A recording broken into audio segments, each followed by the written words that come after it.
kind of pressure that we're seeing from West, how can both countries handle this Western pressure and sanctions?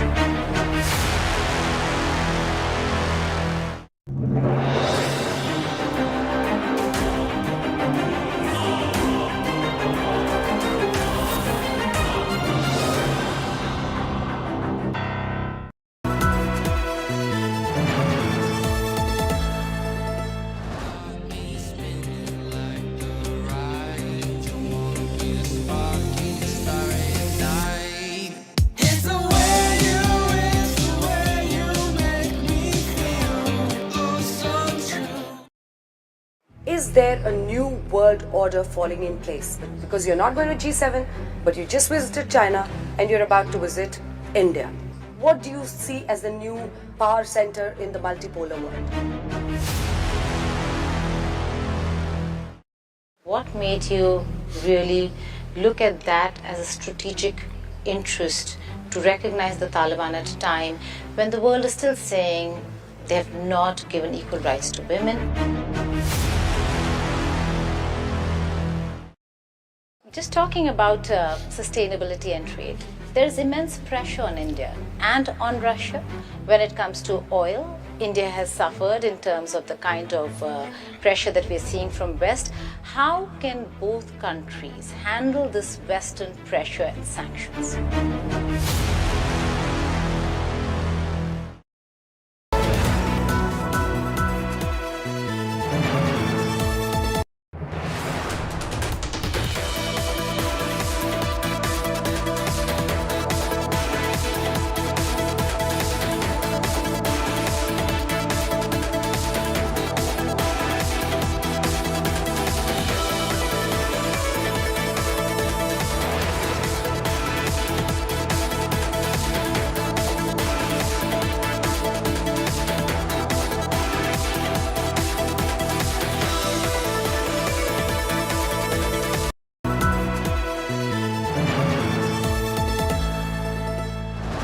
About sustainability and trade, there's immense pressure on India and on Russia when it comes to oil. India has suffered in terms of the kind of pressure that we're seeing from West. How can both countries handle this Western pressure and sanctions?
About sustainability and trade, there's immense pressure on India and on Russia when it comes to oil. India has suffered in terms of the kind of pressure that we're seeing from West. How can both countries handle this Western pressure and sanctions?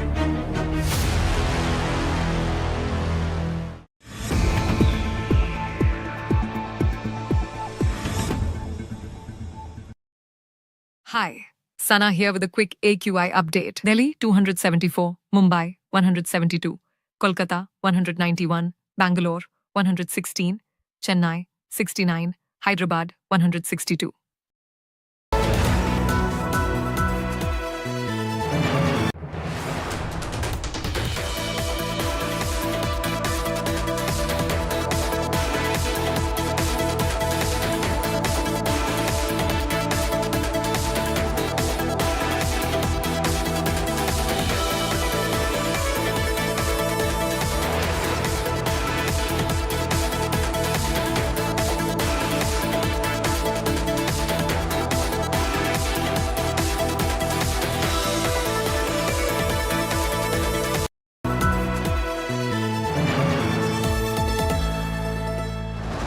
about sustainability and trade. There's immense pressure on India and on Russia. When it comes to oil, India has suffered in terms of the kind of pressure that we're seeing from West. How can both countries handle this Western pressure and sanctions?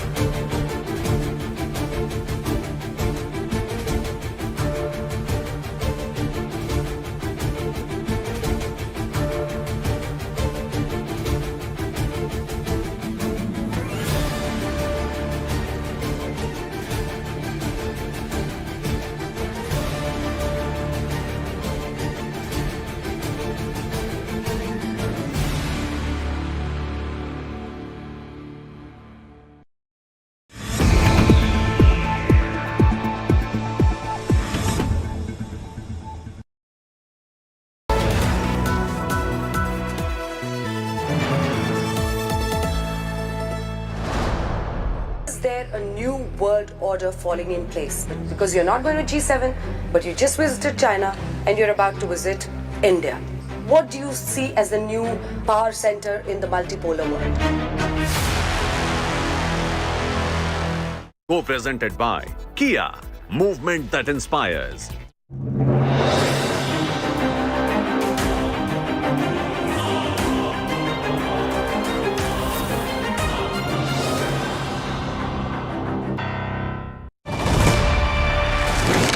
From Atal Bihari Vajpayee to Manmohan Singh to Narendra Modi, he's seen the world change right in front of him.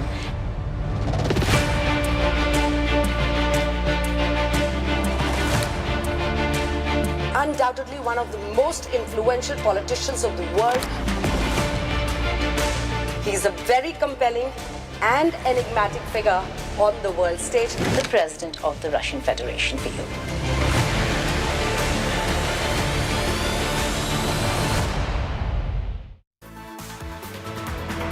Hello and welcome. Good evening. You're joining us live here on India Today for our rolling non-stop coverage. We're counting down to Vladimir Putin's touchdown in India. Importantly, we're also counting down to the mega telecast of the India Today world exclusive Vladimir Putin exclusive here on India Today. I think the setup we've got here, Gaurav, is very indicative and very symbolic of the message of India-Russia friendship. This is a friendship that stood the test of time. It's a time-tested relationship that's actually held through thick and thin. Two partners who've stood with each other, and this is a relationship that's actually undergoing a transformation right now, as that India Today world exclusive interview will actually indicate. You know, those are almost literally the words that Vladimir Putin has mentioned to describe the India-Russia story right now and what the relationship looks like going forward. So what we're going to do over the next 1 hour here on the special broadcast, Gaurav and I will be joined by my colleagues on ground and here in the studio as well, as we get you a sneak peek of what to expect in that big world exclusive. It's already got the world talking. I don't know about you, Gaurav, but I've been getting endless messages, calls, asking me when the interview will be out, asking me for particular points about what really Vladimir Putin has said. Because this is one person, President Putin, one of the most powerful men in the world. There's a war that's on between Russia and Ukraine that Russia calls the special operations. President Trump sent a special team. In fact, when India Today cameras were there in one room of the Kremlin, in the other room of the Kremlin, you had Steve Witkoff and Jared Kushner in talks with President Putin, trying to find a solution. And the first interview President Putin has given is to India Today. So he's actually spoken about that. I don't want to give away too much because I've heard the nearly 100-minute long interview. But it's actually spoken about what you're referring to, Gaurav, about Donald Trump, about the Ukraine war, about ties with India. There's so much about oil, nuclear ties, so much more that, you know, it's a long, long list. Every aspect, every global issue that you can think of, we've got it covered in that interview. So without any further ado, let's put out pictures of what really our interview looks like, because in less than 4 hours from now, that countdown on your screens, in less than 4 hours from now, we will have the full interview, mind you. And this is the interesting aspect, Gaurav, is that, when this interview was planned, lined up, we were planning this for months together. It was a slotted 60-minute interview. From that to becoming a 100-minute long interview speaks volumes of how Vladimir Putin has chosen to take every question, said, take your time. Ask me anything you want, completely unscripted, free-flowing conversation that's gone out to 100 minutes. So the West has tried to villainize Vladimir Putin. India today will show you a different side of Vladimir Putin, all facts, all questions asked. But then there is a Russian perspective, and in this Western agenda-driven news, you get facts in public domain. There may be some who'll try and say that the news has to be done from this perspective. As far as India Today is concerned, we give you news the way it is. Free-flowing and facts first to keep India first. Very true. And the message of India first for Putin, Russia first, it ultimately translates to the same thing, because you see both countries have such a great relationship. That's what Putin also constantly refers to in that interview. But enough from us. I want to bring in, I know we've transported ourselves via this set to Moscow because we're here in the national capital. Let me bring in Gita Mohan. She's joining us from Moscow. She's had that conversation with the Russian president. So who better than Gita to tell you about what to expect in this interview? Gita, first of all, a huge congratulations on being a part of such a historic agenda-setting interview, one that's grabbing international headlines right now. But I want to understand from you, and I think this is a question most people have, and I'm sure you've got it a lot. What was it like? What was the experience like of interviewing the president of Russia, Gita? Well, it's one of the rarest moments in a journalist's career when you get to interview a world leader. And Vladimir Putin, President of the Russian Federation, is one such instance, an experience which is going to be unforgettable. The crew, our entire leadership, everyone was here.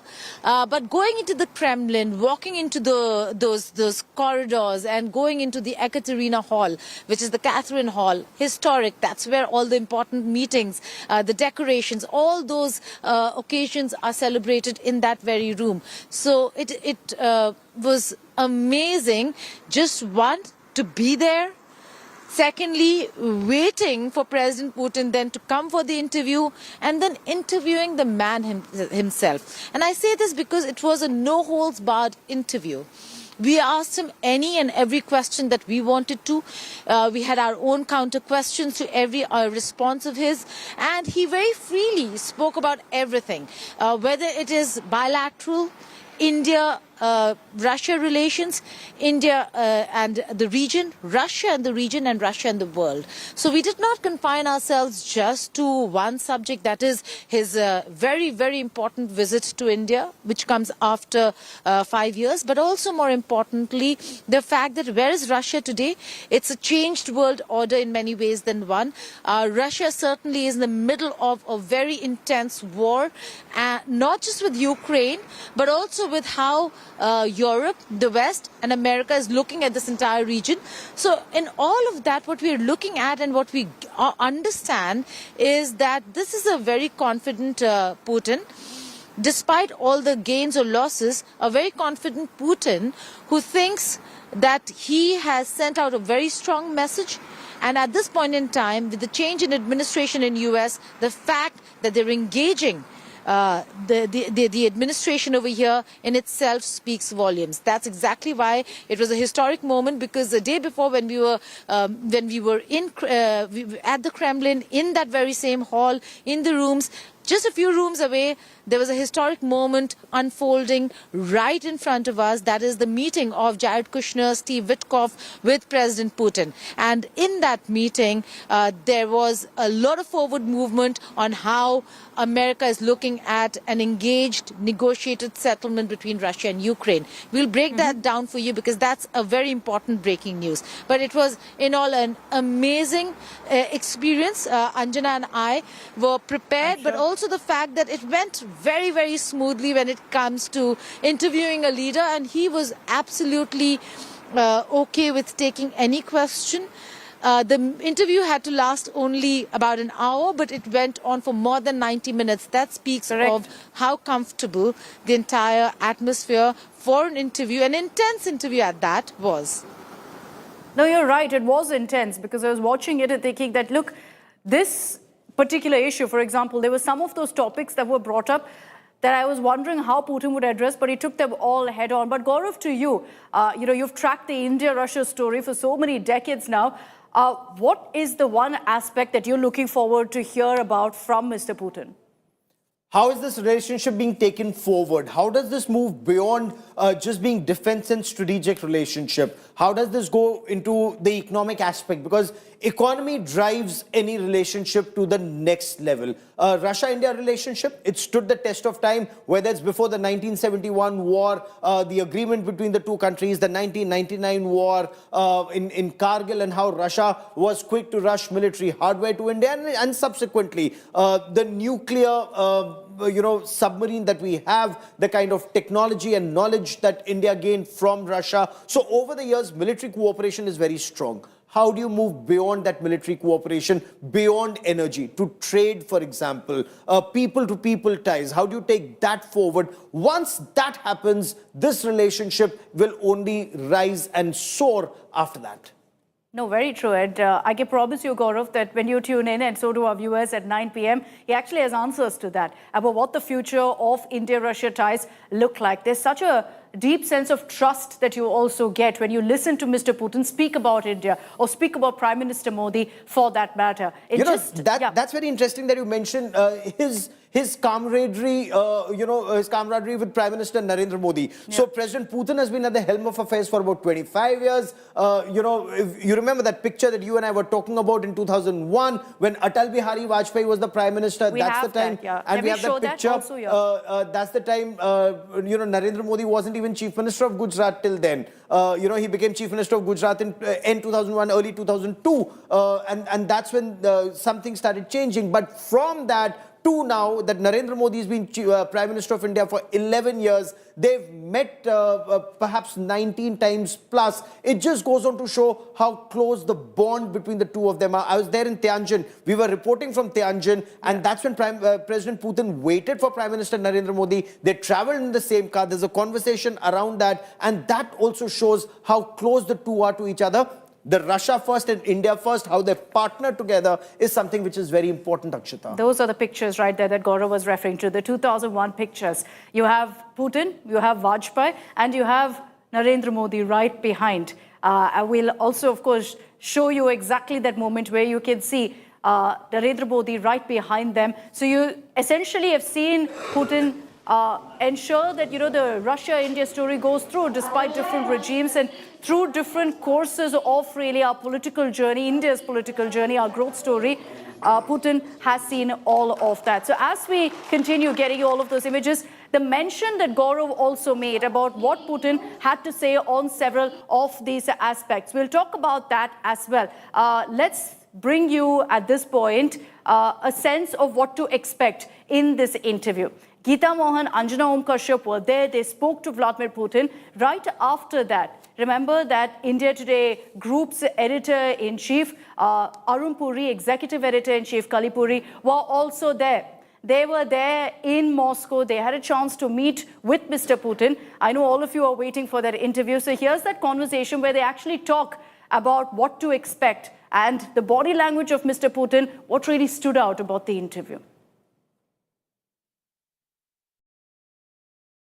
The leadership of India today, who were here, who traveled all the way to Moscow. We are here at the Itinerary Hall. This is a historic hall. President Putin holds his National Council meetings here. He decorates people here. And now the decorated members of India Today Group, the group, are here. How did it feel, Kali? We're on such an adrenaline high, watching the two of you on air in a monitor. It was just amazing. You were the two women who interviewed him for the first time. He hasn't been interviewed by two women anchors, so that's a first. And I thought that the interview was very global in its perspective. We didn't just stick to our own problem of India and relations between India and Russia, but you widened the perspective on what President Putin brings to the global stage. And I think that really was a coming out ball, let's say, for an Indian media house to be talking about global issues, because why should we be left behind? We are on the global stage to be taking part and be invited to this high table. And I think the two of you really did a fantastic job today. Executive editor in chief Kalli Purie ये मानती हैं कि ये बहुत बड़ी कामयाबी है हमारे लिए कि हमने हर सवाल हर मुद्दे पर भारत नहीं, रूस यूक्रेन नहीं, पूरे विश्व में हर देश पर बातचीत की।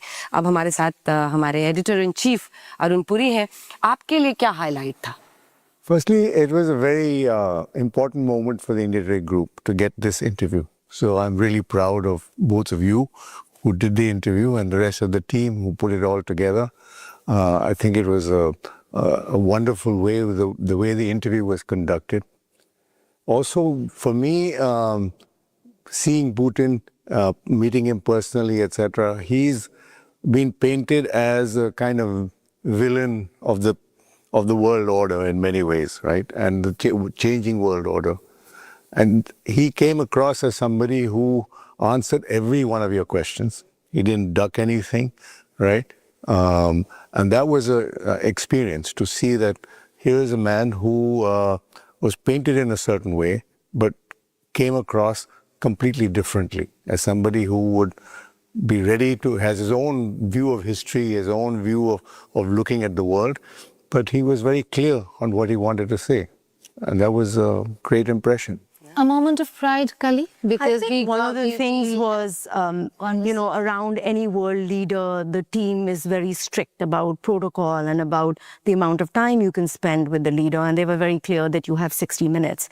But because the president was enjoying the conversation so much, he was smiling and he was so charmed and he liked the questions, the interview ran for 100 minutes. And even afterwards, he was very open to engage with us in an informal conversation. I think that was a testament to the interviewing ability of the two of you and, of course, the rest of the team and the entire research that worked behind.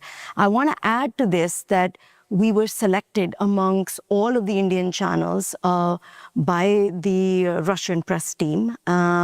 And they did that because of the impact that the India Today group brings for any big interview. And I'm very proud of that. And I think they felt happy that they had made the right choice. And that, again, is a good sort of way to end the year for us, right? We're like in December now, 20 days to end the year. Mr. Puri, I think the most interesting part for me was to see him, see his sense of humor. That came as a surprise because everybody has always portrayed him as this villain of the West that you've... Or a very serious man. You asked him a very interesting question as well. Yes, I asked him, I had the opportunity to talk to him off camera, where I asked him, you've been a top leader for 25 years, over 25 years of Russia, and do you have any regrets? Would you do something any different? He kind of thought and, kind of ummed and awed, and he said, well, I think he's a man who doesn't want to admit mistakes. So he said, I'd never look back. So that was the end of that. Just talking about sustainability and trade, there's immense pressure on India and on Russia.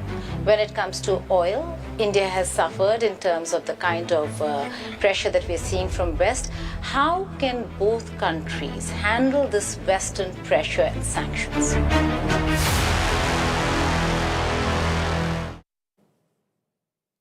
So we're counting down to the visit also by Russian President Vladimir Putin. That he's going to touch down in India, in New Delhi, in just about an hour from now at 6:30. But meanwhile, the Russian Defense Minister is already here. Andrei Belousov is here, has met with Defense Minister Rajnath Singh. Let's get you details of what's really happening in that key defense meeting. One of the biggest takeaways from Russian President Vladimir Putin's visit to India is going to be the defense deals that are inked. And to that, this particular meeting that's happening between Rajnath Singh and his Russian counterpart is extremely crucial. Gaurav, what's the most exciting aspect really of the defense deals that could be signed?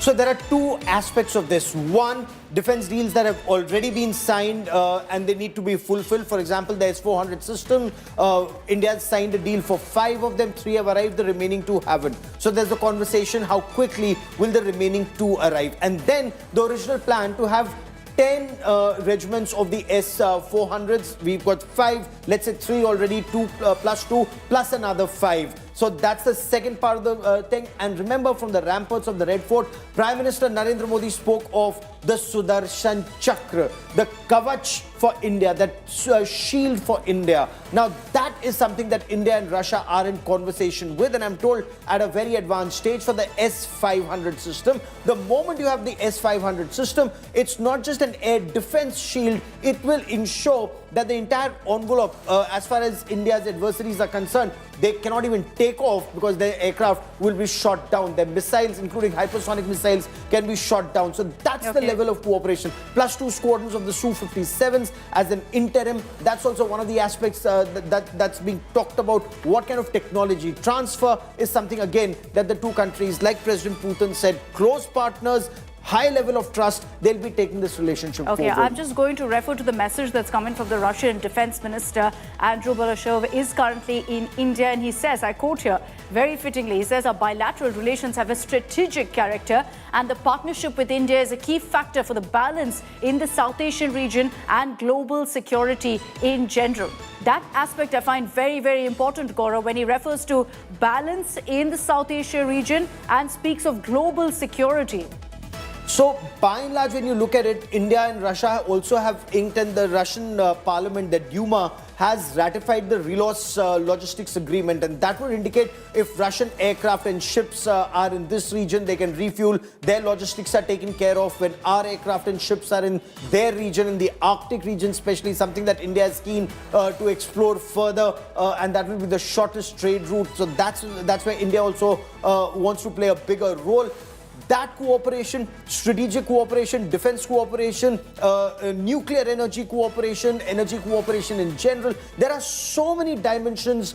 If I may, I don't want to just quote what President Putin said, and you and I have had the privilege of listening to that interview. The cooperation is immense, from a Kalashnikov to the T-90s, to the S-400s, to the Su-57s. Sky is the limit, or perhaps space is the limit. Outer space is the limit. So that's the level of cooperation between India and Russia. And the aim is a signal that's going out to the West. They may threaten us with sanctions, but this is the relationship that cannot be checked. And that's a very important and a very well put line there, Gaurav, that sky is not the limit, outer space is. And that tells you really how our ties transcend beyond just one sector. It goes into so many sectors. Let me bring in Shivani Sharma as well as Pranay Upadhyay. Shivani Sharma is tracking this particular meeting that's currently underway. Pranay Upadhyay is joining us live from outside the Prime Minister's residence, because that's where President Putin will be arriving later tonight. Shivani, to you first, all the big takeaways, the big headlines that are expected from this meeting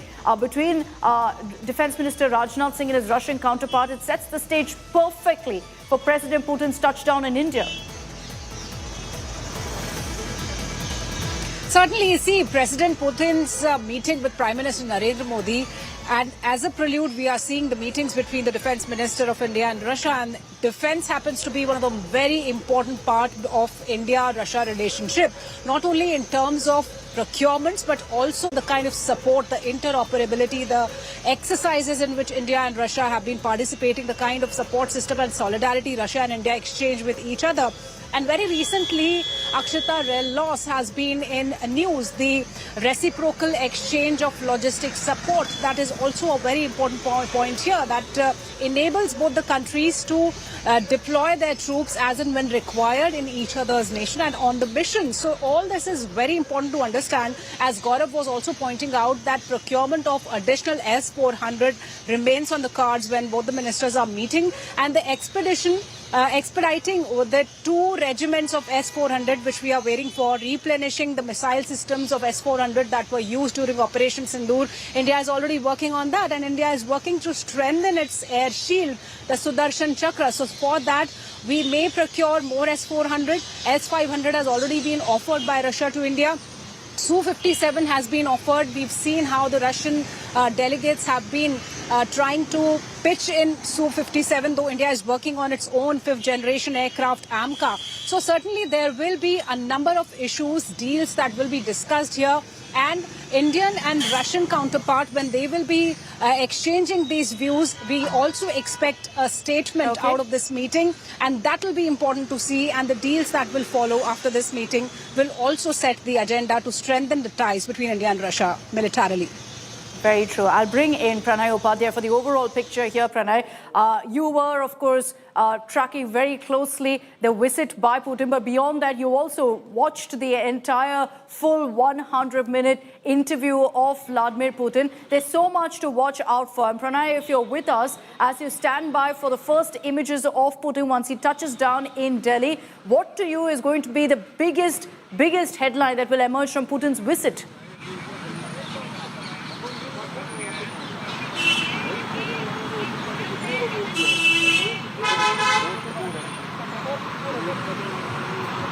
Okay, don't think Pranay is with us. We'll reconnect with him. But in the meanwhile, I know you're all counting down to the interview when it airs at 9 p.m. tonight. We've also, on popular demand, pulled out a few of those nuggets of what really to expect in this interview with Vladimir Putin. Take a look at some of those excerpts where the Russian president speaks about his connect with Prime Minister Modi, where the Russian president speaks about why India is such a crucial ally for Russia.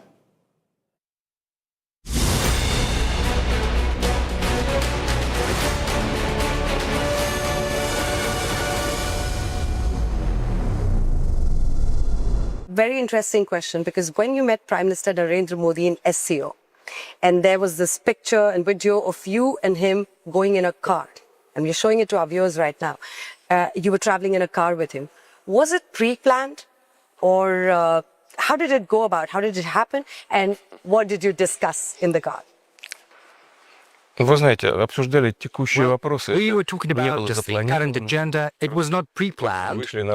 We just went outside into the street, and my car was there, and I suggested that we should get together, just, as a sign of friendship, of comradeship. There's nothing,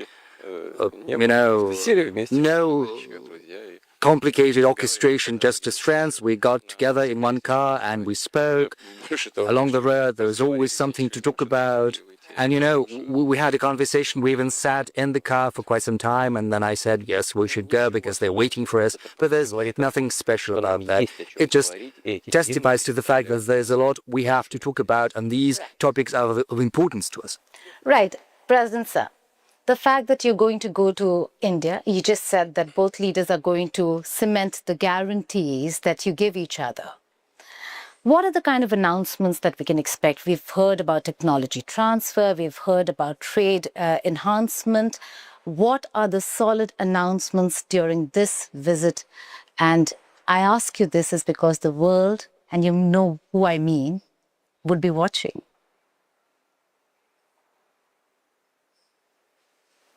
Ну, то, что мир будет следить за Well, the нашим world здесь. is going to be watching. I don't think there's anything special about that.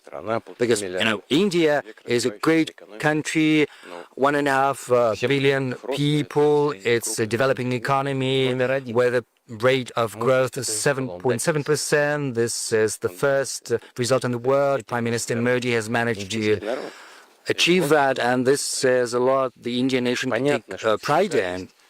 There's a lot to be proud of. Of course, there are always detractors, critics who believe that this can be done better, but that said, the result is evident. We've got a whole plan for cooperation which covers the most important spheres and fields. The most important ones are certainly oriented towards the future, and one of them is high technology. India and Russia are working together in outer space exploration, in energy, nuclear energy in particular, which is well known because, one of the leaders in that field. Also shipbuilding, aircraft building. We have very many interesting directions which are oriented towards the future. Or let's take artificial intelligence. We'll probably talk about that later. But this is one of the key technologies of the future which is reshaping the world as we speak, because it manages to multiply things many-fold, but at the same time it creates certain challenges to be addressed. And we'll talk about all of that. And as Prime Minister Modi thinks and what I think, well, we'll choose what is of the greatest significance at this stage and we'll help with that. Agreement, sir? Well, of course. But we should probably not announce them right now because, all of that is going to be announced in the course of the visit. We will present that to the public. And then the colleagues will present all of these agreements to us and we'll have to give our final approval to these agreements. When you met Prime Minister Narendra Modi in SCO, and there was this picture and video of you and him going in a car, and we're showing it to our viewers right now. You were traveling in a car with him. What did you discuss in the car?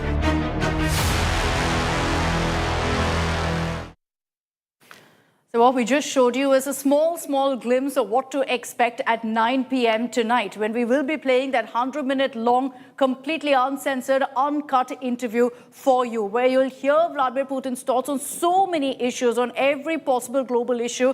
He's spoken his mind out like never before. Joining me here in the studio, Gaurav, of course, has been taking you through all of the big headlines that are expected from this interview. Preeti Chaudhary is also with us. Preeti, good evening. I'm sure you've also been seeing all of the buzz, getting endless calls and texts, I'm sure, asking what has Putin spoken about, when is the interview going to be coming out, what is going to be the big headline?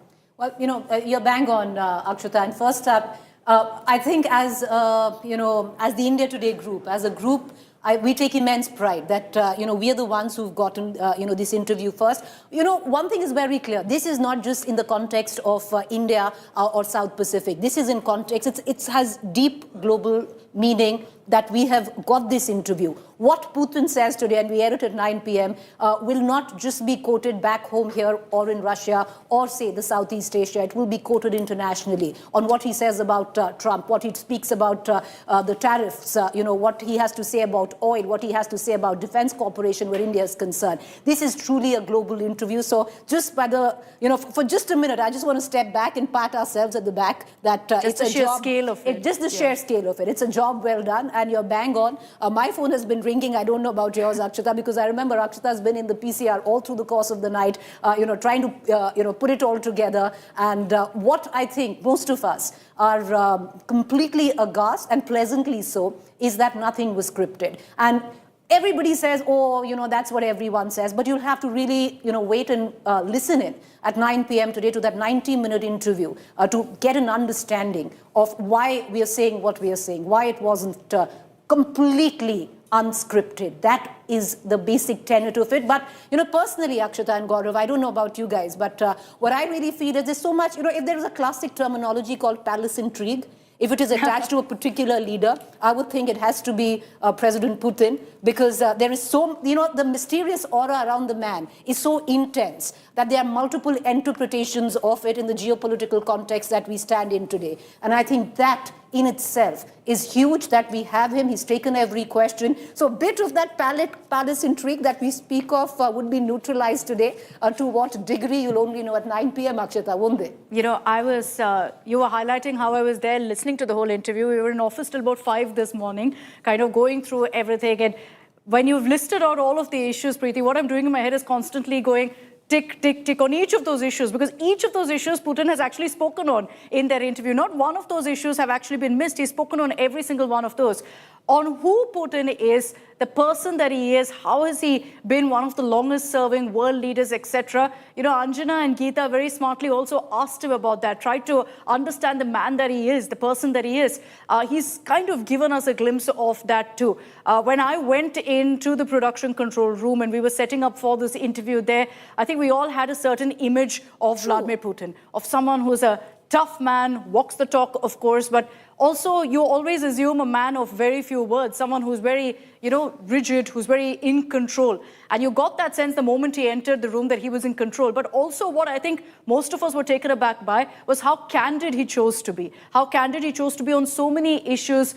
Very often he had a smile on his face. He had a great sense of humor, by the way, in the interview, which you'll see at 9 p.m. So there are so many highlights that I can't stop talking about it, honestly. You know what, Gaurav, I think, if I may just come in, what I thought was it's a little bit of an off the interview on the sidelines where we had, our editor-in-chief and vice chairperson, Kalipuri, where we had that interaction with her in terms of Anjana and Gita, who conducted that interview. And there was this one question, because I was just thinking, because I'm doing a bit of political interviews nowadays, nothing compared to what we've landed here. But, so I think, what is that one question I'd really like to ask somebody who's been 25 years in office, is right? It the regrets and the regrets one. Yeah. Do you have any regrets? And that, I think, with what Arun Puri said, we call him AP back here at the India Today headquarters. What he said, what he told him was classic, because that, I think, is classic Putin of what you think he is. Yeah. But no, he doesn't look back, he only looks ahead. Yeah. And I think that's really interesting. But, in terms of the big ticket,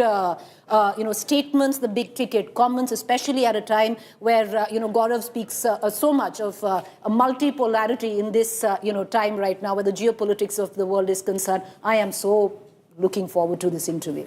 Gaurav, what do you think? Do you think, I'm sure there'll be a lot of people looking into body language, looking into how Putin is taking several of these questions, because everyone wants to understand who Putin is as a person as well. There will be so many questions about what does he do? How has he been in command for so long? What's his aura like? There'll be so many of those questions as well. Indeed, and he is somebody who comes across as someone who's very, very strong. He's ex-KGB, he's been a colonel in the KGB, served undercover, was posted in East Germany, then East Germany, then, of course, switched over, became a political leader, and the way he's been president of Russia, and the way he handles every issue. If you notice one thing about him, he's very calm. He listens to you, he smiles, he responds at his pace. So there's a conflict that's on. Remember, initially people said Russia will be broken, Russia will be shattered, but the way he executed this operation and he continues to pursue it, he's somebody who knew what he wanted to do, the kind of pressure he wanted to mount on the Ukrainian regime, the kind of pressure he's now mounting on Europe when he has to give out a threat, when he has to carry out his nuclear, exercises. He knows what he wants to do, and perhaps that's the reason why America is also reaching out to him. And right now, Europe is palpitating. Europe is in panic, because look at what's happening in Moscow. One is this India Today interview. One is the Chinese State Councillor and Foreign Minister Wang Yi in Moscow. And the other is the American special team in Moscow. So you have three very powerful entities in dialogue, and there's no Europe there on the table. So if you're not on the table, you're on the menu, and that's exactly what appears to be happening with them. Okay, so we've got a countdown on our screens right now of when the Vladimir Putin World Exclusive airs. It's at 9 p.m. tonight, but we're also tracking very closely Putin's touchdown in India. Less than an hour to go for that. At 6:30 p.m. is when the Russian president will be touching down in the national capital. We are hearing that External Affairs Minister Dr. S. Jaishankar will be visiting, will be personally welcoming the Russian president when he touches down in the national capital. And very clearly, of course, we'll be getting you those live images. Who better to watch than India Today? We've got you the man himself, Vladimir Putin. He's spoken and he's chosen the India Today group to speak out for the very first time. This is his first interview in decades. The first time he's chosen to speak to an Indian television network as well. Now, what we're hearing from our sources, and I'll bring in Pranay Upadhyay for more details on really who's traveling with President Putin, what's on the agenda tonight. Pranay is joining us live from outside 7 Lok Kalyan Marg. Pranay, over to you. Get us those details. Less than an hour to go. Absolutely, an hour to go, and President Vladimir Putin's aircraft, his special flight from the Russian security squadron, is the most tracked flight on open source. People are tracking. He has already entered the Indian airspace, and he's about to touch down in New Delhi in just an hour's time. And he'll straight away come to this place, 7 Lok Kalyan Marg, where Prime Minister Narendra Modi will not only receive him, but he will also host a private dinner for his friend, his ally. He's come comrade, and there will be a bonhomie. We will again see the pictures of handshakes and hugs between Prime Minister Modi and President Vladimir Putin, and how fondly he remembered every meeting with Prime Minister Modi. You heard him, and people will get to hear President Putin's views about Prime Minister Modi and his meetings, about his encounter and about his his discussion with Prime Minister Modi in that car meeting in Tianjin of China. So clearly, there is a bonding, there is a bonhomie between these two leaders, but world will again see that bonhomie. And you asked about the entourage. The meeting has already started with the commencement of or with the delegation level talks between Raksha Mantri Rajnath Singh and his defense counterpart. His counterpart in the Russian Defense Ministry, Andrei Belousov, is going on right now in South Block, and this is the beginning of the India-Russia strategic partnership summit, or the 23rd India-Russia annual summit, and that is also part of it. Besides that, around 7 ministers are accompanying. Besides that, a huge business delegation is also accompanying President Vladimir Putin. Okay, big breaking news that's coming in. Pranay, I just request you to stay with me. The big update that's coming in is that Prime Minister Modi reportedly will be personally receiving President Putin at the airport. This is at the Palam airport, as expected. You know, we've been speaking about the India-Russia dosti, the Modi-Putin dosti. So not surprising, Gaurav, that in all likelihood, Prime Minister Modi will be at the airport to personally receive President Putin. This shows the close bond between India and Russia as two countries, and Prime Minister Narendra Modi and the Russian President Vladimir Putin as two individuals. Each time they meet, and we've covered their summits both in New Delhi and in Moscow, and of course recently in Tianjin, their bond has to be seen to be believed. Remember that conversation where Prime Minister Narendra Modi had travelled to Russia? I'd covered that visit. They were supposed to meet for 2 hours. That meeting lasted over 5 hours. And it was just Prime Minister Narendra Modi and the Russian president and the interpreter. The second time, when the interpreter was translating what the Prime Minister was saying, the Russian president said, "I don't need a translator. We are so close. Our hearts understand each other's language." So that's the kind of bond India and Russia and Prime Minister Narendra Modi and the Russian president share. Remember, he's also said, look at Prime Minister Narendra Modi. India has reason to be proud of him because his entire work is to keep India first. And that speaks volumes when a tall world leader speaks about your Prime Minister understanding the way he functions for the country. But it's also, I think, telling, Preeti, about how, you know, for both India and Russia, this is a very crucial strategic relationship. And that's why you see these kind of steps being taken by both leaders. You know, Akshata, one thing I would reckon that every Indian understands is that Russia has stood by India through the course of time. Very true. In the historical context, Russia has always got India's back, if you have to use Gen Z language, in it. That's and, not Gen Z in that context, sorry? That's not Gen Z language. Lord, then maybe, like I said, then maybe we are getting too old for any of this. But yeah, so, India, Russia has always stood by India in the historical context, but what has endured that friendship with Russia, and I would think from India's side, is that we have constantly evolved. We've kept up with the contemporary times. We have evolved our friendship with Russia, keeping in mind, the geopolitics of that point of time, and that is what has led our friendship to endure. And it's happened over decades now. So even now, it's not that easy in terms for India. It is a tightrope diplomatic walk to host somebody like President Putin. When just about a week or next month, we're going to have a delegation from America where tariffs are concerned. We're facing 50%. It could go down to 15%. So there is a wager in all of this, a diplomatic wager. And it is, like I said, a tightrope walk for India. But one thing is very clear. What these visuals define today with the visit and will continue to define for the next 30 hours when President Putin is in India is how the legacy of that friendship has endured. It's multifaceted, it's changed with the times, especially in the current context, and both countries have adjusted and evolved to keep that friendship going. And I think this would also be a test of that, on what that joint declaration is tomorrow, Gaurav. Oh, indeed. In fact, it all come down to that. This is a relationship where both people to people, you love each other. Indians really are very close to Russians. Russians, they love Indians. They love Bollywood music, I feel. They love, from Raj Kapoor, Mera Juta Hai Japani, Avara Hu. Each time you go, oh, Jimmy, Jimmy, Jimmy, Aja, Aja, Aja. That's something you hear on the streets of Russia. They love Indian music. They love Indian films. They love Indian people, and vice versa. Strategic ties. Now, does it escalate to the economic ties? Because India's with Prime Minister Narendra Modi going to the airport, the kind of red carpet that's being laid out for President Putin, the message to America is very clear. This relationship has withstood the test of time, and it's not at the cost of Americans, and Americans will not dictate how we pursue our friendship with Russia.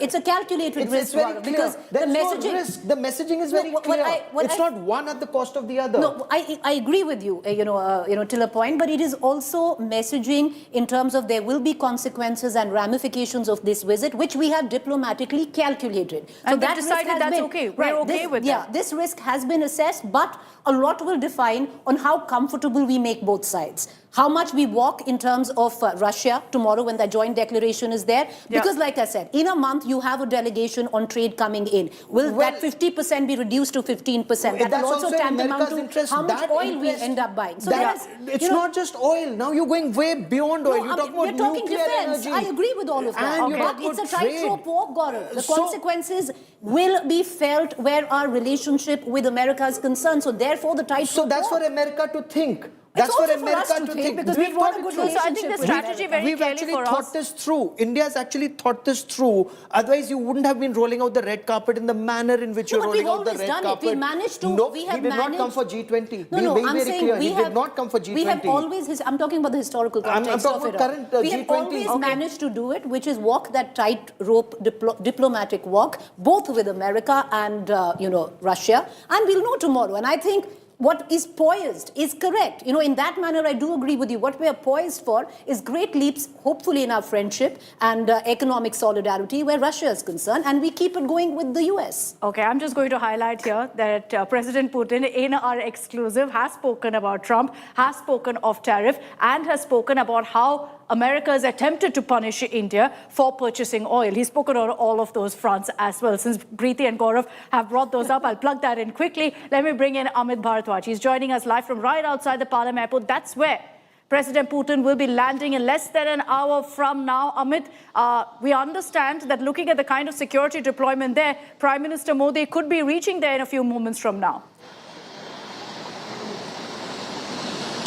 Absolutely right, Akshata. We are standing right in front of the Palam technical area. The entire area has been cordoned off right now, and you would see the policemen standing out here, and they're literally standing here in order for us to leave the space, vacate the space, because PM protocol has been put into place, and which is very much the indication that Prime Minister Narendra Modi himself could be coming to the Palam technical airport to receive President Putin. And this also reflects the kind of strong friendship and bond that they share. When you had, as you were, all of you were also discussing that meeting between Prime Minister Modi and President Putin back in China. And it also sends across a message, the kind of bond they share, the friendship they share, and what could be stored in the card. So on the basis that Prime Minister's protocol, security protocol, has been put into place at Palam Technical Airport area itself, we can certainly say there's a high possibility that PM Modi would be coming himself here in order to receive President Putin. Back to you. So we'll be standing by for those images from your cameras, Amit, in just about 45 minutes from now. 6:30 is when Putin will be touching down in the national capital. And from what we're hearing from our sources, Prime Minister Modi will personally greet him at the airport. And then it's over to his residence, 7 Lok Kalyan Marg, for a dinner. What's on the menu? We'll hopefully know in the coming hours. What's the delicacy in Russia? So both of you have been. Snails. Yeah, Snails? Yes, in butter. So lot of food. No, Russia is very diverse. Very diverse. It's such a huge country. Food in the eastern part is very different from the western part. Moscow is very different. St. Petersburg is altogether different. So lots of great food. A lot of bread, of course. A lot of bread. Lots of cakes, pastries. It's traditional. Cheese, a lot of meats. Lot of meats. Because I remember it's so strange. I have such a strange memory of Russia because I got married during the times of COVID.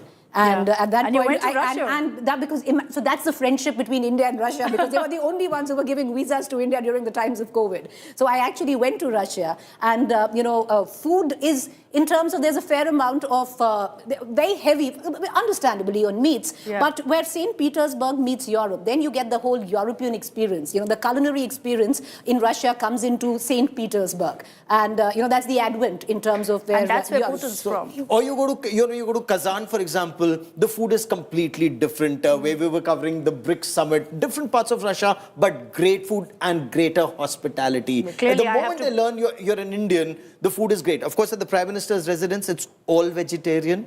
A lot of millets thrown in. A lot of Indian food comes in. President Putin usually does try something that's Indian. That's where the palace intrigue comes into question. I really want to know, because what you've heard. How open is he to those things? Will he be open to trying the food which is being served, or is it going to be like he'll have dinner with the Prime Minister, but there'll be food which has been bought in for him specifically? I'm sure they'll also cater to his tastes. Inevitably. And that's where the close trust and bond between India and Russia and Prime Minister Narendra Modi. I want to know about President that, Putin because like I said, this is where that entire palace intrigue. Well, fine. We'll get you a world exclusive Putin interview, but we'll also get you what's on the menu here on India Today. So we'll get you that exclusive as well lined up. But let's bring this back to also what to expect at 9 p.m. when that Vladimir Putin 100-minute interview airs here on India Today. We've been giving you glimpses of what to expect. And one of the aspects that we've been speaking about here is how this isn't an interview just focused on India-Russia.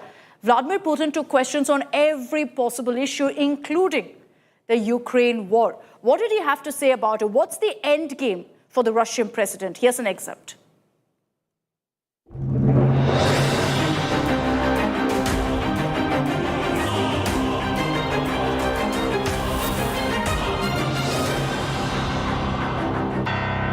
What is the end game for Vladimir Putin in Ukraine? Так я же сказал. Well, I've just said it. Мы признали вот эти. We have recognized. Listen. Мы 8 лет не признавали. For 8 years, we did not recognize the self-declared republics.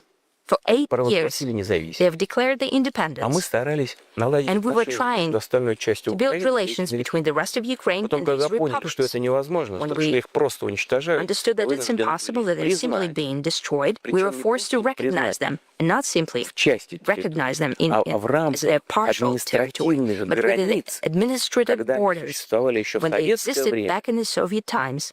А потом во времена независимой And later, during the times of the independent Ukraine, after it gained independence, административных границ. in the И мы сразу Украине administrative сказали, limits, украинским войскам, люди не хотят с вами жить. Они вышли на референдум, проголосовали so за the people, the voters, came to the referendum and voted for everyone to withdraw troops from there and not to conduct any armed actions there. But they preferred to wage war. And now it all came to a head. And it all comes to one thing. вооруженным путем освободить Either we do that территории, through military action, will liberate the territories, or the Ukrainian troops will withdraw and leave these territories and stop killing people there.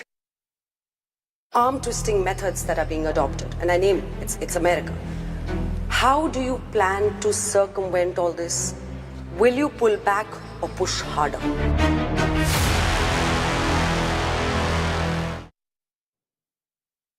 Okay, so that was what, and just a glimpse really of what the Russian president had to say on the Ukraine war. There's a far more detailed segment conversation about the war, what's happened in the last few years, and international pressure that's building on Russia. But Preeti, to you, on what really you're going to be looking forward to the most in that particular interview. If there's one issue that you want addressed in that interview or you're seeking answers to, which is that?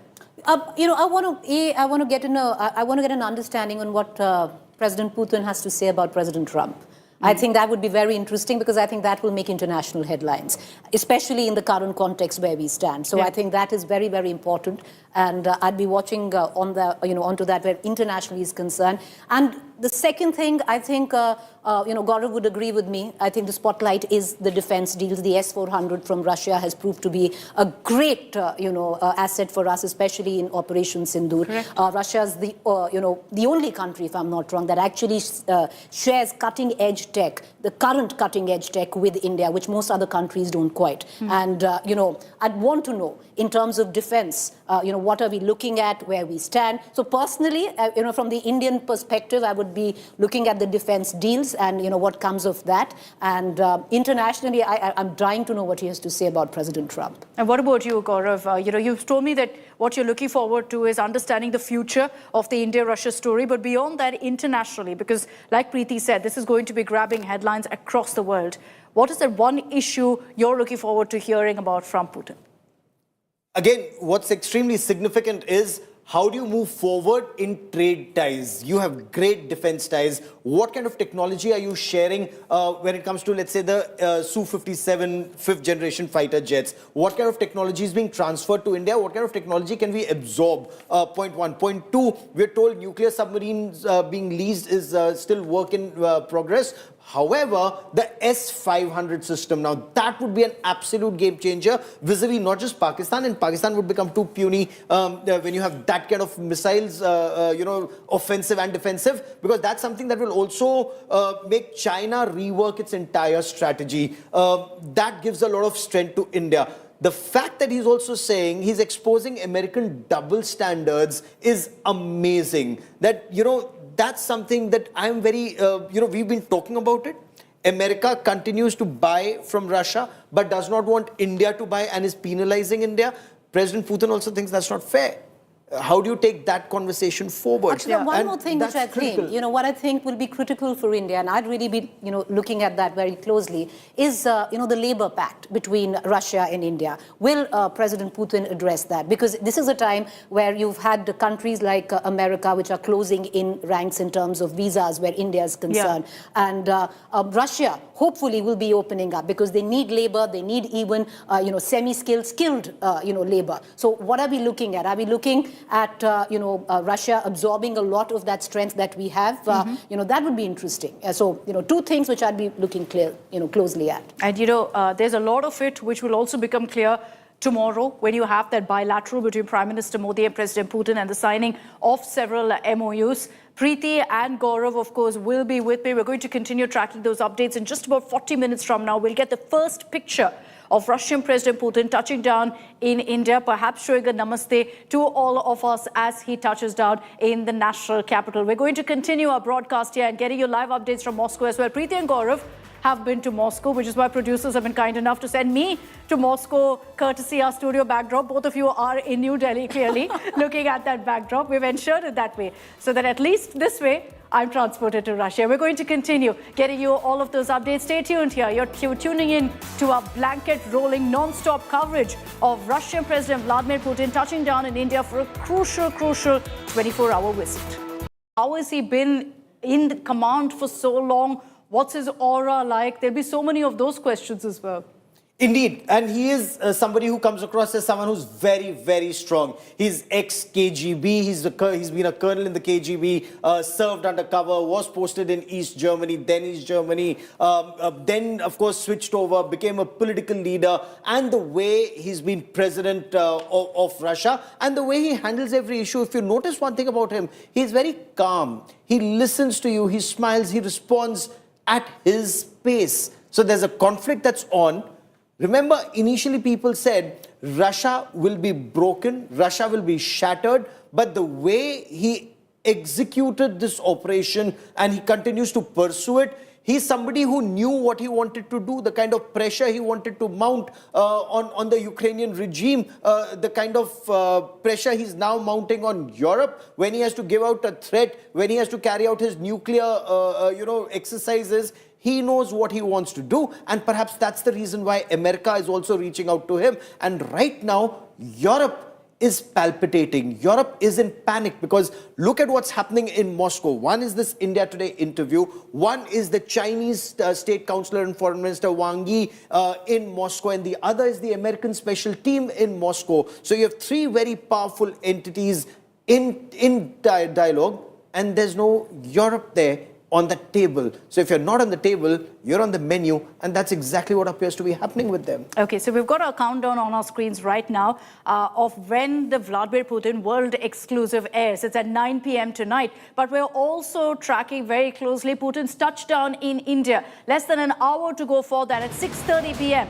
is when the Russian president will be touching down in the national capital. We are hearing that External Affairs Minister Dr. S. Jaishankar will be visiting, will be personally welcoming the Russian president when he touches down in the national capital. And very clearly, of course, we'll be getting you those live images. Who better to watch than India Today? We've got you the man himself, Vladimir Putin. He's spoken and he's chosen the India Today group to speak out for the very first time. This is his first interview in decades. The first time he's chosen to speak to an Indian television network as well.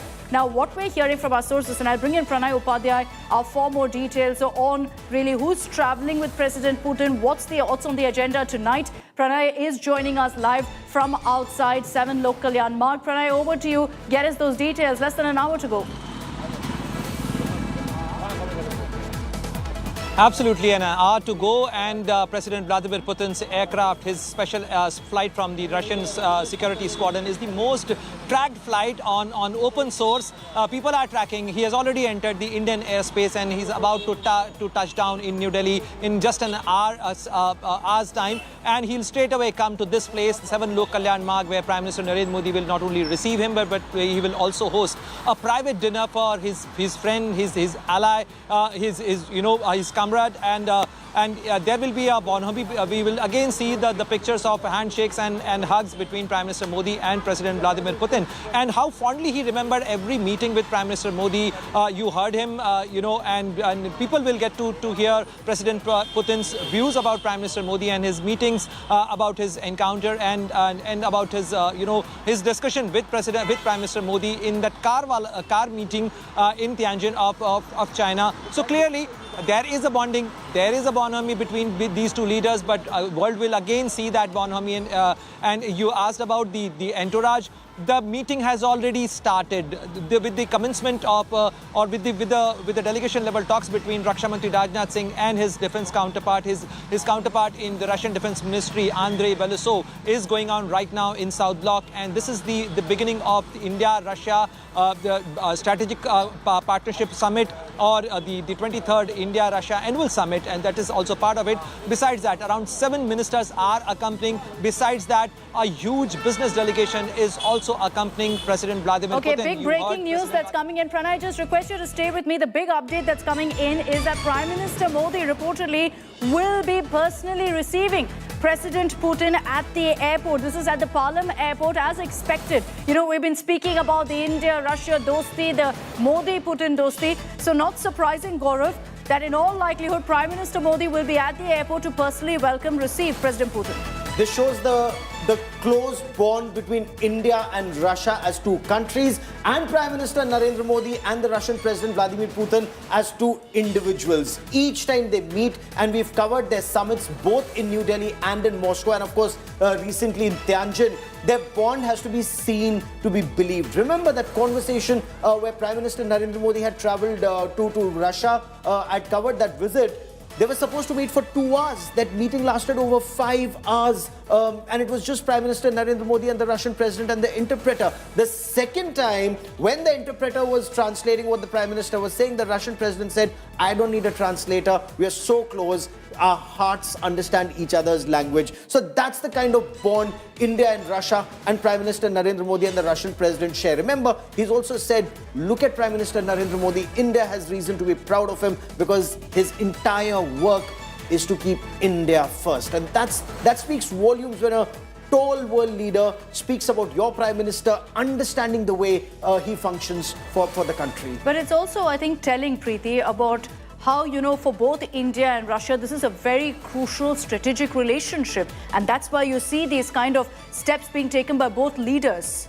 You know, Akshata, one thing I would reckon that every Indian understands is that Russia has stood by India through the course of time. Very true. In the historical context, Russia has always got India's back, if you have to use Gen Z language, in it. That's and, not Gen Z in that language, context, sorry? That's not Gen Z Oh language. Lord, then maybe, like I said, then maybe we are getting too old for any of this. But yeah, so India, Russia has always stood by India in the historical context, but what has endured that friendship with Russia, and I would think from India's side, is that we have constantly evolved.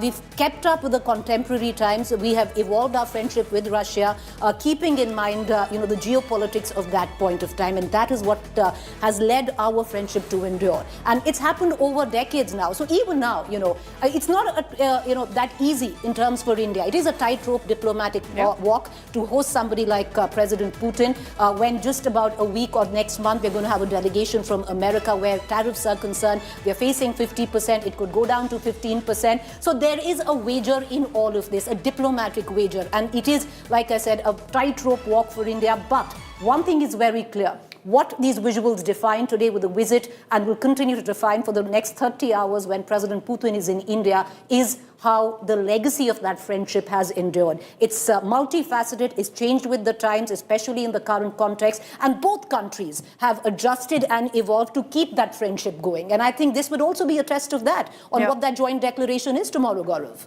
Oh, indeed. In fact, it all come down to that. This is a relationship where both people to people, you love each other. Indians really are very close to Russians. Russians, they love Indians. They love Bollywood music, I They feel. love, from Raj Kapoor, Mera Juta Hai Japani, Avara Hu. Each time you go, oh, Jimmy, Jimmy, Jimmy, Aja, Aja, Aja. That's something you hear on the streets of Russia. They love Indian music. They love Indian films. They love Indian people, and vice versa. Strategic ties. Now, does it... With Prime Minister Modi, anecdotes like the time when he travelled with Prime Minister Modi in a car. But let's get you the big breaking news that's coming in right now. Putin will be landing in India in less than 30 minutes. Here's what sources are telling us: that Prime Minister Modi may be receiving Putin personally at the Palam airport in Delhi. And remember the time when Prime Minister Modi and President Putin travelled in one car together, which became a huge, huge headline moment across the world? Expect a repeat of that. Sources are telling us that once President Putin touches down in Delhi, Prime Minister Modi and he will travel in the same car all the way to 7 Lok Kalyan Marg, to the Prime Minister's residence, where there is going to be a dinner meeting as well. But it's that bonhomie, that messaging, that friendship that really makes this story of the Putin-Modi friendship stand out. The fact that they always ensure that every single minute they spend together talking about how to better that friendship story between India and Russia. Those pictures that you see on your screens were from Tianjin, which made headlines globally. It had everyone talking, particularly America.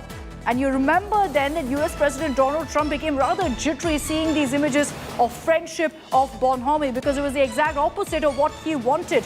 Now you're going to see that exact moment being replicated again, this time in Delhi. Gaurav Sawant is with us. Gaurav, you were there in Tianjin when this happened. So you remember the frenzy that it created, the absolute frenzy, because it was a completely unplanned moment.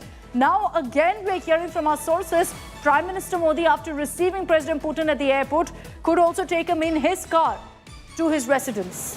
This just shows how close the relationship is, and you're absolutely right. When this was happening in Tianjin, we just couldn't understand what was happening, because the Russian president waited a long time for Prime Minister Narendra Modi to arrive.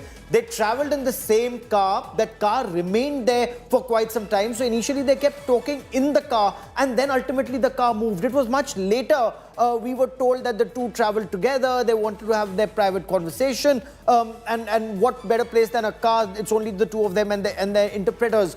If that's happening once again, this just goes on to show that this is a signal being sent out to the world. Remember, there were many, many in the West who wanted India to kind of reduce our dependence on Russia, not to be so close to Russia.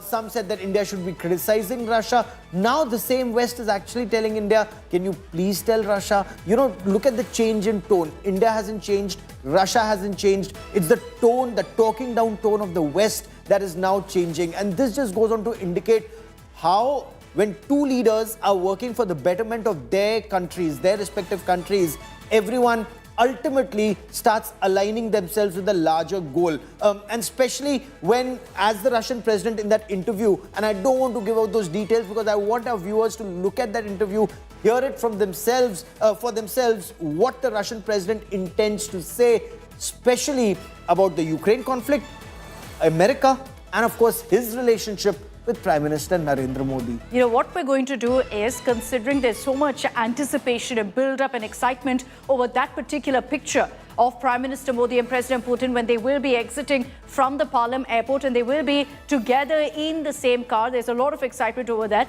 That was one of the questions we actually asked President Putin about that moment that happened in Tianjin. So I'll play that out for our viewers in just a moment. Let me just bring in our reporters for a quick update. Amit Bharadwaj is joining us live from the Palam airport in Delhi. We've got Pranay Upadhyay of India Today Global standing by from 7 Lok Kalyan Marg, from the Prime Minister's residence. Amit, to you first for a quick update.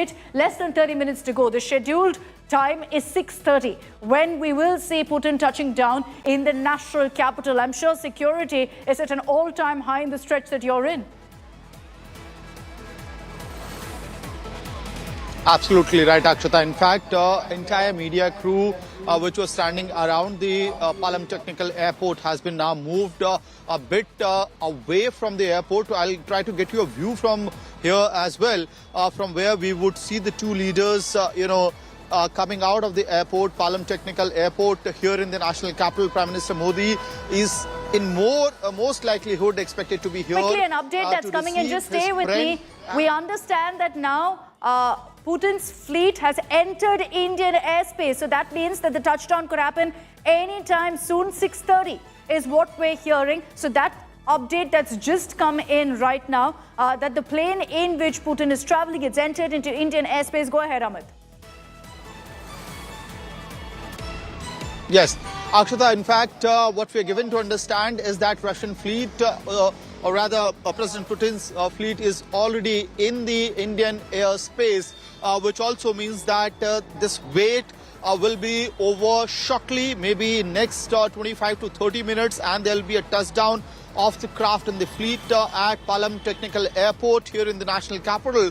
And around that time, we would also see Prime Minister Modi reaching the airport personally, in all likelihood receiving the Russian President, President Putin out here. And then as Gaurav was also mentioning, anything of that sort cannot be ruled out, because we had seen what happened during the SCO Summit.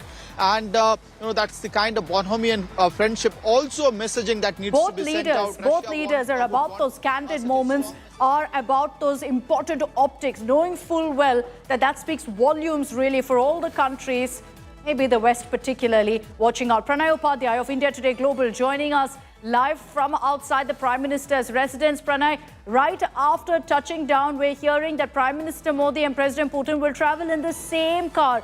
Think September 2025, think Tianjin. They'll travel in the same car from the Palam airport to the Prime Minister's residence for dinner. What's on the menu for the dinner? What's also on the table? What's on the menu when they meet together today and travel in that car?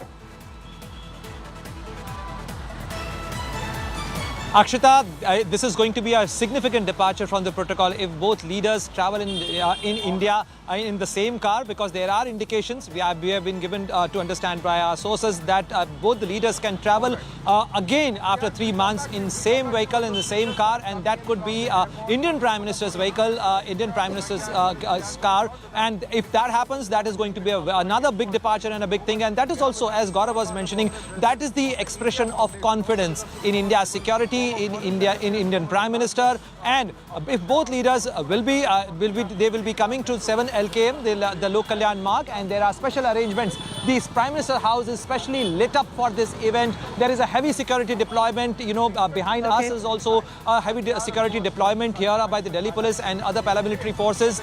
So not only the security deployment is there, the special arrangements are also being made in Prime Minister's office and in his residence to welcome President Vladimir Putin. That is going to be a private dinner hosted by Prime Minister Modi, but definitely a big departure from the protocol that Prime Minister not only would be receiving President Vladimir Putin at the airport, but both the leaders are likely to travel in the same vehicle if that happens. So that's a photo op to watch out for. But let's talk about what happened in September 2025 and hear from Vladimir Putin himself about what really triggered that particular moment, what led to President Putin and Prime Minister Modi traveling in the same car in Tianjin, what was discussed between the two leaders. We asked him in that exclusive conversation. Here's a glimpse.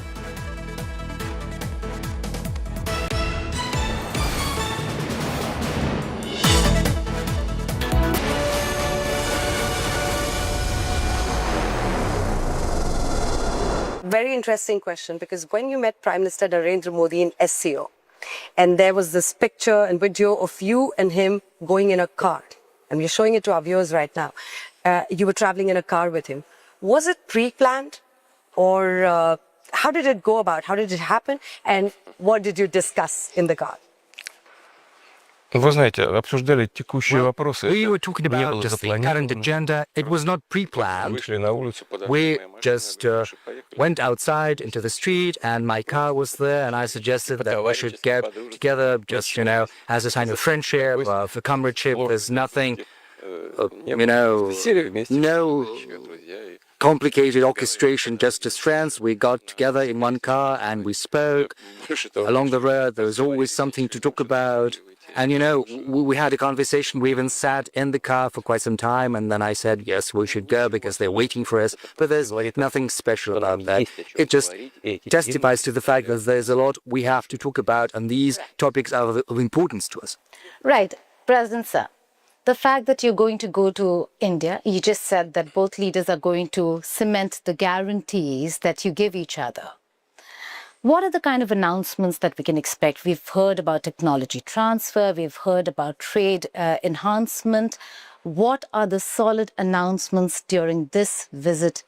And I ask you this is because the world, and you know who I mean, would be watching.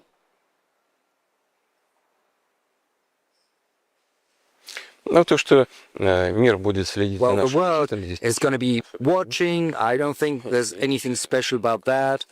Because, India is a great country, 1.5 billion people. It's a developing economy where the rate of growth is 7.7%. This is the first result in the world. Prime Minister Modi has managed to achieve that, and this says a lot. The Indian nation can take pride in. There's a lot to be proud of. Of course, there are always detractors, critics who believe that this can be done better, but that said, the result is evident. We've got a whole plan for cooperation which covers the most important spheres and fields. The most important ones are certainly oriented towards the future, and one of them is high technology.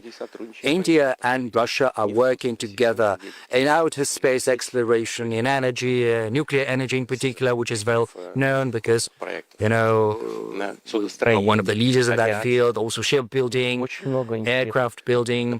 We have very many interesting directions which are oriented towards the future. Or let's take artificial intelligence. We'll probably talk about that later. But this is one of the key technologies of the future which is reshaping the world as we speak, because it manages to multiply things many-fold, but at the same time it creates certain challenges to be addressed.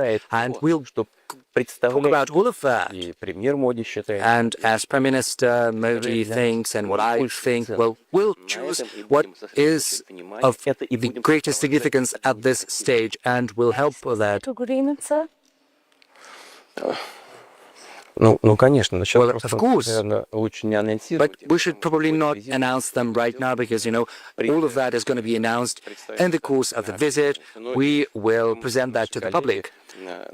And then the colleagues will present all of these agreements to us, and we'll have to give our final approval to these agreements.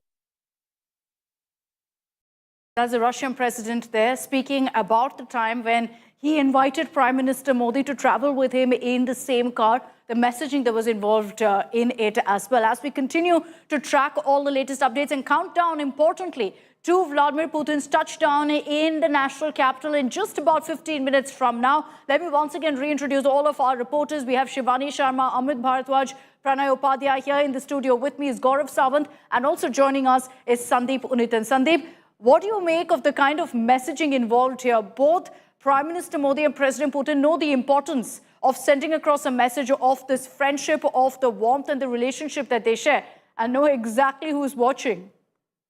Absolutely, Akshita. And it seems to be a replay of what they did at Tianjin, that armored limousine. We don't know yet which car they're going to travel in. Is it going to be President Putin's Urus limousine? It is the Russian equivalent of the US President's Beast that's also going to be here in Delhi, we are told. We don't know if it's going to be that car that they'll travel in, or is it going to be Prime Minister Modi's armored vehicle. But the fact is that the Urus is believed to be here in Delhi, and it is one of a kind vehicle that the Russians have produced in the last 5 or 6 years. It's an armored vehicle. It's almost 7 tons, and that is something, and it can basically withstand any kind of attack from, rocket-propelled grenades, machine guns, armor-piercing rounds, and even it's believed to be anti-tank resistant. So that is one vehicle that we're going to be seeing in Delhi in the next couple of days. So it is very interesting, the fact that the Prime Minister is choosing to ride with President Putin shows the warmth of this relationship, really. It's unlike any other relationship. It's unlike any other, state visit even. And I would go so far as to say that this is the most consequential visit possibly in India in the 21st century. Given the times that we are in right now, Russia is in the middle of a war. India is facing unprecedented diplomatic pressure, tariffs from the United States, and is being forced to choose, take a side. And India is choosing to do what is in India's supreme national interest. So that is really what we're going to be seeing over here, an independent Indian foreign policy, India choosing to take the path that suits its national interests more. Akshita. Very true. And the messaging here is very important. It's a short visit by President Putin to India, but one that's loaded with messaging, loaded with symbolism. And there's a lot of mention of that, by the way, in the interview that we will be airing at 9 p.m. tonight. Yes, we're counting down to Putin touching down in the national capital, but we're also counting down to the biggest interview of 2025, that big world exclusive where we've spoken to Vladimir Putin, and this by far is the longest interview he's ever done, 100-minute long interview where he sat down, took every single issue, every global issue that he's addressed. That's coming up at 9 p.m. tonight. So you'll hear from the man himself about why his visit is so crucial to India. Gaurav, we've also got our panelists with us on this broadcast. We've got Lieutenant General Tiny Dhillon. General Dhillon, I'd like to begin with you on this broadcast as well. Of what to you, sir, makes this visit so crucial for both India and Russia, I'd say? Good evening, ma'am, and good evening to Gaurav and the fellow panelists and your viewers. India, Russia, and before that, India, Soviet Union. We go back a long way in history, in our relationship, in our cultural exchanges, and more important than anything else, in this diplomatic world, the mutual faith we have, the mutual trust we have with each other. Russia का नाम आने से दिल में लगता है कि किसी अच्छे आदमी की बात कर रहे हैं. He will stand by us, he will not let us down. Whereas, as we all know, in today's international diplomacy, believing someone is very difficult. Today's friend can be tomorrow's enemy, whereas Russia has always proved to be a friend, and friend on whom you can rely. 1971 war, Goa liberation, or even after that. And practically after independence, all three defense forces, if we are so strong today, the basis of the strength of our armed forces was basically because Soviet Union provided us all the wherewithal in terms of equipment and what have you. So we have a great relationship, not only in defense, also in cultural relationship. I remember when I was in Russia, I've been there 2-3 times. Once in Red Square, I was walking, and since I wear a turban, I can be identified from far away. An old Russian man walked up to me and he said, "Mr. Singh, India?" I said, "Yes." And he started humming, "Mera juta hai Japani, meri patloon Englishstani, sir pe lal topi Rusi, fir bhi dil hai Hindustani." They are so fond of our music, they're so fond of our soft power. And I think it's a great relationship.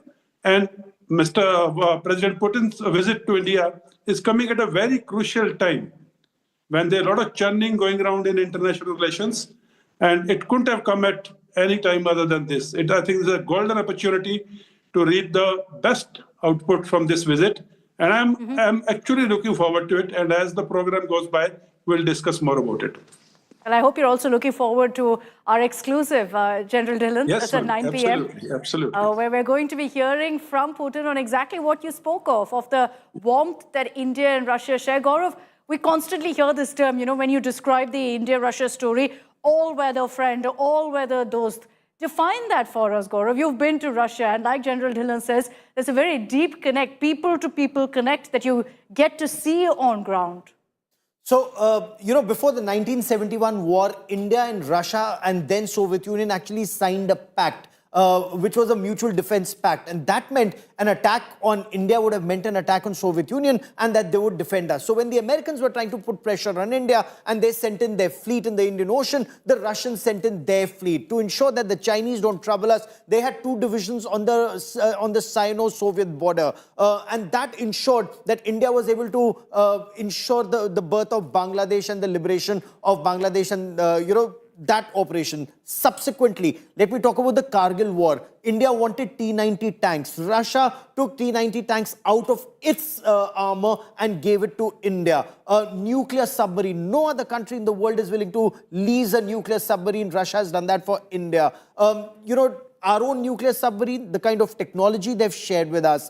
Fighter pilots, Su-30 MKI, Russian aircraft now made in India, MiG-21, MiG-27, the entire MiG series and Su series of aircraft, our aircraft carrier, our submarines. So there's so much of defense cooperation between India and Russia. Now that's one part of the story. The kind of technology they're willing to give you, the kind of access they're willing to give you, and the kind of, emotionally, their people want to come and spend time with you, learn about our culture, learn about our way of life, and the close partnership between Prime Minister Narendra Modi and President Putin personally. That's also taking this relationship to a new level, to a higher level, that level of trust that the two enjoy. So people to people, government to government, now we need to see whether business to business, it expands.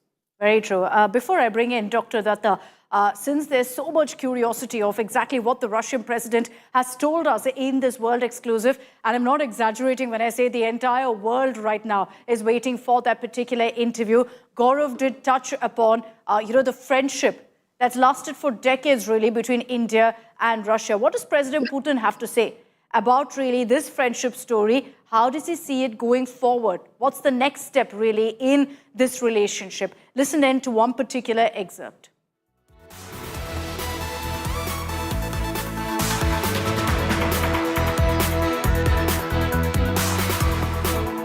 Dear viewers, hello and a very warm welcome.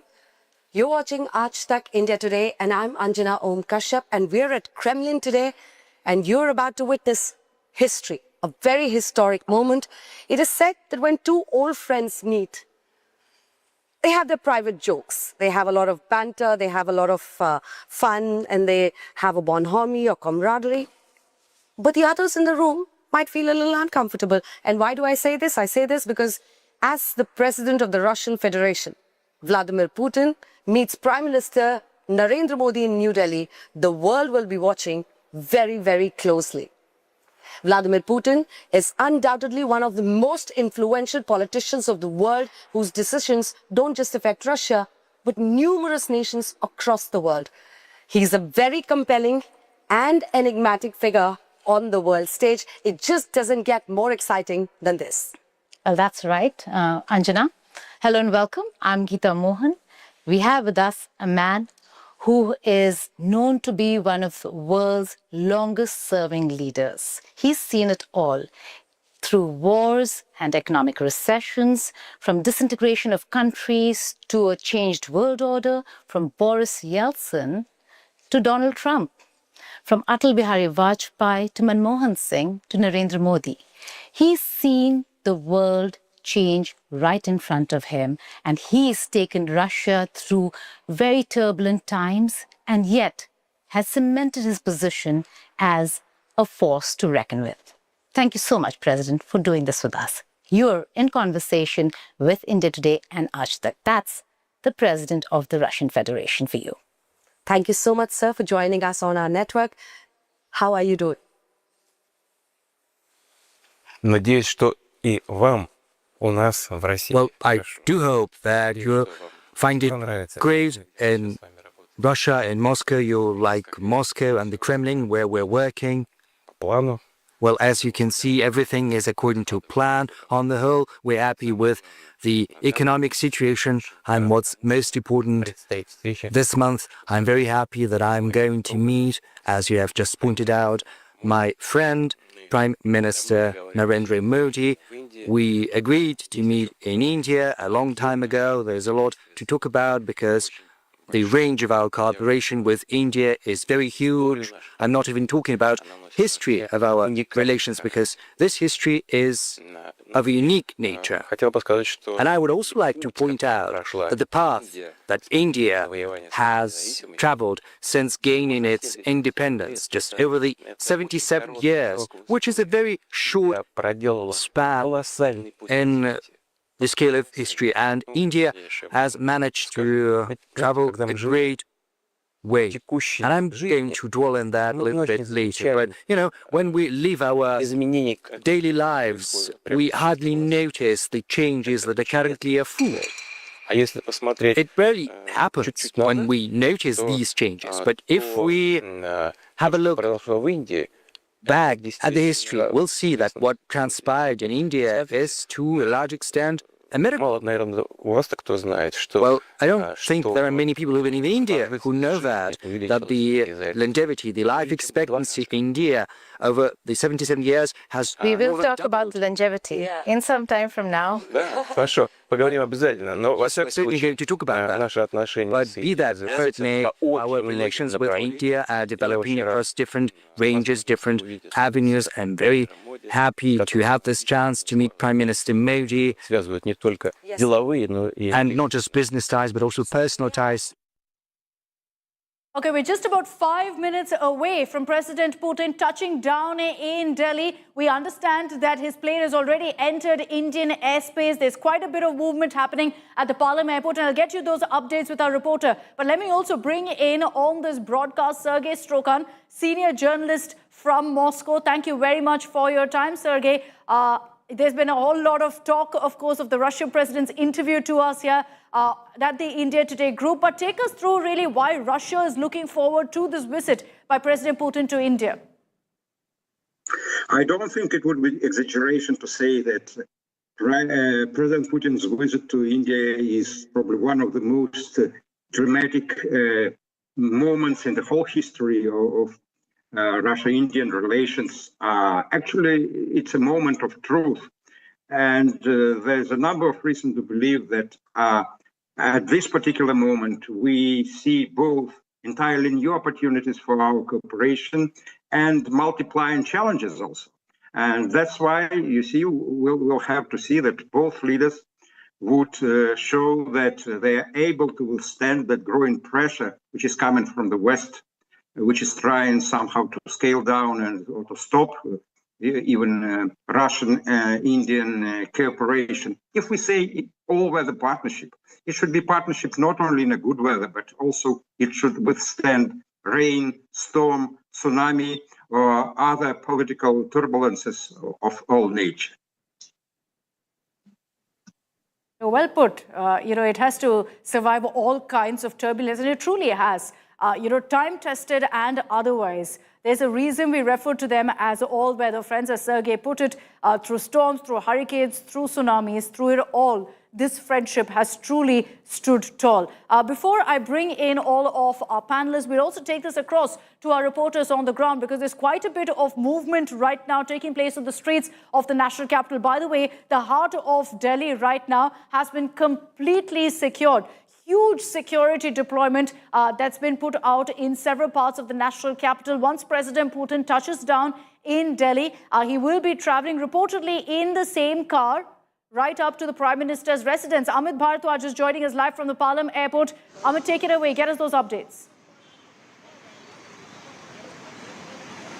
Akshata, I'm bringing you the latest updates for our viewers right from the Palam Technical Airport. The security has been put on high alert at this point in time. Traffic movement has been completely stopped, which gives us a signal that the Prime Minister could be reaching anytime to Palam Airport, and it also happens to be barely a few minutes from when President Putin will be touching down at Palam Airport. So everything is working in sync. This traffic on the other road has been completely stopped, so that there is no possibility of any other movement, vehicular movement, and which is a clear indication that the Prime Minister could be actually reaching here at the Palam Technical Airport.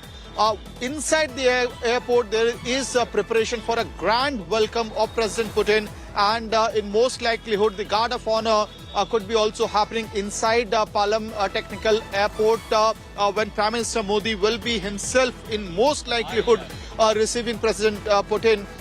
And what we can certainly tell our viewers, that security is on alert, giving an indication that the Prime Minister could reach here any time. The doors have been opened. The Palam Airport doors is open right now. This is the main gateway towards the Palam Airport, Technical Airport, and what we are expecting is that in the minute or two, there could be actually the vehicular movements, and the carcade pilot car, I believe, has crossed the Palam Airport area, and the carcades have started to enter. That's in the visual. The carcade of the VVIPs, most likelihood of Prime Minister Modi, is entering inside the Palam Technical Airport at this point in time. That could be the Prime Minister's carcade entering the Palam Airport, and that's in the visuals right now. President Putin to touch down in India, and minute before that, PM Modi has entered Palam Technical Airport. So the news that we broke on India today, that PM Modi in most likelihood is going to receive President Putin at the Palam Airport. That news, this particular visual that's on your screen, is confirmation of that news break on India today, and PM Modi has gone inside Palam Airport. So in few minutes from now, we will be seeing those visuals of bonhomie, of friendship, of a strong bond that India and Russia share, as well as that PM Modi and President Putin share. So these visuals is the confirmation that PM Modi himself is going to receive President Putin at Palam Airport right now. And in a few minutes from now, Akshata, will get those visuals as well. Possibly a repeat of what We're standing by for those SCO first Summit pictures. well. Amit Bharadwaj reporting from the Palam Airport, getting us the first glimpse of the Prime Minister's convoy going into the Palam Airport. So like we told you here on India Today, Prime Minister Modi is chosen personally to be at the airport to welcome President Putin. After that, there's a possibility that in that very convoy that you saw Prime Minister Modi traveling in, President Putin will be accompanying him. That could be in the next 15 to 20 minutes. So we're going to stand by for those images as well. I'll bring in the rest of our reporters as we track the latest updates from the ground now. We've got Pranay Upadhyay from the Prime Minister's residence. We've got Shivani Sharma joining us from outside the ITC Moria in Delhi. That's where Putin will be staying. It's a very short visit in the sense he's going to be here for just over 24 hours, but a visit that's extremely crucial, loaded with messaging. Many would say to the West, but beyond that, also loaded with important messaging for India and Russia as well. So let's bring in all of our reporters on this broadcast. I'll bring in Shivani Sharma for a quick update, and Pranay Upadhyay as well. Pranay, to you first. Right after President Putin touches down and we see an exchange between Prime Minister Modi and President Putin, it's straight over to 7 Lok Kalyan Marg for a dinner meet. Absolutely, Prime Minister Narendra Modi will not only be receiving President Vladimir Putin, he's also hosting a private dinner for President Vladimir Putin. This is not for the first time he's hosting a private dinner. During his earlier visits also, Prime Minister Narendra Modi fondly received President Vladimir Putin, and he hosted a private dinner for him. And we have seen that, in Sochi, when President Vladimir Putin hosted Prime Minister Modi, there has been a tradition of informal conversation between President Putin and Prime Minister Modi. And here also, both the leaders will be taking forward that. Then this is a time for both these leaders to take without any protocol, without any the formal or official barriers or agenda, they can discuss a freewheeling conversation. And that is the thing which was also highlighted by President Vladimir Putin during India Today's interview. There he said that, whenever we meet, we discuss a lot. We discuss about many things, about the geopolitics, about the domestic politics, about our own issues as well. So this is how we bond. And this is the 11th visit of President Vladimir Putin during Prime Minister Narendra Modi's term. And therefore, that, how long there has been an association. If you see the history of engagement between Prime Minister Modi and President Vladimir Putin. Apologies for interrupting, but we're just going to cut into what's happening at the Palam airport, where you can see all the preps are underway right now. There's going to be a formal guard of honor, which is usually the protocol to welcome a head of state, to welcome President Putin in this particular case. So we're also standing by for the first image of Prime Minister Modi, because he will be waiting there. The moment the plane comes into the runway and stops there, Prime Minister Modi will be waiting at the foot of the stairs as President Putin deboards. And that image, that moment when the two leaders meet, will speak volumes really of the India-Russia friendship and their story. Dr. Mohan Kumar, former diplomat, is also with us on this broadcast. Dr. Kumar, what do you make of the symbolism behind Prime Minister Modi being there at the Palam airport to personally receive President Putin? I can say that none of us really are surprised by the fact that the Prime Minister has chosen to do that. So thank you very much for having me. I think it shows two things. One, my own recollection of Prime Minister Modi when he was the first leader to come to Paris to receive Macron and to see Macron, is that Prime Minister Modi takes a lot of effort to invest in the personal relationship and rapport that he establishes with foreign leaders. Secondly, he does not often come to the airport to receive foreign leaders or foreign presidents. So it is definitely an indication of the tremendous importance that he attaches to the relationship. I'll also have to say that geopolitically, Washington, China, and Europe, the capitals must all be watching this visit almost minute by minute. Geopolitical analysis of this visit, I think, will reach an all-time high. People will look at the body language, people will look at the substantive outcomes, and in the scheme of those things, the Prime Minister going personally to visit or to receive President Putin at a time when Russia is under pressure from the West has its own geopolitical signaling. Very true. Gaurav, if I can bring you in on that as well. In the interview that we will be airing at 9 p.m., we'll hear from President Putin himself on what really the messaging is to the West. And President Putin hasn't shied away from calling out the West on their hypocrisy, particularly on the attempts that they've made to kind of threaten India, arm twist India on the issue of oil. He's called a spade a spade. India has done so very politely in the past. India has exposed America's double standards, and President Putin, in that exclusive interview to India Today, when he spoke to Anjana Om Kashyap and Gita Mohan, he said America continues to take uranium and oil from Russia. It continues to take fertilizers from Russia.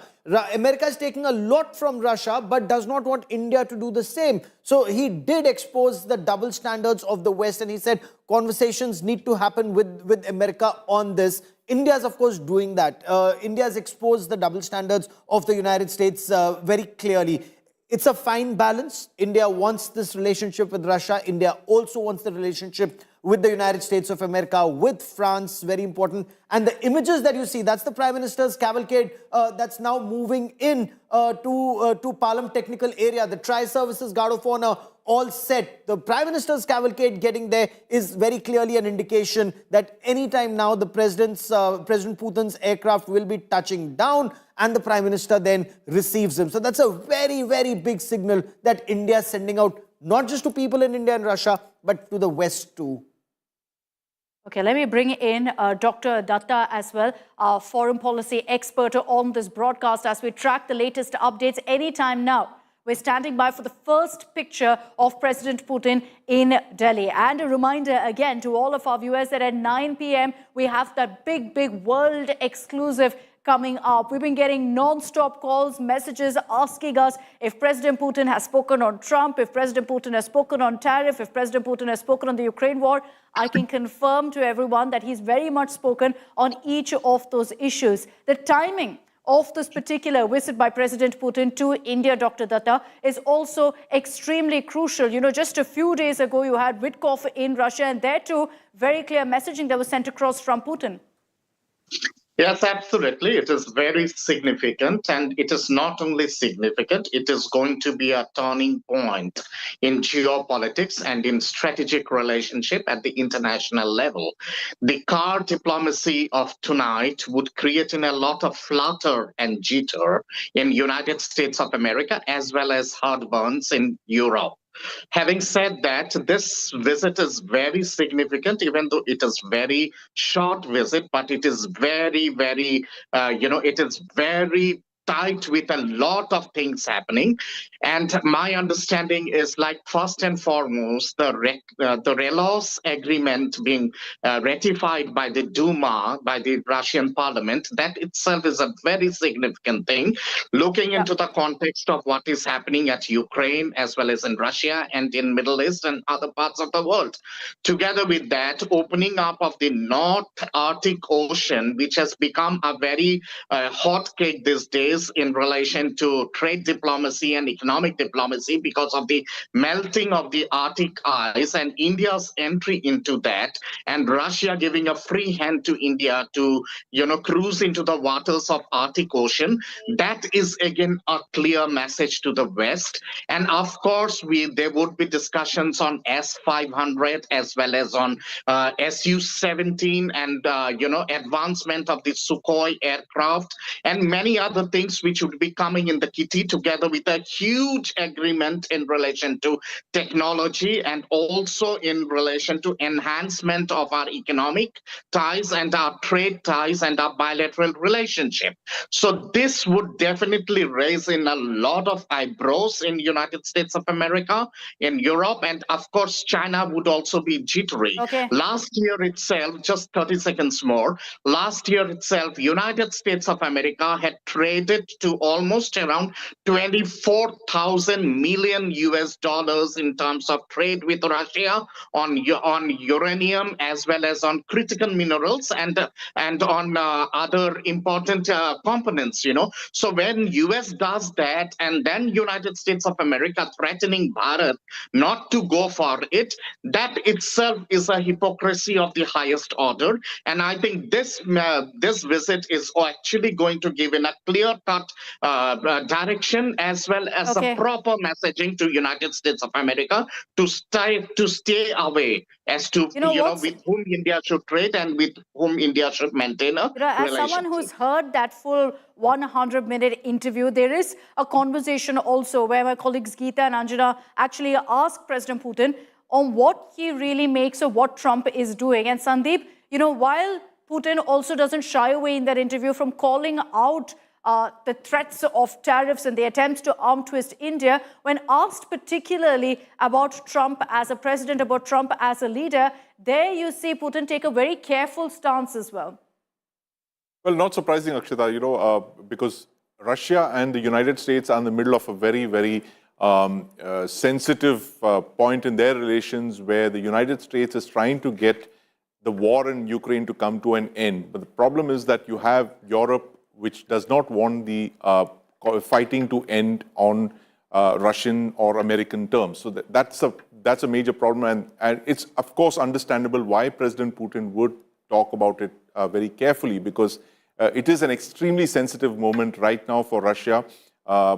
Everyone wants to see the war in Europe end. It's only a matter of, on whose terms they're ending and whether this fighting can actually stop. Otherwise, the war, it possibly enters its fifth year in 2026. So it's a very important interview, Akshita, and this is going to be watched. This interview is one of the most significant interviews, that's been obtained by any Indian television channel. And at a moment like this in international relations, it's literally every single capital of consequence will be tuning in to see what President Putin has to say about not only the war in Europe, but also his ties with India and the other countries as well. So it's huge signaling, geopolitical signaling, from the Kremlin, from the Russian Federation, and of course from President Putin himself. And we can't wait to hear what he has to say. And I really envy the fact that you were one of the first to listen to that whole interview, Akshita. But it is going to be the most anticipated interview given by any foreign leader, and one that's been scooped by India today, Akshita. I agree with you, Sandeep. I consider myself extremely lucky that I was able to catch that interview. All right. Images are on your screens right now. We apologize that it's completely dark, but what we're trying to show you is the moment of Prime Minister Modi there, getting out of his vehicle, getting set to welcome the Russian president. So any moment now you will watch out for images of Prime Minister Modi with Russian President Putin. Those are the first images on our screens. Hugely significant, Gaurav, that you have Prime Minister Modi there at the Palam airport, and very telling that he's chosen to be there personally to welcome President Putin. We were first hearing it's going to be Dr. S. Jaishankar. It looks like Prime Minister Modi said that, no, my good friend Putin, I will welcome him personally. So this is the Palam technical area. This is where military aircraft and VVIP aircraft land.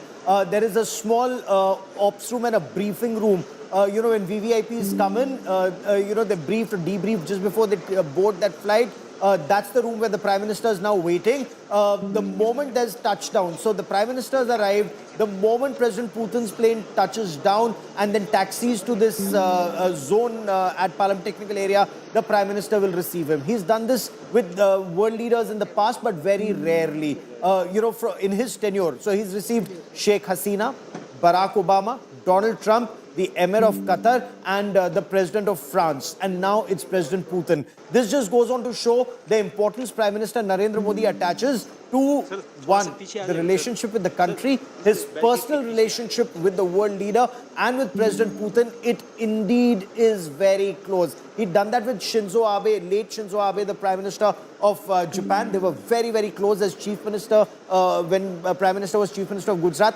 Incidentally, if I may, when Narendra Modi was Chief Minister of Gujarat, he had travelled in 2001 to Moscow, and then President Putin, according to Prime Minister Narendra Modi's team, he'd been very kind to engage with the Chief Minister of a state, of Gujarat, and there was this, two-state cooperation. So Astrakhan in Russia and Gujarat in India, they became partner states. So that cooperation from 2001, now you're seeing this phase in 2025. I'm going to bring in Amit Bharadwaj, who's standing by from outside the Palam airport for those updates. Amit, can you confirm for us on whether Putin has touched down in Delhi? Akshita, in any moment from now, because the craft had already was inside the Delhi NCR airspace, and that means that landing could be anytime soon. There has to be a confirmation signal as well coming in, and those visuals will be out very soon, where we will see Prime Minister Modi receiving President Putin out here at Palam Airport, and that's going to be a very significant a moment for India and Russia, both in terms of the old ties that we share, as well as the strengthening of those ties as we build the gateway for the future from here. And any time from now, we will be seeing those visuals of the touchdown also coming out, as well as Prime Minister Modi receiving President Putin at the Palam technical area. We can certainly tell our viewers at this point in time is that the craft was already in the Delhi NCR airspace, so the touchdown could be anytime soon at here at the Palam airport. And after that, we'll get those visuals, first visuals on our screen of President Putin and PM Modi. Back to you. Okay, so I'm tracking right now. Since you raised the live tracker, Amit, I immediately opened it up on my phone. And I can confirm that right now, the plane hasn't touched down just yet, but very close to landing in the Palam airport. This is the flight number is RSD 369.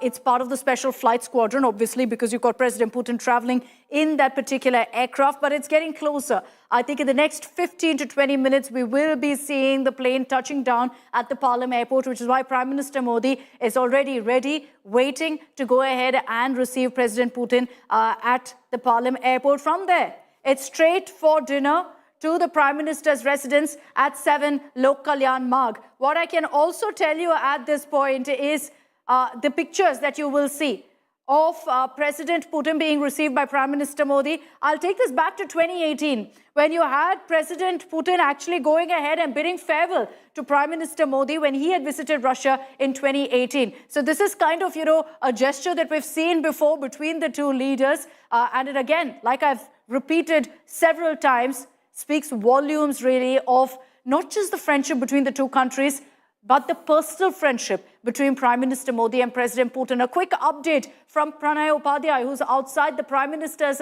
residence right now. Pranay, what's exactly on the agenda tonight? It's a very short visit. So it's a packed one where President Putin will be, of course, spending dinner, we understand, today with Prime Minister Modi. There's going to also be a meeting with President Murmu tomorrow. Absolutely. The itinerary for President Vladimir Putin's visit is very packed, and a lot of items are there in it. But it starts with the personal bonding of Prime Minister Narendra Modi. You saw the visuals of 2018 when President Vladimir Putin came to airport to bid farewell to Prime Minister Narendra Modi. So in a way, it's like taking forward from the last page. Prime Minister Narendra Modi has reached the Palam technical area. He would be receiving him. Both the leaders will be coming to the 7 LKM Lok Kalyan Marg, where Prime Minister Narendra Modi will be hosting a private dinner for President Putin, and that is the place where both the leaders will be having a direct conversation. And we have seen that how Prime Minister Modi and Russian President Vladimir Putin have bonded, and they always try and find a way with which they can have a direct conversation. They can have an informal conversation. We have seen it in Tianjin. We have seen it in Sochi. We have seen it in Delhi as well. So tomorrow as well, there is going to be restricted talks, a direct talk between both the leaders, preceding the bilateral delegation level talks. But before that, here at LKM, both the leaders will be setting the agenda for the talks for the bilateral engagement. But besides that, there are many MOUs which are likely to take place, which were likely to be announced during this visit of President Vladimir Putin, which includes the areas include health sector, areas into fertilizer. You have heard President Vladimir Putin mentioning about how concerned Prime Minister Narendra Modi is regarding the fertilizer supply to India, and he has assured help.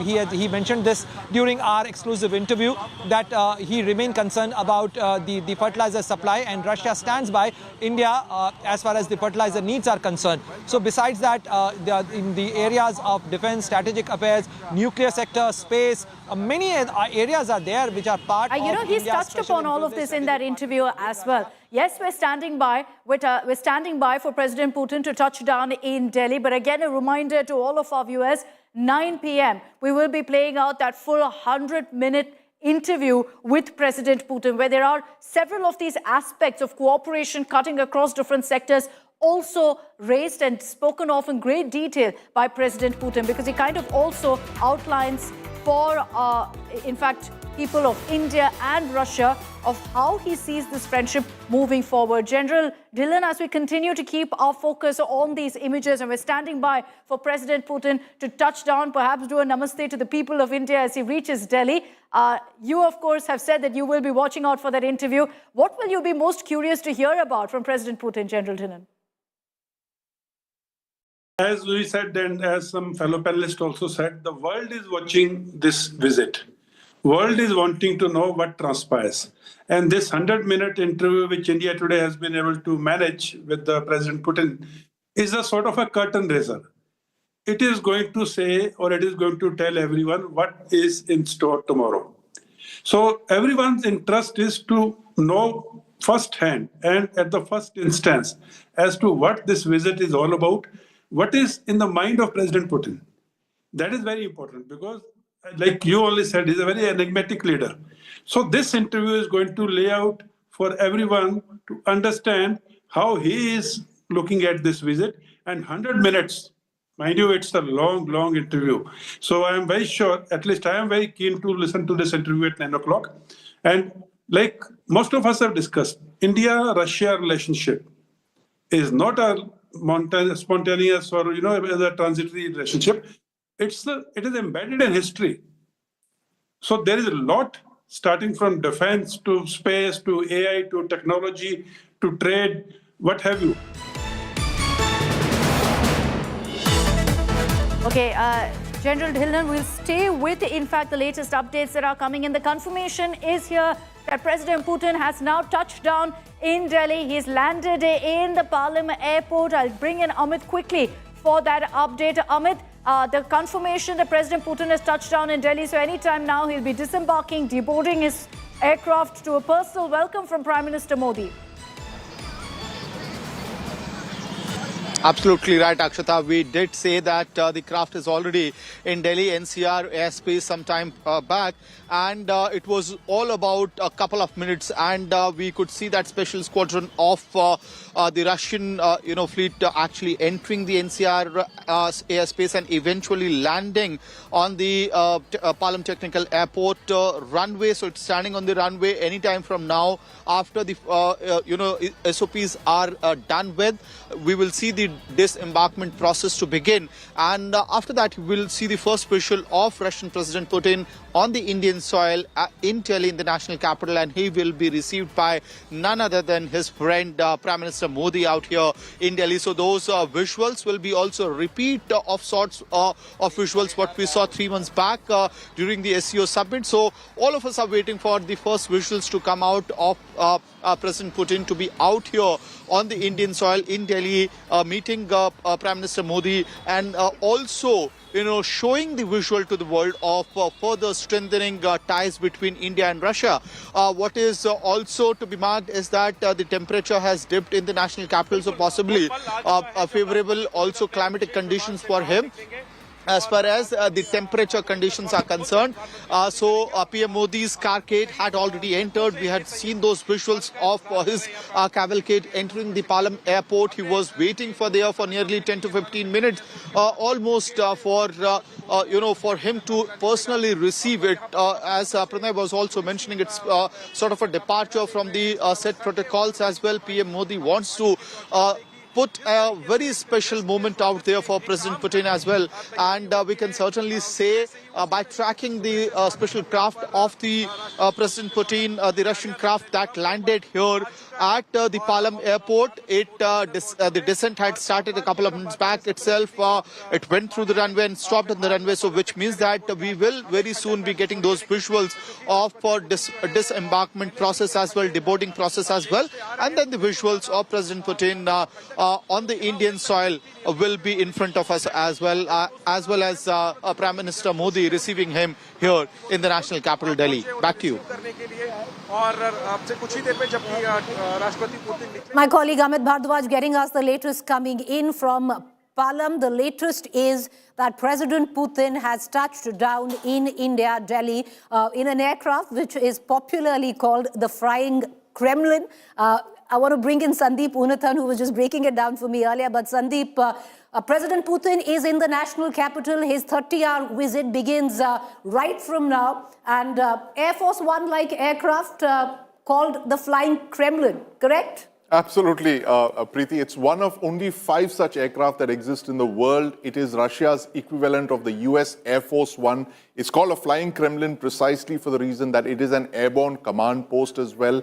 That's what the Russian designation for it is. It's flown by special pilots. They're some of the best Russian Air Force pilots. It has everything that the president would need. It's got encrypted communications. It's got self-protection suites. It is an IL-96 passenger liner. It's a 4-engine aircraft. It's a wide-body jet. There are 2 symbols of state when President Putin travels abroad. One is the IL-96 wide-body jet, the Flying Kremlin, and the other is his personal limousine, the Aurus Senat, and both of these are entirely made in Russia. If you can say it's Atmanirbhar Russia, it's entirely made end-to-end, and these are basically the 2 symbols of Russian power, and this has been introduced in President Putin's term, and he's had been president for over 2 decades now. So it is a flying fortress, this aircraft. I mean, it's got everything that he would need. Like I mentioned, encrypted communications. He's in constant touch with the ground control. He has the ability to even conduct military operations from when he is airborne. So that is the kind of secure communications that this aircraft has. It is, like I said, it's one of just 5 such aircraft And when they fly, Preeti, it's interesting that there are decoy aircraft as well, because I was just reading a report which said that Flight Radar just tweeted out saying that this is the most tracked aircraft flight in the world today. Everybody is literally tracking that on Flight Radar on near real time since the time it took off from Moscow and made that 6-hour flight across Eurasia towards New Delhi. And that aircraft, we don't know how many are there, but it's clearly, given the past history of how he travels, his travel is, it's closely guarded. He uses decoys. Sandeep, two aircraft as well. We see there you see it on your television screen. Go ahead, Sandeep. Go ahead. The Flying Kremlin, it's a beautiful aircraft. It's all white, and you see the Russian livery, the Russian flag, the blue, red, and white, painted all across the aircraft. And that is one of the most magnificent Russian passenger aircraft, and that is the Flying Kremlin. And possibly I'm not sure what the conversation is, but the Russian conversation would be the equivalent of the Kremlin has landed, Preeti. Well, the Kremlin has indeed landed, as Sandeep was pointing out, the aircraft called the Flying Kremlin. What we also are getting in are visuals of the Prime Minister who'd be personally receiving President Putin. What we've been given to understand, what we're also looking at is a possible SCO moment once again.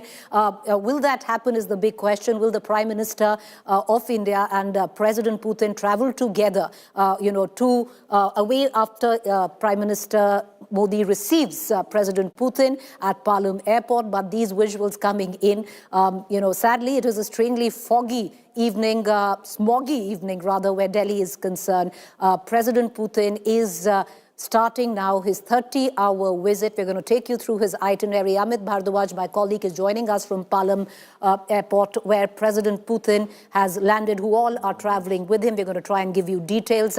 It's a very, very important visit. Sandeep was also pointing out, where the most tracked plane is the Flying Kremlin, possibly adding to what we were speaking of earlier, the aura of mystery or the palace intrigue that surrounds President Putin. But some amount of that palace intrigue will be neutralized today at about 9 p.m., exact sharp 9 p.m. India time, where we have that super global exclusive with President Putin, where India Today Group has landed that interview, a 90-minute interview, truly a global exclusive, agenda-setting exclusive there, will make headlines across the world, and everybody waiting for that interview at 9 p.m. These visuals coming in of the Flying Kremlin landing in the national capital at the Palam airport. Gaurav Sawant, my colleague, co-anchoring with me, joining us as well. Gaurav, in all probability, we might have that another SCO moment in the making, where the Prime Minister and the President of Russia traveling together in the same car.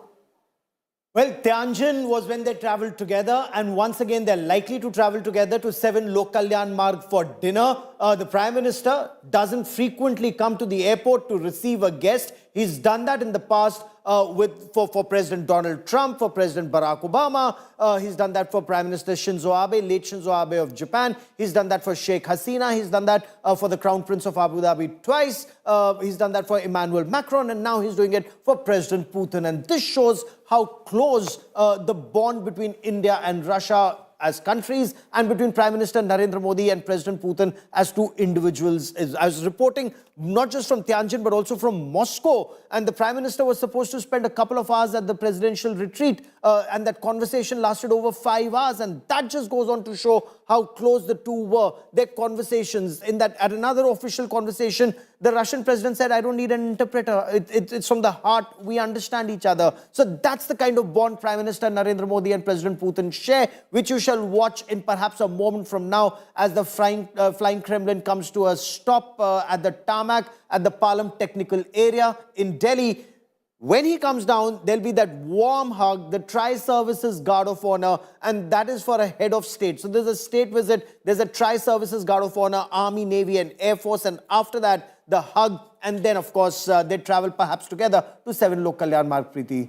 With all eyes on that, but from here on, of course, he's going to go to 7 Lok Kalyan Marg, where the Prime Minister is going to be hosting him for dinner.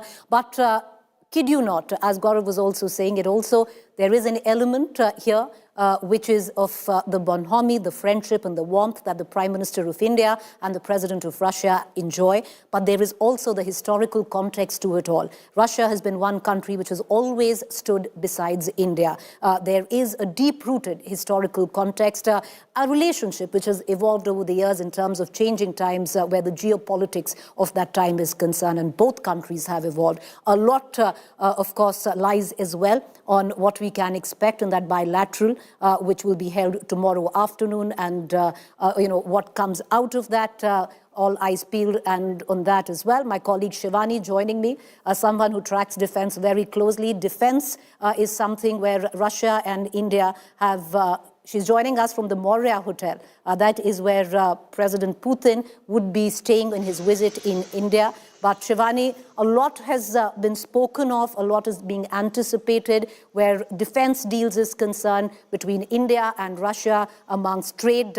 All eyes on that as well, because there is a certain amount of pulls and tugs of it where we're talking about international pressure. There will be consequences of the deals that we make for Russia, internationally speaking. Trade, is going to be a big point of concern, especially because we'll be hosting, the American delegation when it comes down to tariffs. We're facing one of the worst tariffs to about 50%. That could come down to 15%. But even now, America watching very closely on what really transpires in this 30-hour visit and that joint statement that will be issued after the bilateral. For the benefit of our viewers, Shivani, you have President Putin, who has landed any minute now. We'll see him come out and be received by the Prime Minister of India. So all eyes there. But take us through the itinerary of President Putin over the next 30 hours, Shivani.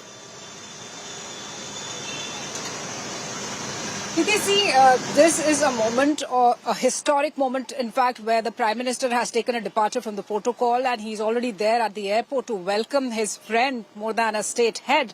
And this two-day visit by President Putin happens to be very important. The whole world is having a watch on this because India has shown the world that what bonhomie and what a personal bond between the leaders is. Despite a lot of pressure, a lot of statements, criticism, after the Russia-Ukraine war, India and Russia have maintained their diplomatic, strategic, historic ties. And that's what we are seeing.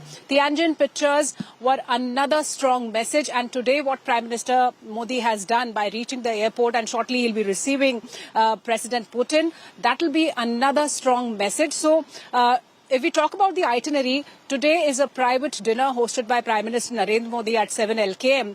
Though the brief halt can be at the ITC Moria, where I am present right now. It lies between the airport and 7 LKM.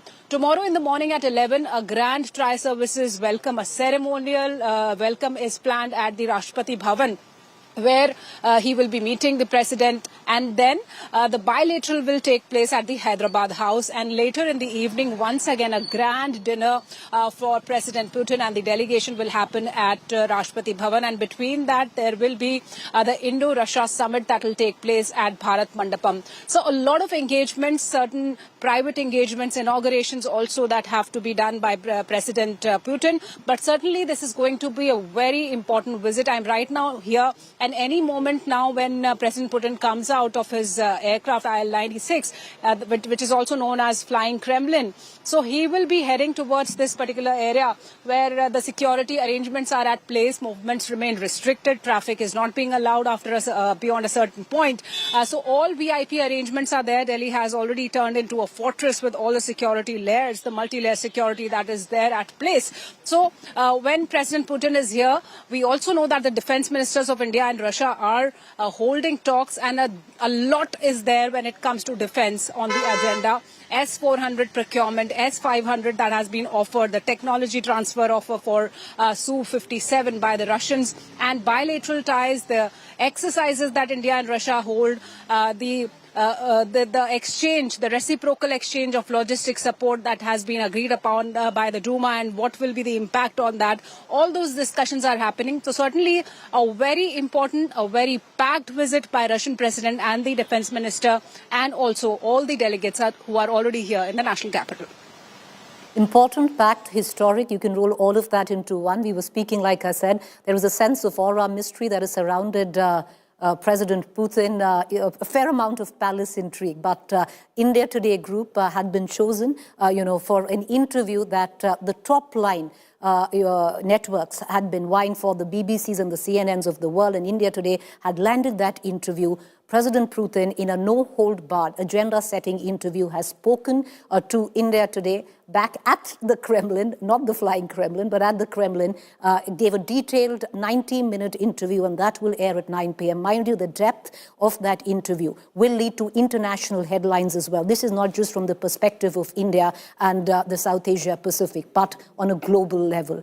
This will definitely, of what I know, and I can give you an excerpt in that, President Putin has spoken about President Trump. He's spoken about the war in Ukraine. It's his first visit after the war in Ukraine. All right, so Sandeep and Gaurav, would you both want to come in? That door of the flying Kremlin now open any moment from now. You'll have President Putin walk down, Prime Minister.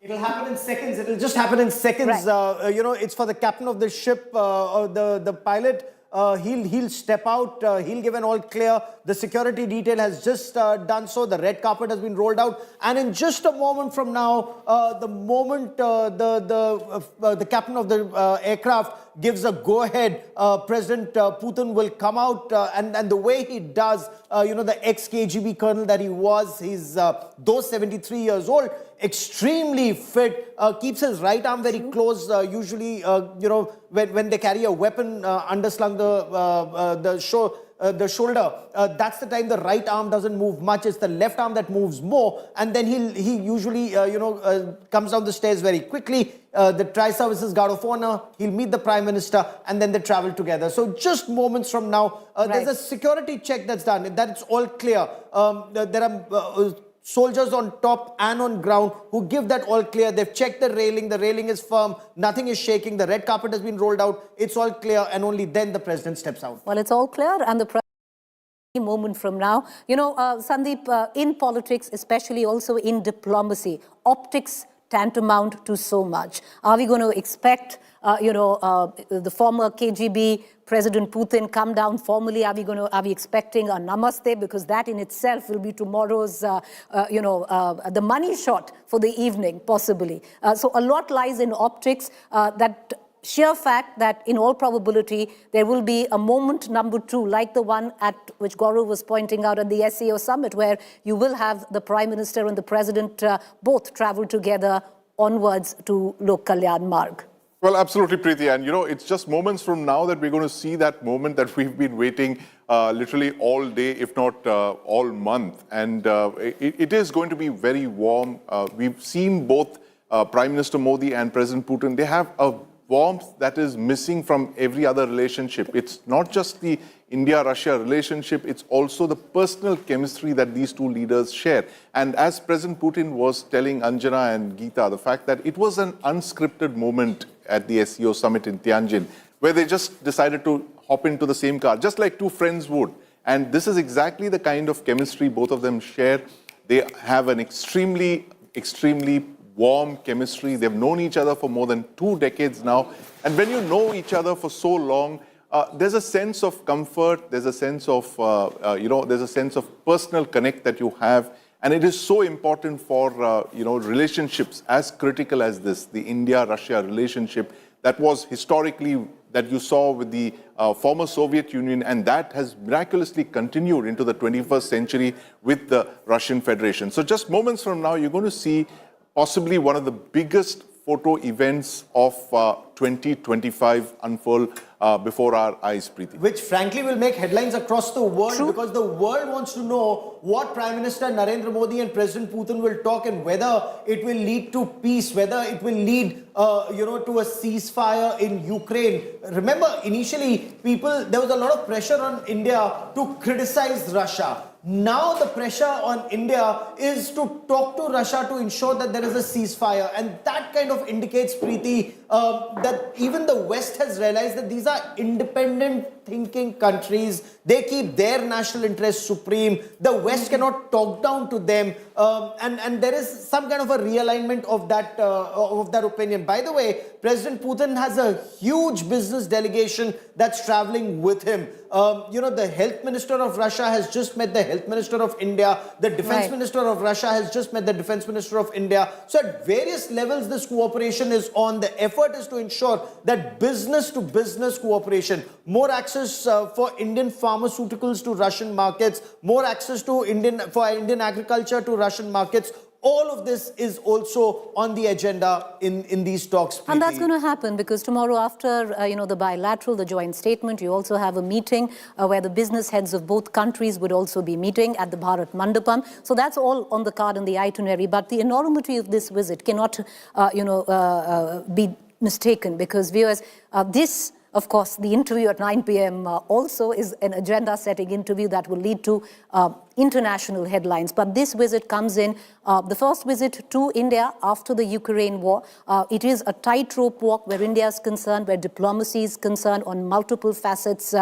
Both Russia need to be happy. There will be consequences on the optics and the messaging of it that goes, especially where the United States is concerned. We have a delegation coming in the next 1 month where trade will be on the talking table. Right now, India is facing sanctions up to 50%. Will that be brought down to 15%? Will that depend on what really happens in the bilateral tomorrow? We also have with us our consulting editor, Rajdeep Sardesai. Rajdeep, while we wait for President Putin to walk down and be greeted by the Prime Minister of India, your 2 cents on the importance and the enormity of this visit. Of course, we're going to play our world exclusive at 9 p.m. this evening. So for those of you who don't watch Rajdeep, can watch President Putin at 9 p.m. Well, I think the global context in which he's coming to India makes this different to yet another Indo-Russia summit. The fact that this comes against the backdrop of all that's happened in Ukraine, the fact that it comes against the backdrop of what America under Trump has done to India, to impose 25% additional penalties on India because of our oil purchases with Russia, because it comes against the backdrop of India trying to rediscover some kind of relationship with China in this new polycentric world order. It comes against the backdrop of what we saw happening earlier this year in Operation Sindoor. It also comes to my mind also at a time when, let's be honest, President Putin is a pariah for the Western world. So in all these contexts, the fact that India is here carrying on a relationship with an all-weather friend is important because it's taking place in a world that's churning all the time. So for President Putin and Prime Minister Modi, this visit becomes is significant. We've seen what's happened at BRICS, SCO, the attempt to forge new regional alliances in a way to almost fill up the vacuum that exists because we never know with Donald Trump what America really wants. So an erratic America makes Russia some kind of a shield for India. An expansionist China makes Russia a country that we would like to have firmly on our side. Right. The fact that you've got a Pakistan Rajdeep, run by... May I just, you can come in and reflect. You have President Putin, he's 73, very, very fit, practically running down the stairs there. He will be greeted by the Prime Minister there, who is waiting for him. What kind of greeting will that be? Will it be a namaste? Will it be a firm handshake? Will there be a hug? Optics are everything, where diplomacy comes into question. A gentle smile, and it is a handshake and a warm hug. So that is possibly, Gaurav, the money shot for the morning tomorrow newspapers, that hug enjoyed by the Prime Minister and President Putin. A firm handshake and a quick hug, and then, of course, that photo opportunity. In all probability, they will be escorted to one car, and that is the second moment where the Prime Minister of India and the President of Russia would be traveling together en route to Kalyan. So that's the Air Officer commanding Palam Technical Air Base, who's greeted the Russian President, Prime Minister Narendra Modi, introducing the Russian President to his entire team. That also includes Russian diplomats and Indian diplomats who are a part of this team. It's a big delegation that the Russian president is also carrying. Then, of course, the Tri-Services Guard of Honor. You're absolutely right that hug is the money shot for now, but there will be multiple hugs between now and the 9 p.m. tomorrow. The traditional Indian dance to welcome the Russian president. He will enjoy the music. Perhaps there's some music in that. We'll know in a moment from now. And if I may, President Putin is maybe a pariah for some in Europe. He just went to Alaska on the invitation of the American President Donald Trump. And President Donald Trump just sent a team to meet him in Moscow at the Kremlin. Jared Kushner and Steve Witkoff just met him. They're trying to find a solution. All right, so there is a fair bit of music, and you have President Trump who took that 10 seconds to acknowledge that little dance sequence that you see for President Trump. And understandably, this is the full red carpet, the protocol meted out to a head of state, and that's exactly what we're witnessing on our television screen. Multiple layers to this visit, very, very important. And for now, that will be the money shot for tomorrow morning's newspapers, where you have President Trump hugging the Indian Prime Minister. But Sandeep and Rajdeep, I'm going to bring you back in, and Gaurav as well. Sandeep, with what we were speaking of earlier, there is, all right, so it does seem both of them will be traveling in the same car. You have Prime Minister Modi as well as President Trump. President Putin. President Putin, sorry, driving alongside all the way to Lok Kalyan Marg.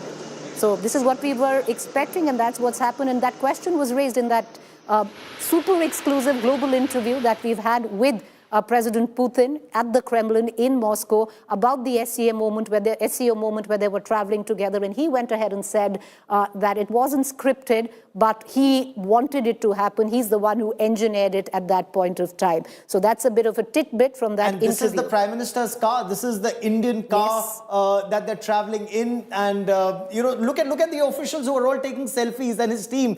Everyone wants a selfie of that moment. The Russian flag and the Indian flag on the Prime Minister's official Jeep. They're traveling in that SUV together to 7 Lok Kalyan Marg, where there's a private dinner in honor of the Russian president. And then they take this relationship forward. So these are signals not just to people in both their respective countries, Preeti, but also to the world. Ye dosti hum nahi todenge. That's that big message that goes out.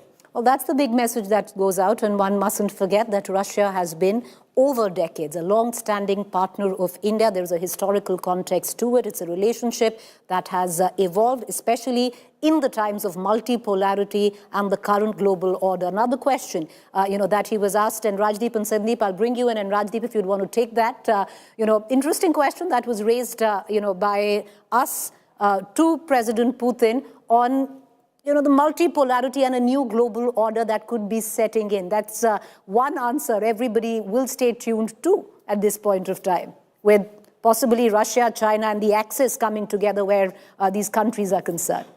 Look at, I was speaking to a European diplomat. Look at it from the European point of view. They've said, we see the pictures of Prime Minister Modi, President Putin, and the Chinese President Xi together, and we have our own views on it.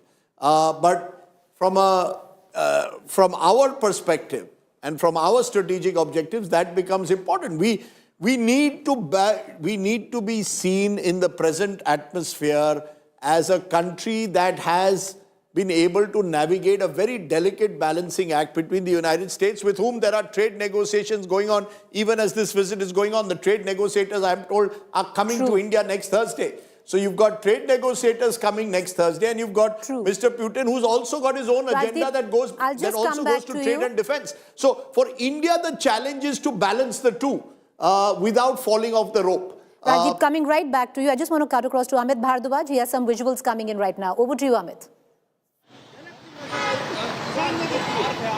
Well, the visuals that we were waiting for, these visuals are coming straight from the Palam Technical Airport, and the first vehicle that's going to be out from here will be part of the Prime Minister Modi's carcade, and from here on, PM Modi is taking his friend President Putin to 7 LKM in most likelihood, where the dinner will be also hosted. The gates of the Palam airport is open, and the first car, the pilot car, is out. and after that the security carcades would be coming out. So those visuals are on your screen. This is Prime Minister Modi's carcade, and in the white car, which you will see in any moment from now, is Prime Minister Modi and President Putin in that particular car. So as we were talking about the repeat of the SCO visuals, possibility of repeat of the SCO visuals, that's happening right now on your screens, and Prime Minister Modi's car is leaving right now the Palam airport. These are visuals on your screen where PM Modi along with President Putin is leaving from the Palam airport, and that's the car of Prime Minister. The Prime Minister's white car is out. PM Modi and President Putin are out of the Palam airport. So the visuals that we were waiting for, the repeat of the SCO Summit, those visuals came from the Palam airport tarmac, where, I beg your pardon, PM Modi hugged President Putin, and after that both of them boarded the same car, PM Modi's car, the white car that we were showing to our viewers at this point in time from Palam airport. That was Prime Minister Modi's car. So you had the pilot cars and the security carcade, and after that PM Modi along with President Putin in the same car. So a repeat of the SCO moment here in India, and these visuals are certainly going to be recorded in the history as the symbol of strong bond and bonhomie that India and Russia share, and how we are going to strengthen it from here on. The trade between India and Russia has increased many folds in the past 4 to 5 years. There's a focus on the defense sector that Russia would also want India to increase the deal upon, and India also looking at better negotiations. And the carcade of the Indian officials, the MEA was here, S. Jaishankar, other officials from the Russian embassy, the Russian defense attaché, all of them are leaving the Palam airport, and they would be, heading towards ITC Moria is the place where President Putin is leaving, will be staying here. And PM Modi is all set to host a very private dinner for President Putin at 7 LKM. So the visuals from the Palam airport, whatever we expected and told our viewers were actually at play at Palam airport. You have you are correct, Amit. You are correct. Aircraft, all right, let's cut across to Pranay for a brief while. My colleague who's joining us from local landmark. Pranay, it does seem that the motorcade of the Prime Minister, and it's a repeat deja vu moment like the SCO Summit, where you have the Prime Minister ride alongside President Putin to local landmark. Can you give us what the next 30 hours for President Putin will look like, and what will be on the table for discussion? Of course, we're talking about trade, we're talking about defense, we're talking about labor pact, so a lot there, but give us a sense of what to expect. First of all, the full spread of food will be on spread for President Vladimir Putin, because Prime Minister. So you talk about food and we'll bring everybody in. On a lighter note, Pranay, on a lighter note, will President Putin actually partake? Because like I said, with this whole palace intrigue and mystery and that aura around him, does he actually, will he eat the food that has been laid out, for the president, or will it be what he's brought with him? So, what is the official communique on that front? Certainly, because we really don't know, Preeti, what will be what will be his dinner, how he will be taking his dinner here at 7 LKM. But see the venue, see the setting. If Prime Minister Narendra Modi has gone there to Palam technical area to receive him, if he's traveling along with President Vladimir Putin, if they are in the same motorcade, and if they are coming to the same place, they will be having dinner together. So definitely, this is the kind of message of a mutual bond. This is a mutual respect, and this is about the mutual confidence on each other. And that is why President Vladimir Putin, who's known and whose security establishment is known for, checking everything, and they do not take any risk because the threat to his life is way high. But still, they trust friend, and India is a friend. And there is a special arrangement, if I can ask my camera person to zoom a bit so that you can take a glimpse of certain lighting. There is a special lighting in Prime Minister's residence, 7 Lok Kalyan Marg, and this is specially lit for welcoming President Vladimir Putin here at Lok Kalyan Marg. And if as far as the next 30 hours are concerned, President Vladimir Putin will be hosted here for the private dinner, but thereafter, his main day would be tomorrow.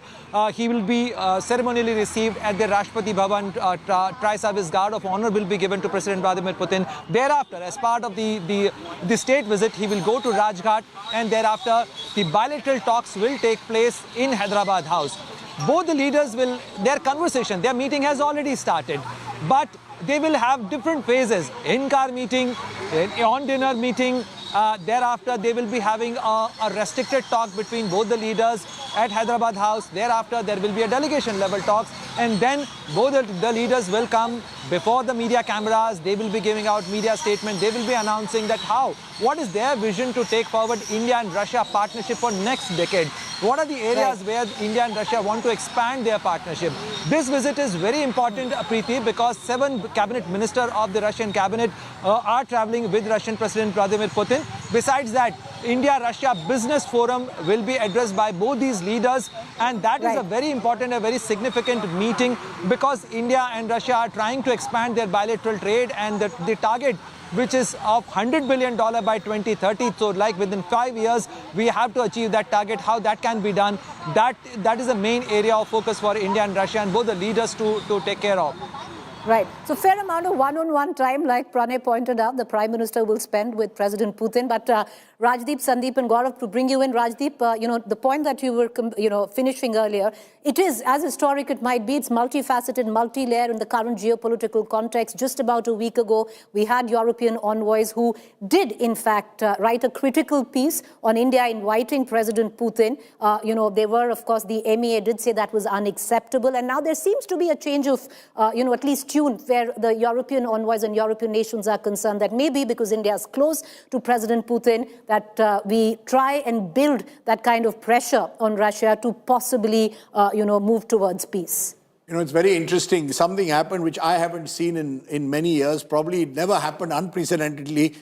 3 ambassadors, Germany, France, and the United Kingdom, wrote an editorial piece on Monday where they claim to have targeted Putin. They say we had nothing. It wasn't about India. It was about Russia. One day later, the Russian ambassador hit back and spoke about European betrayals. Now, I haven't seen when you have a diplomatic war being fought in the Indian media in this manner. So clearly, look, let's be honest. Mr. Putin is a divisive figure. Gaurav says he's not a pariah. The fact, though, is that several countries continue now to have embargoes, and the United States itself, it's the hypocrisy of the United States. Why have they, if he's not a pariah, imposed 25% penalties on us for doing our dealings with Russia, when large parts of the world continue to do it without the same impact? Certainly, China hasn't had the same impact. So there are a lot of double standards and hypocrisies there. But the truth of the matter is, Vladimir Putin is seen after Ukraine as someone who splits the world.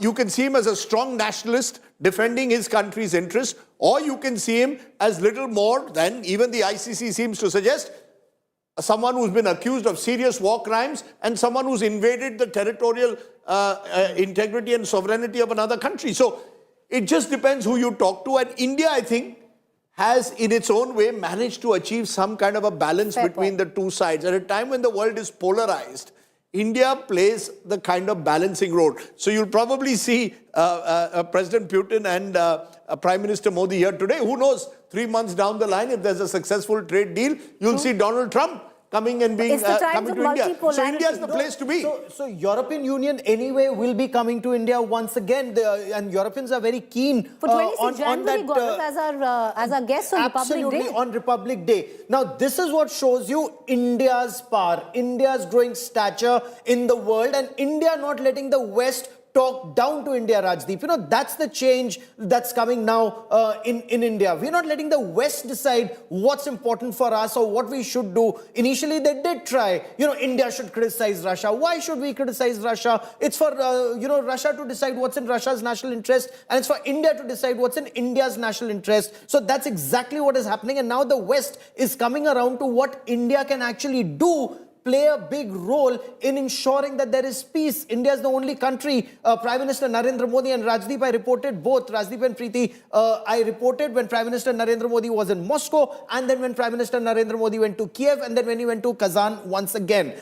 Only country that can talk to all sides and hope that there is a solution, and hopefully there will be forward movement towards peace. Now, what Russia is now saying, what America is doing is wrong. It's blatant American double standards that they are taking, Russian fuel, they're taking fertilizers, but they're imposing penalties on India. So it's American double standards. Why should we be penalized for it? Or why should we say, just because Europe is not talking to Putin, it doesn't mean he's a pariah. It's their fight. We are not involved in that fight. Sandeep, would you want to come in? Because this is, whichever way one looks at it, it's a tightrope walk where India is concerned because of the optics of it, and there will be ramifications and consequences of the optics and what happens tomorrow. With what Rajdeep also touched on, with what we've been speaking on, we will have the trade delegation from America coming in the next 2 weeks.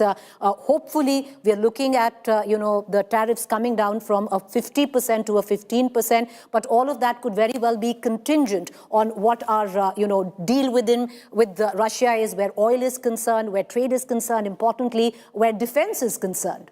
Absolutely, Preeti. And India is the only major country in the world that has logistics support agreements with both the Russian Federation and with the United States. We signed the logistics support agreement with the United States in 2016, and just a few hours back, in fact, the Russian Duma has approved the logistics support agreement with India. And this actually is, in a microcosm, what India's policy is all about. We tread the middle line. We pursue our national interests. For us, a relationship with the Russian Federation is as important as the relationship with the United States. And we are prepared to see both of these relationships independent of each other. And we would not want to be dragged into what the Europeans think, or what they feel, or they want us to do their bidding. That's not going to happen. India has always pursued a middle path, and it will continue to do so. And we are going to see evidence of that in the next couple of weeks. We will pursue this line with the Russian Federation, with President Putin, because Russia brings a lot of things to the table when it comes to whether it's energy security, whether it is military, cutting-edge military technology. Russia gives us... The only country, Sandeep, that actually shares cutting-edge military technology with us, because everybody else is giving us old weaponry. No, absolutely. France. Preeti, the Brahmos missile would not have come into India's inventory but for President Putin. And I've heard this from the people who have made the Brahmos missile program happen. Dr. Shivtanu Pillai has told me that but for President Putin's personal intervention, we would not have got the Brahmos missile. It's an extremely political missile. S-400 as well, Sandeep. But for Operation Sindoor, we would, but for that Brahmos missile, the Operation Sindoor would not have been the success that the Brahmos missile, the Brahmos missile had performed the way it did. And the S-400 missile, Preeti, that's another example of a political missile that was steered by this government. Prime Minister Modi pushed for that despite US sanctions. So these are the two war-winning tools that were given to us by Russia, and that's the reason that we value Russia's partnership so enormously. Nuclear-powered attack submarines, they've helped us with our ballistic missile submarine program. These are kind of, collaborations with no country in the world will give us. The Americans will not even let us come anywhere near any of their nuclear submarines. What to talk of leasing one or even getting technology to build one. So that's why the Russian-Indian relationship, this partnership, this extraordinary strategic partnership is so important. It's so valuable for us, because it protects certain core interests that both countries have laid way back in the time of the former Soviet Union, and that continues in the time of the Russian Federation. You're right there, and it's a relationship, Sandeep, that has weathered many decades. And the reason why it's weathered and evolved is it's constantly changed, and especially in the current context of multipolarity and the geopolitics of it all. It is, a trapeze act. It's a tightrope walk. It's not easy in terms of diplomacy. And let's hope we find and we continue, which we are on a path of finding, treading the same path. All right, I believe, we're getting an information that the motorcade is now pulling into Lok Kalyan Marg. My colleague Pranay is joining us from there. Pranay, the last time around you were giving us a sense of what is possibly on the menu. Before we come to you, and I'll cut across, Pranay, just give us a moment coming to you. The minute the cavalcade comes in, the motorcade pulls in, just give us a heads up. But taking one quick comment from everyone, Rajdeep, Gaurav, Sandeep, Rajdeep, to pull you in. For a moment, let's just step back. Yes, it's a historic visit, very important. We've got the best coverage, but we also have the biggest coup, if I can say journalistically. We've got the president of Russia speaking to us for 90 minutes, even before the flying Kremlin touched the tarmac in the national capital, Delhi. That's right. And I think the last time he spoke to an Indian news channel was way back in 2002. So it's over 2 decades. He's a man of who doesn't let his inner thoughts out too readily. So to have him speak so extensively certainly gives you an opportunity to get into the mind of the Russian president. And as we've seen in recent years, you can like him, hate him, you can't ignore Vladimir Putin. He remains a significant figure on the global stage. I think it's interesting in that interview, for example, where he's asked about G7. And he makes it very clear, I'm not interested in these global bodies. I'm happy to be out. Points suggest that Europe is in recession. Europe should be the one worried about its economic future and not Russia. Now, to some extent, that might be grandstanding, but the truth of the matter is Russia has shown that over the years, it's weathered many a storm. We can have our own views on whether the attack on Ukraine was justified or not. My own view is that Russia has much to answer for. But the fact is, at the end of the day, from an Indian perspective, Russia has been an important all-weather friend. There's no doubt about it. My only concern is Russia over the years, as a result of what the United States is doing at the moment, has also moved once again very close to China. We've seen an axis emerge between Russia and China in recent times, and that should concern us. I mean, it's all very well for us to have the bonhomie between India and Russia. We also expect the Russians to ensure that the Chinese recognize that they cannot take India for granted in any manner. Right before. It's happened we just had a recent incident, more of a diplomatic incident involving an Arunachali citizen of India, and the way the Chinese treated her. We've seen what happened in Galwan. We have to be careful of the Chinese. In Operation Sindhu. And I think the Russians must be told that in unequivocal terms. I think the Russians recognize that. And I think they recognize India's concerns over China. They will also recognize India's concerns, I hope, over Pakistan. I mean, we had Shahbaz Sharif go to Moscow a few months ago, literally, seeking Russian armaments. I think, Russia... Rajdeep, I just want to dip into the news break that we're just getting in right now. Prime Minister, it seems that Kremlin was a little surprised, pleasantly so, by the warmth of Prime Minister Modi, that he came in to receive President Putin. That is what is being reported right now, because you had the Prime Minister personally go receive President Putin, receive him with a warm hug, and it seems... And we are also surprised over the MH number plate. I mean, I don't know why should a Maharashtra car be the main car for the two leaders to move in Delhi? So obviously some car is coming from Mumbai, or certainly with a Maharashtra number plate, which they are using to travel together. Really what is seen in the Prime Minister's cavalcade usually, I don't know, this looks like a Fortuner, Toyota Fortuner, or a car which is a Toyota make. But Gaurav, take a moment to reflect on our world global exclusive. This is an interview where a CNN or BBC would give an arm for. And you had President Putin choose, India Today to give that interview, because once this interview airs today at 9 p.m., this is not just in context of Southeast Asia. This is a global interview which will make international headlines. It already is making headlines, and you're absolutely right. But it's also because India Today has credibility. India today puts facts first, and India today does not peddle the agenda that some of the organizations that you mentioned may do for their respective governments and organizations. Here, every question was put to President Putin. Hard questions were put to President Putin, and he responded. No color and no taint was added, to whatever he said or whatever we asked. This was absolutely unscripted. Questions just kept flowing from one to the other to the third. It was scheduled for 60 minutes. It lasted well over 90 minutes. And that went on to show that both sides were very comfortable talking to each other because there was no agenda per se. Point one, preconceived agenda. Point two, when it comes to China, we must keep in mind India is no babe in the woods that we will let China, walk all over us. We've seen that in 2017 in Dolam. We've seen that in Galwan in 2020, and we've seen that subsequently. We also saw what happened at Tianjin, SCO.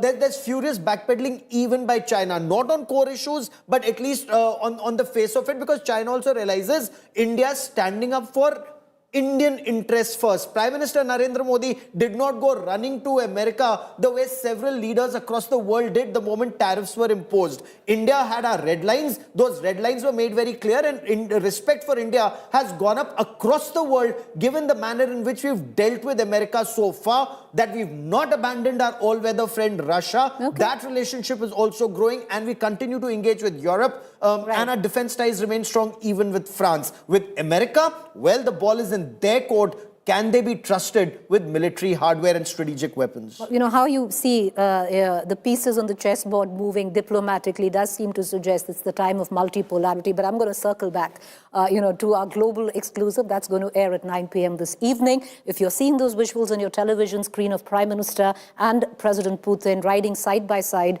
in that motorcade to Lok Kalyan Marg, they've had that moment before, way back at the SCO Summit. And guess what? We at the India Today group did pose that question to President Putin. Was it pre-planned? Whose idea was it? Listen in.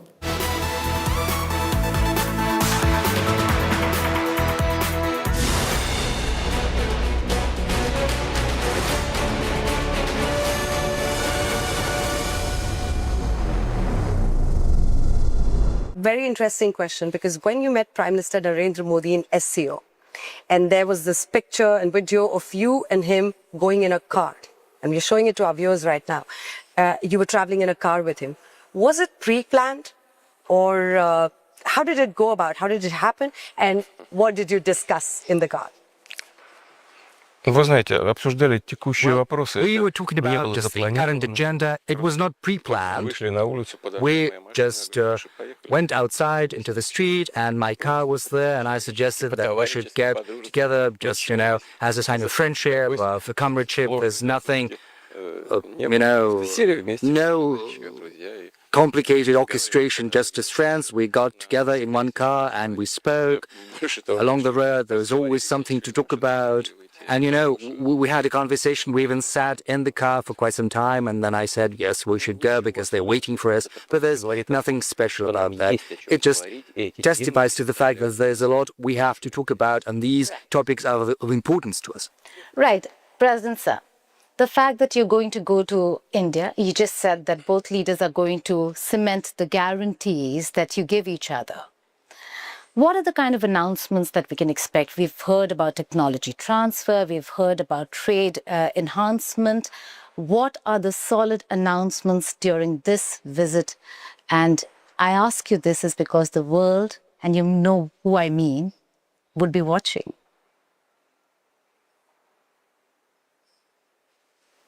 Well, the world is going to be watching. I don't think there's anything special about that, because, India is a great country, 1.5 billion people. It's a developing economy where the rate of growth is 7.7%. This is the first result in the world. Prime Minister Modi has managed to achieve that, and this says a lot. The Indian nation can take pride in. There's a lot to be proud of. Of course, there are always detractors, critics who believe that this can be done better, but that said, the result is evident. We've got a whole plan for cooperation which covers the most important spheres and fields. The most important ones are certainly oriented towards the future, and one of them is high technology. India and Russia are working together in outer space exploration, in energy, nuclear energy in particular, which is well known because, you know, one of the leaders in that field, also shipbuilding, aircraft building. We have very many interesting directions which are oriented towards the future. Or let's take artificial intelligence. We'll probably talk about that later. But this is one of the key technologies of the future which is reshaping the world as we speak, because it manages to multiply things many-fold, but at the same time it creates certain challenges to be addressed. And we'll talk about all of that. And as Prime Minister Modi thinks and what I think, well, we'll choose what is of the greatest significance at this stage, and we'll help with that. Agreement, sir? Well, of course, but we should probably not announce them right now because, you know, all of that is going to be announced in the course of the visit. We will present that to the public. And then the colleagues will present all of these agreements to us and we'll have to give our final approval to these agreements. All right, for more of that global world exclusive, you need to tune in to 9 p.m. on India Today. Like I said, viewers, this is an agenda-setting interview that's going to make international headlines. I want to just pull in, and I want to go back. Of course, that's the cavalcade pulling into Lok Kalyan Marg, but this particular frame, let's pull back to our world exclusive, and that particular frame, this is the Kremlin. This is the place where you have President Putin, who decorates people. This is where most of the investitures happen, and right in front of that marquee statue that you see right in the middle. To give you more context on that, I'll pull in Sandeep, my colleague. Sandeep, would you want to talk to us a bit about what you find in the middle of this historic frame? Is a historic statue? Nothing in Russia happens unscripted, and this exactly tells you is President Putin talking to two of the top journalists from India, giving India Today an exclusive interview, and in the middle you have a statue called Russia. It is a woman warrior in full armor of the 19th century. This is a statue that incidentally that was built in 1896. It is a Tsarist statue, and it portrays that warrior standing with a shield in her left hand and a sword in her right hand. She is in full armor and she's protecting the emblems of Tsarist Russia, which is a scepter and it's a crown. And on the base of the statue is a slogan which says, "God save the Tsar." It is Imperial Russia. This is the statue of Imperial Russia at its height in the 19th century. So it's very interesting that President Putin would choose to put that statue right in the center of a very, very important interview, a very long one to India Today. It's a world exclusive, and we are all waiting to hear what he has to say. But that statue, that position of that statue is extremely important. It's very significant. It talks about Russian pride. It talks about Russian martial prowess, and the fact that it harks back to a time when Russia was one of the most important powers in the world. And of course, this has continued.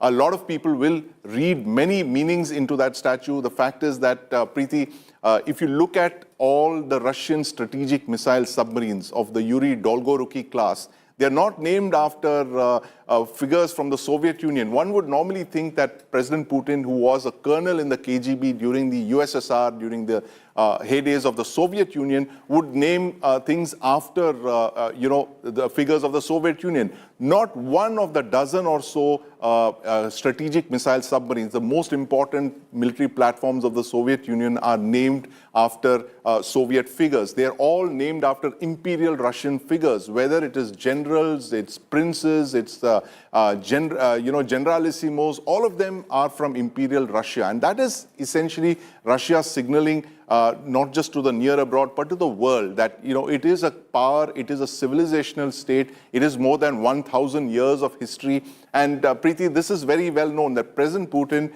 is a big history buff, and he has been known to lecture, guests. He's been known to lecture, interviewers. So I'm very curious about what he must have told Anjana and Gita about Russian history, particularly Russian military history. He is what many people say a czarist. He goes back to the origins of Russia, whether it is in, Kievan Rus, where Russia began, in what is present-day Ukraine, going all the way up to the Grand Princes of Moscow, that's Ivan IV, who overthrew the Mongols, and then over 1,000 years of Russian history, Catherine, Empress Catherine, after whom that hall is named incidentally, where they are giving that interview. That is the Catherine Hall in the Kremlin. So everything is symbolic, everything is being chosen for a purpose. It's President Putin, it is the Kremlin, it is Russia, and it has had a history of, signaling its interests, signaling its proud history, its martial traditions. All of that you can see in that one frame in one of the most important interviews given by President Putin in the 21st century, Preeti. You're bang on. And it's not just India that's looking at this interview. We've got, buyers across the country. We've got journalists across the country clocking down. And now it's just about an hour, 7 minutes where that interview, that world exclusive actually airs. And like we pointed out, definitely an agenda-setting interview that will make headlines. He's spoken in depth, not just about the India-Russia context, not even just, the Southeast Asia context, but more so when it comes down to the global order. And that's most important at this point of time to address, especially where President Putin is concerned. So his first interview in that context. I want to bring in Gaurav back into this conversation, and then Gaurav and I are going to switch places, Gaurav, because right now you've got visuals coming in of the motorcade of the Prime Minister along with President Putin pulling in to 7 Lok Kalyan Marg. There is an informal dinner today. Then tomorrow is where business is going to be conducted. But if there is a money shot, if there has been one moment which seems to have surprised Kremlin as well in a pleasant way of the warmth that was portrayed by the Prime Minister, where he personally came down to receive the President, give him that hug, ride with him in the same car, in that motorcade to Lok Kalyan Marg. This warmth is mutual. The respect is mutual. This is a friendship that actually goes back a long way. 2001, when Narendra Modi was Chief Minister of Gujarat, and he had accompanied then Prime Minister Atal Bihari Vajpayee to Moscow for the summit. And incidentally, President Putin was then President. Prime Minister Narendra Modi recalls that President Putin had treated him very well.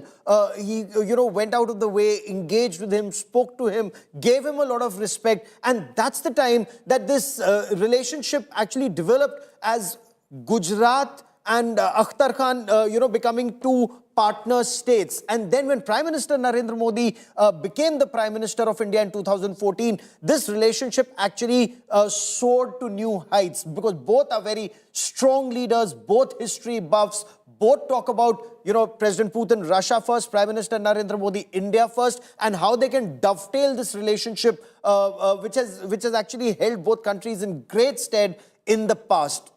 And then they've stood by each other through thick and thin. India did not abandon Russia. Remember when the S-400s were being taken, that time America threatened to impose sanctions on India under CAATSA. India still went ahead. 39,000 crore rupee deal for the S-400, $5.5 billion.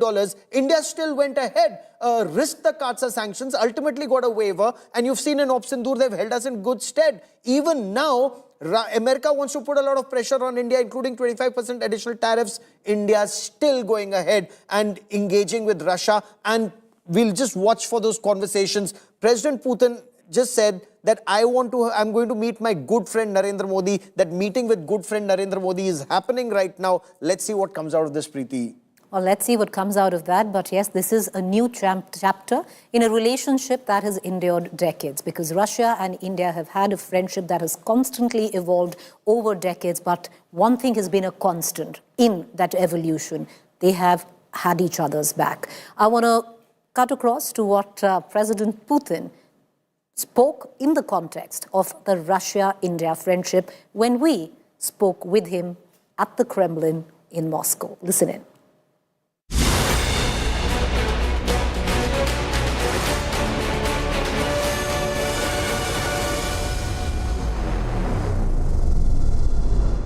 Dear viewers, hello and a very warm welcome. You're watching Aaj Tak India Today and I'm Anjana Om Kashyap and we're at Kremlin today and you're about to witness history, a very historic moment. It is said that when two old friends meet, they have their private jokes. They have a lot of banter, they have a lot of fun and they have a bonhomie or camaraderie. But the others in the room might feel a little uncomfortable. And why do I say this? I say this because as the President of the Russian Federation, Vladimir Putin, meets Prime Minister Narendra Modi in New Delhi, the world will be watching very, very closely. Vladimir Putin is undoubtedly one of the most influential politicians of the world whose decisions don't just affect Russia, but numerous nations across the world. He's a very compelling and enigmatic figure on the world stage. It just doesn't get more exciting than this. Well, that's right, Anjana. Hello and welcome. I'm Gita Mohan. We have with us a man who is known to be one of the world's longest-serving leaders. He's seen it all, through wars and economic recessions, from disintegration of countries to a changed world order, from Boris Yeltsin to Donald Trump, from Atal Bihari Vajpayee to Manmohan Singh to Narendra Modi. He's seen the world change right in front of him, and he's taken Russia through very turbulent times and yet has cemented his position as a force to reckon with. Thank you so much, President, for doing this with us. You're in conversation with India Today and Aaj Tak. That's the President of the Russian Federation for you. Thank you so much, sir, for joining us on our network. How are you doing? Надеюсь, что и вам у нас в России. Well, I do hope that you find it great in Russia, in Moscow. You like Moscow and the Kremlin, where we're working. Плану. Well, as you can see, everything is according to plan. On the whole, we're happy with the economic situation. And what's most important, this month, I'm very happy that I'm going to meet, as you have just pointed out, my friend, Prime Minister Narendra Modi. We agreed to meet in India a long time ago. There's a lot to talk about because the range of our cooperation with India is very huge. I'm not even talking about history of our relations because this history is of a unique nature. And I would also like to point out that the path that India has traveled since gaining its independence, just over the 77 years, which is a very short span in the scale of history, and India has managed to travel a great way. And I'm going to dwell on that a little bit later. But, you know, when we live our daily lives, we hardly notice the changes that are currently afoot. It rarely happens when we notice these changes. But if we have a look back at the history, we'll see that what transpired in India is, to a large extent, a miracle. Well, I don't think there are many people living in India who know that the longevity, the life expectancy in India over the 77 years has... We will talk about longevity in some time from now. Хорошо, поговорим обязательно. Но we're certainly going to talk about that. But be that as it may, our relations with India are developing across different ranges, different avenues. I'm very happy to have this chance to meet Prime Minister Modi. Связывают не только деловые, но и... And not just business ties, but also personal ties.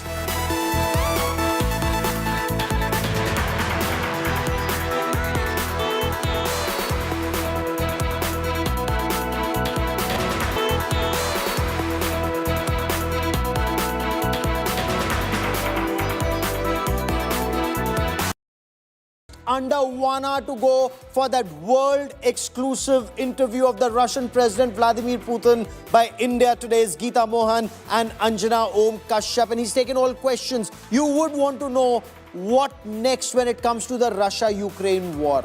What next when it comes to President Trump's post-Alaska meeting engagement with President Putin? Remember, President Trump's special envoys, Steve Witkoff and Jared Kushner, they were in Moscow, in Kremlin, when this interview was being filmed and, of course, was being shot. And then President Putin has just arrived in India.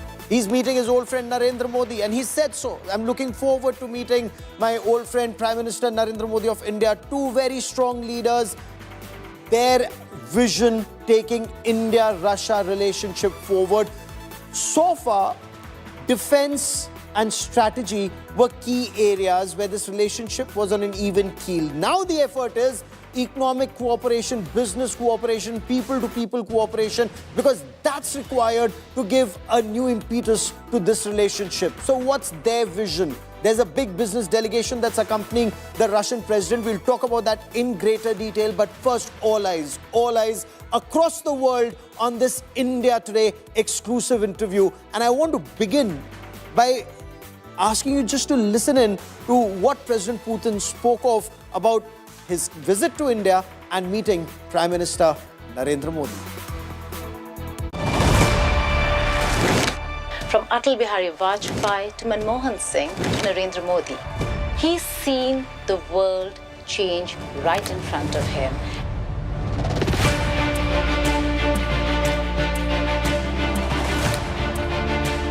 Undoubtedly one of the most influential politicians of the world.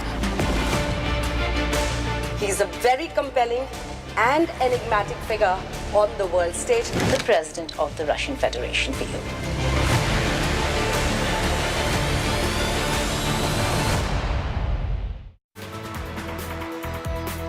So what is the Russian president thinking about the Russia-Ukraine war? What's the road ahead?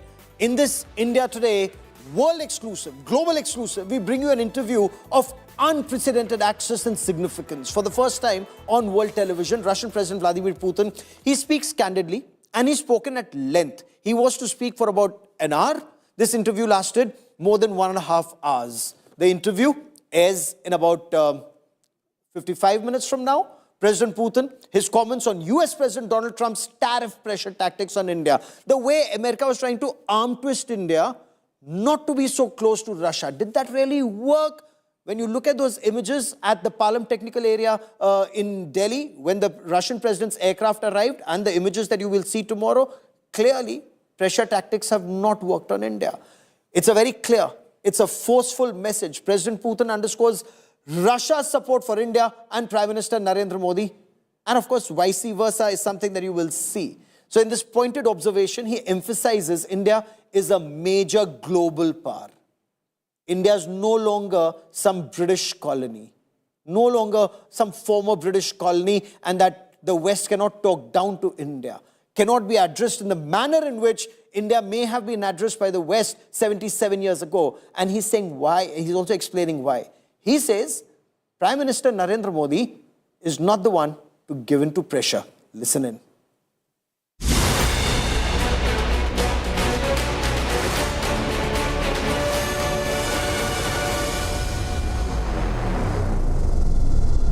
But my question to you now would be about defense. And India continues to be the biggest defense buyer. Roughly 38% of the market from Russia is bought by India. My question to you, sir, is in view of the sanctions by the US or the tariffs they have laid on India, the arm twisting methods that are being adopted, and I name it's America. How do you plan to circumvent all this? Will you pull back or push harder? Но мне кажется, что и Индия, весь мир увидели. Well, I think both the world and India have seen that one cannot talk to India the way they used to talk to it 77 years ago. India is a great power, not an English or British colony, and everyone will have to take that into account. And moreover, the head of the Indian government, Prime Minister Modi, is not one to give in to pressure. The Indian nation can take pride in their Prime Minister. It's absolutely evident Prime Minister Modi has a firm position, which is not, however, confrontational, nor are we going to enter into confrontation with anyone. We are simply trying to defend our legitimate interests, and that is exactly what India is doing. What are the obstacles? There's transactions and payments, but more than 90% of our transactions are carried out in national currencies. There are certain difficulties, of course, because there are intermediaries, but there are solutions to that, because we can transition to using the systems for financial messaging systems, which we have offered by the Bank of Russia and our Indian counterparts. And we are doing this work steadily. And those who are taking steps to limit the economic cooperation of third parties sooner or later will incur losses. And I think once this understanding settles in completely and fully, then this practice of pressure from outside is gone.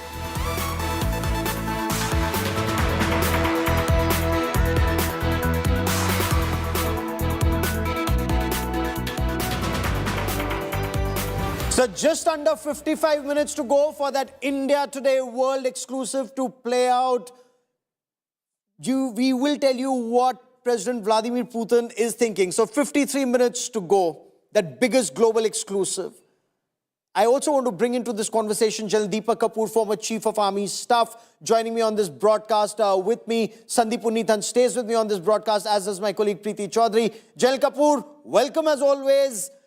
Your view of what President Putin said about Prime Minister Narendra Modi and the fact that you cannot talk down to India today the way you could 77 years ago. Prime Minister Narendra Modi is not the one to give in to pressure. Thank you, Gaurav. I tend to agree with what President Putin said, and it implies that India today is a growing power, and therefore it can hold its own on the world arena. And to that extent, President Putin has said that Prime Minister Narendra Modi would stand his ground if he has to in national interests, which I feel definitely he would do so, and ensure that the Indian interests are best served while interacting at the regional as well as the global level. Okay, sir, permit me to interrupt you for a moment. These are live images that are coming in from 7 Lok Kalyan Marg residents of Prime Minister Narendra Modi, specially decked in Indian and Russian colors. The Prime Minister received the Russian President at his official residence, the 7 Lok Kalyan Marg. So not only is this pathway draped in the Indian tricolor and the Russian flag, but also the lights that you notice, the Indian flag and the Russian flag. The two very comfortable together. Preeti, both of them, the Indian Prime Minister and the Russian President, they've been friends for a very long time and they're very, very comfortable with each other. You know, the history stands testimony to that, Gaurav, you know, because it's not just coming together of two leaders who are fairly very, very comfortable with each other. And, you know, if you're looking at photo opportunity and that one moment, it was there, you were reporting through it, you know, in where the SCO Summit was concerned. So even there, because in diplomacy, so much is read in terms of just body language, and there seems to be a sense of ease here. Having said that, there's a larger context to it. This friendship is born out of a legacy, Gaurav, where the two countries, Russia and India, have stood by each other. Okay, that's the first picture of the two of them together in the car, in Prime Minister Narendra Modi's car. So the first image that we showed you, the two of them getting together in that vehicle at Palam technical area. And this is a selfie. It's actually a picture that's been taken by somebody on the front seat of the Toyota. And they're very, very comfortable together. Prime Minister Narendra Modi and the Russian President Vladimir Putin. In Tianjin, we saw President Putin wait quite some time for the Prime Minister to arrive, and then the two sat in the car and had a long conversation, and then they drove out together. India Today's Gita Mohan and Anjana Om Kashyap put that question to President Putin, and in about 50 minutes from now, you'll hear the answer. He explains why he waited for Prime Minister Narendra Modi, why they spoke in the car, and how they traveled together to that destination. Let me also tell you, Kremlin has just reported that they were pleasantly surprised to see Prime Minister Narendra Modi at the airport to receive President Putin. They're expected, India's External Affairs Minister, Dr. S. Jaishankar, to receive the Russian president. But Prime Minister Narendra Modi was there to receive him, and they traveled together in the Prime Minister's car. The signal to the world is ye dosti hum nahi chhodenge. Kitna bhi pressure dunya bana le. Sandeep, the world may want to mount a lot of pressure on India, impose an additional 25% tariffs, but then ye dosti hum nahi todenge. That's the signal that goes out from New Delhi tonight. Absolutely, Gaurav. And just look at that photograph. Look at that bonhomie. Look at that camaraderie. It's like, Jay and Viru literally from Sholay. And, that is the kind of bonhomie, the chemistry that these two leaders share. And Gaurav, very importantly, today is Navy Day.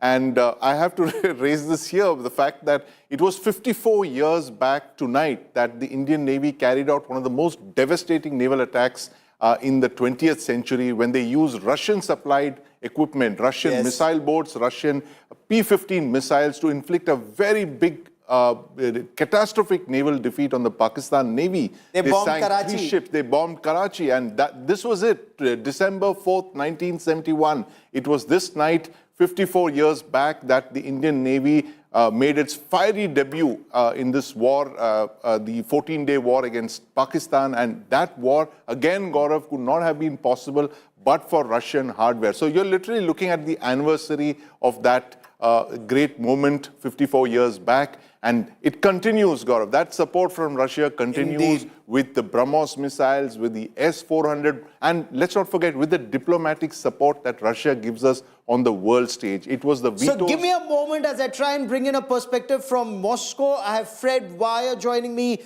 from Moscow. Fred, welcome. How is Moscow viewing this? We're getting opinion from the world, but I would want to understand from you, sir, how is Moscow viewing President Putin's visit to India? Well, it's always a big deal. I mean, these summits have been a regular feature since the 90s. Post-Soviet feature, and it has always loomed large on Russian diplomatic agenda. That relationship is solid, and you've had a lot of people on talking about that. But it is changing, and one of the things that is driving that change is the Ukraine war, which has been a catalyst that's accelerating all the global shifts that have been taking place. And one of the things that's happened is that Russia has decided that its former aspirations to integrate economically, to some extent politically, especially with Europe. It was a big thing in the first decade of the Putin era, that's finished. The experience that Russia has had, especially with Europe, and it goes on to this moment, has put Russia off Europe and also severed its economic links with it. So Putin comes to India with a whole new perspective about Russia's future. The war is winding to a close, and he is looking beyond that to the shape of a global order, Russia's place in it, and who its friends will be. And it's not a surprise that top of the agenda is India. This is, all the good reasons, India's dynamic economy, its long-term friendship and understanding of Russia, all these things, but there are also a host of untapped potential in the economic sphere that for all you can say about the great relationship the two countries have had. Mentioned the untapped potential of economic relationship, because so far there's been a lot on defense, there's been a lot on energy, but on trade, on people to people, on business. This visit of President Putin makes that effort. But Fred, request you to stay with me. Deepak Kapoor is with me. I want to quickly cut across to Washington, D.C. Seema Sirohi is a senior journalist and analyst, wrote a best-selling book, Friends with Benefits, on India-US relationship. Seema, welcome. This could have been President Trump's moment. He was to come to India for the Quad Summit. He chose to punish India, and President Putin, in that exclusive interview to India today, and you'll hear that in a moment, Seema, he made it very clear America's following double standards, or words to that effect. America continues to procure from Russia, but is penalizing India for doing so. So how would President Putin's visit to India be viewed in Washington, D.C., Seema? Thank you, Gaurav. I think, in short, it will be viewed with some concern, especially if new defense deals are signed. But at the same time, President Trump has treated India in a very shabby manner. He's put the maximum tariffs, on India compared to any other country. So the relationship with the US has gone down, and it's in a kind of holding spot, I would say. They'll be watching this visit with very keen eyes, but I think they will get the message that India wants to engage with all major countries. Nobody can sort of veto India's relations with another major partner. And Russia has been a very major partner for India over the years.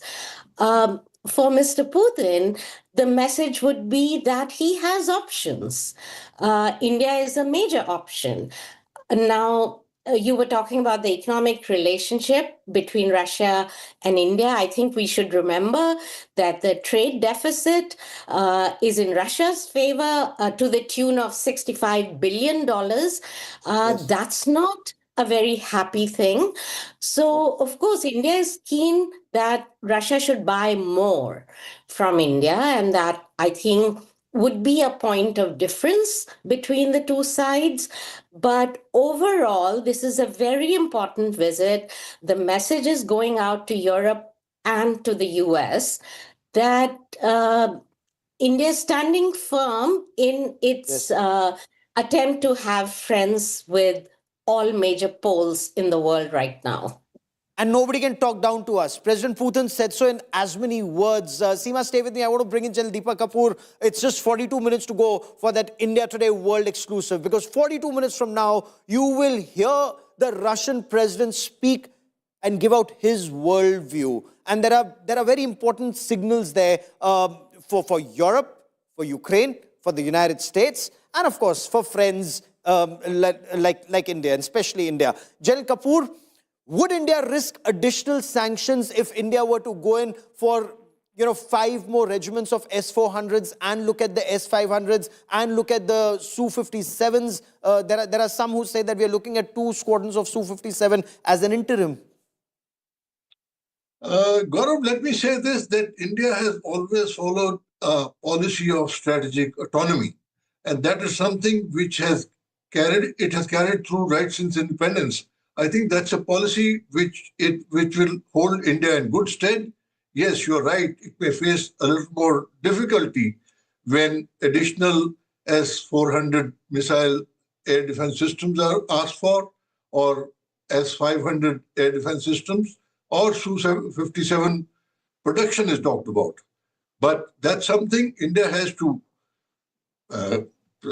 stay with, and therefore it is in India's national interest to be able to go through with those agreements with Russia and carry on ensuring that its strategic autonomy is maintained all throughout.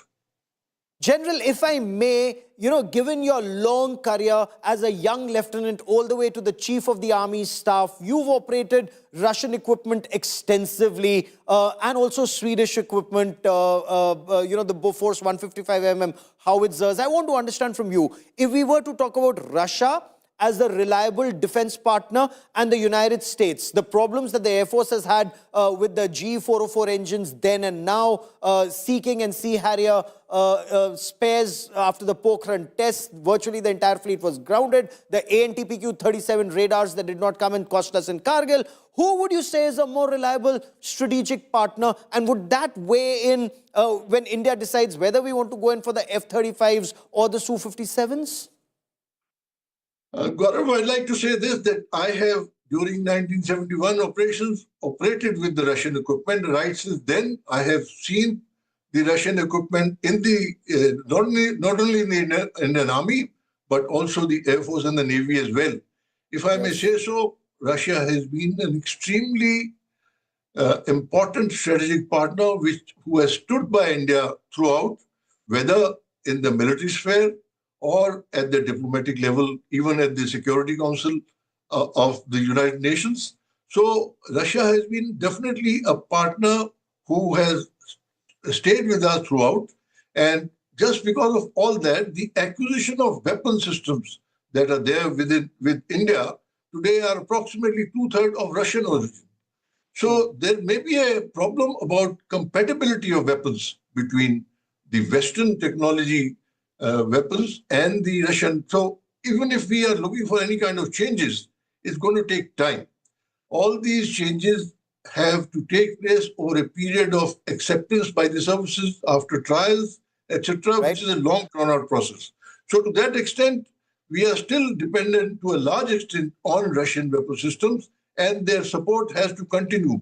While the overall content of the Russian equipment may have gone down from this period of 2012 to 2016 from 68% to 59%, we are still quite dependent on the Russian equipment and their spares, etc., to carry on. And let me say this, that in Op Sindoor, we've been able to use that equipment to advantage, and it has stood by us very well.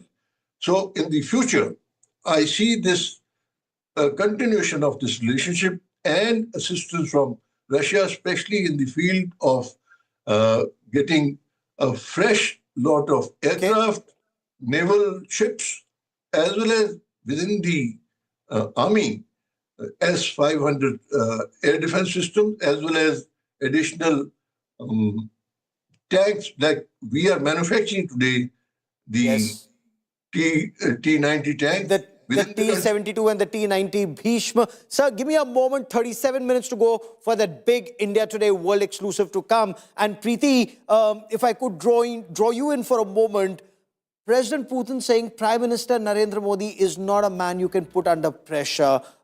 India today is not the India of 77 years ago. That's a signal actually to Europe and the United States of America that Prime Minister Narendra Modi will not buckle under pressure. Bang on, Gaurav. You're very right there because, this is messaging, this is global messaging, but this also stems from the fact that today you have a Russia which stands globally isolated where at least the West is concerned. So you see that Asia pivot where Russia is looking at India, and which India is an old friend. Russia is also looking at China, but China will bring its scale. India will bring it global legitimacy. But for India as well, on our part, we are looking at Russia primarily. I think our biggest reason would be global neutrality. That where the geopolitics of the world is concerned, especially when you're talking about China vis-a-vis India, that Russia remains geopolitically neutral, having its interests lie in China as well. So it is, in a way, a symbiotic relationship which is built on past history, and therefore you see that kind of bonhomie which stems from comfort because Russia has always been on our side of the divide in the historical context. But there is that current layer to it as well, which one can't really deny. I will get Ambassador Trigunayat to respond to that. 35 minutes to go for that India Today world exclusive to come up. But before that, what's the end game in Ukraine? Because that's the question on everybody's mind. While you hear that interview at 9 o'clock, let me give you a tease, a little trailer. Listen into what President Trump said. Fred, coming to you in Moscow in just a moment, but listen in to President Putin on the end game when it comes to Russia-Ukraine conflict.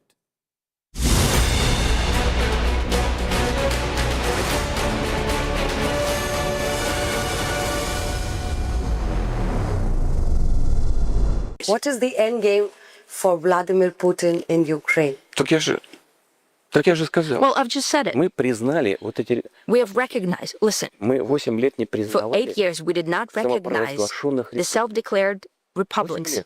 For 8 years, they have declared the independence. А мы старались наладить And we were trying с остальной частью to build relations between the rest of Ukraine Потом, and когда these поняли, что это republics. невозможно, When что we их просто уничтожают, understood that it's impossible, that they're simply being destroyed, we were forced to recognize them, and not simply recognize them as a partial territory, but within the administrative borders when they existed back in the Soviet times. а потом во времена независимой And later, Украины, during the times of the independent Ukraine, обретения after it независимости, gained в рамках independence, административных границ. in the И мы сразу administrative сказали limits. украинским войскам, люди не Lines. хотят с вами жить. Они вышли на референдум, проголосовали So за the people, the voters, независимость свои войска. came to the referendum and voted for everyone to withdraw troops from there and not to conduct any armed actions there. But they preferred to wage war. And now it all came to a head. And it all comes to one thing. Вооруженным путем освободить Either we do that территории, through либо украинцы military action will liberate the territories, or the Ukrainian troops will withdraw and leave these territories and stop killing people there. So I've given you a glimpse. The president has an endgame in mind.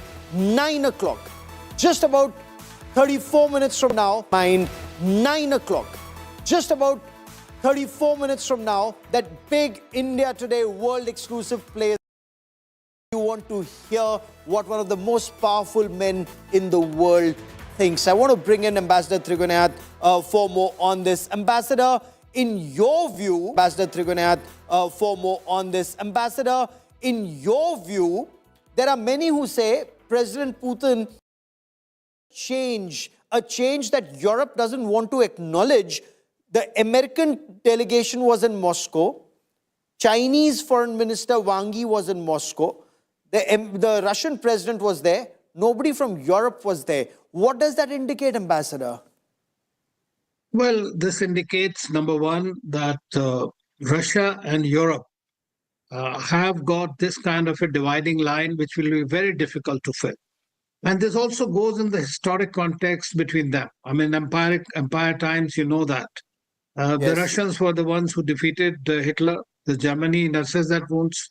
There has been problem in Japan. There has also been problem with France. Napoleon was defeated in Russia. Yes. So I think that Britishers also have the same kind of problem. So that's why you see that this is something going much deeper. But today's time and age, and I have lived in Russia, so I know that the Russians generally identify themselves with Europeans.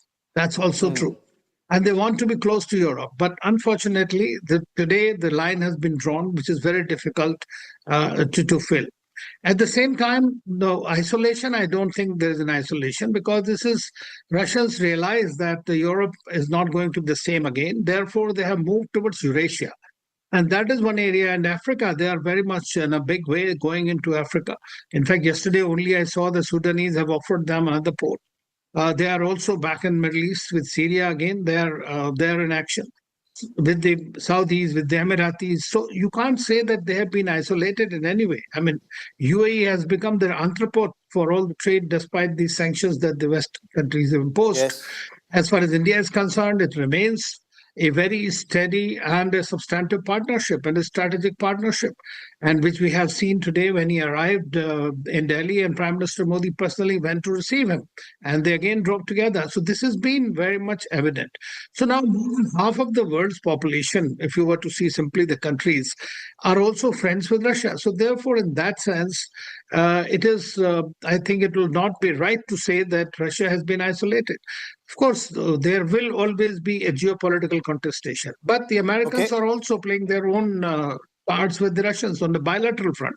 And the secondary front is, of course, the Ukrainian war. They want to end so that the irritant is gone.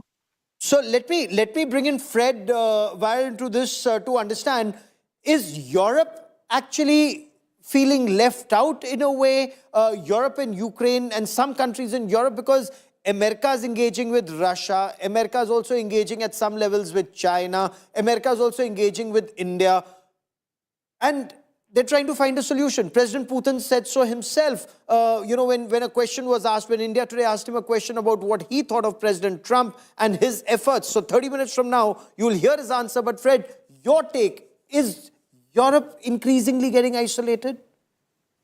Well, in this case, regarding the Ukraine war, it's been clearly sidelined. We've watched this process over recent weeks, and the Europeans did try to insert themselves into Trump's new peace offensive. They produced at least 3 drafts of what they deemed to be peace settlement plan. And each one of them contains so many spoilers, like points that are absolutely impossible to be accepted in Moscow.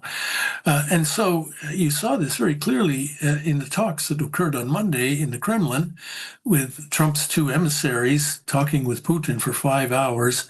They were supposed to fly on to Brussels where they would meet with Vladimir Zelensky and Europeans, and they chose not to. They just got on the plane and flew back to Washington. So there is absolutely no doubt that the Americans have given up on Europe as an interlocutor in this process.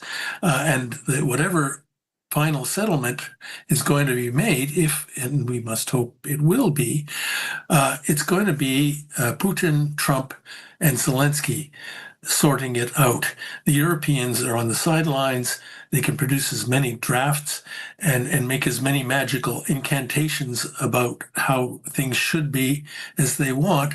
I think they're going to be ignored. And it is possible. I think it's very likely. I feel optimistic for the first time in a long time that this process can lead to the necessary compromises that will bring this war to an end. And the main reason is that the Americans are dangling various incentives to Putin that he wants. That is normalization of relations with the United States, trade and business cooperation with the United States.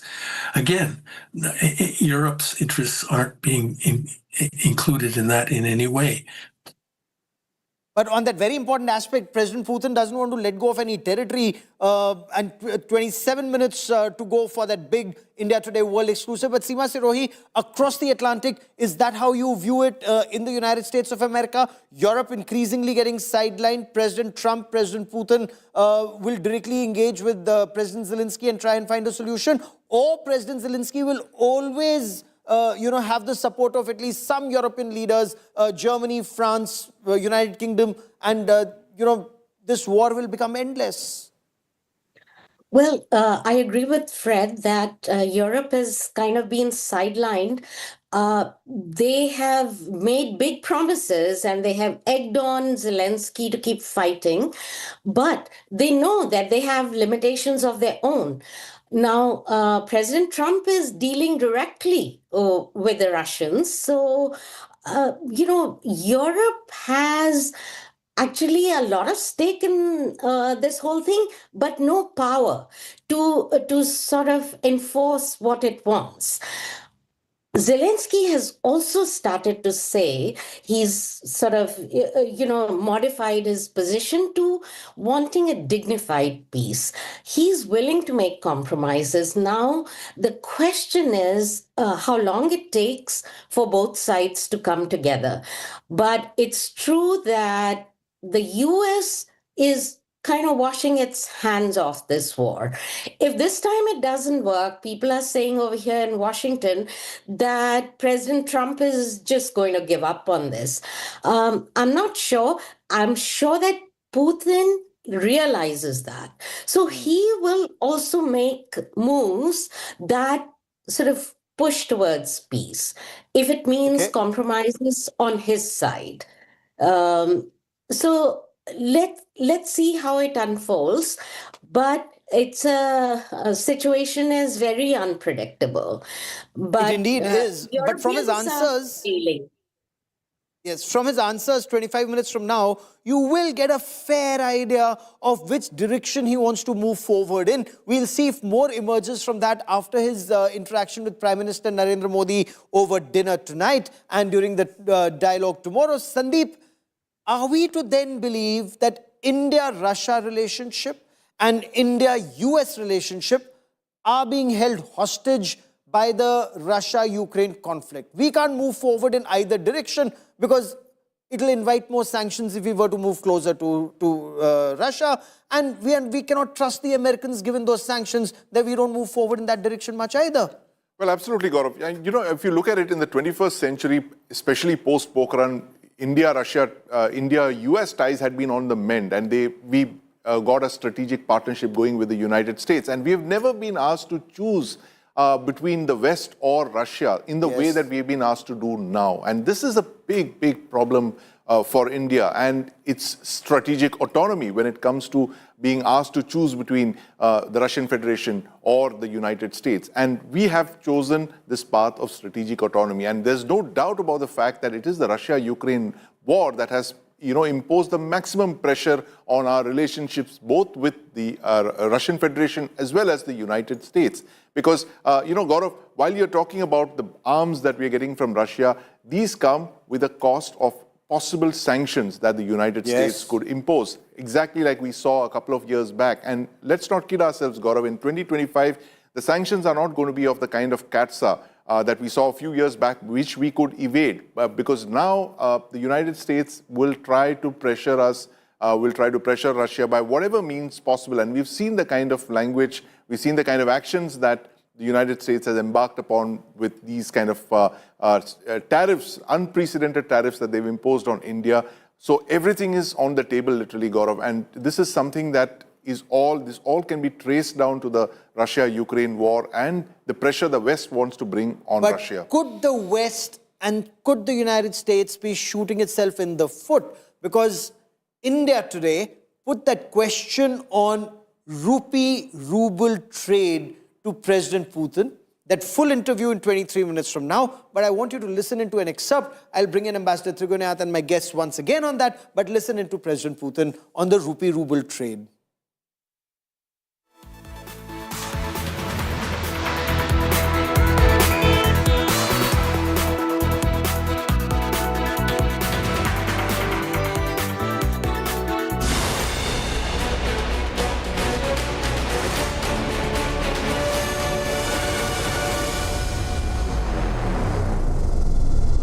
The biggest thing when you have these blocks is how do you make it economically viable? Are we looking at alternative payment systems? Is there going to be a BRICS currency? Or are we looking at alternative payments in terms of national currencies? Rupee ruble. Moving towards de-dollarization, basically. Well, there is no need for haste. And if there is no hurry, then you will avoid many grave mistakes. Let's have a look at Europe.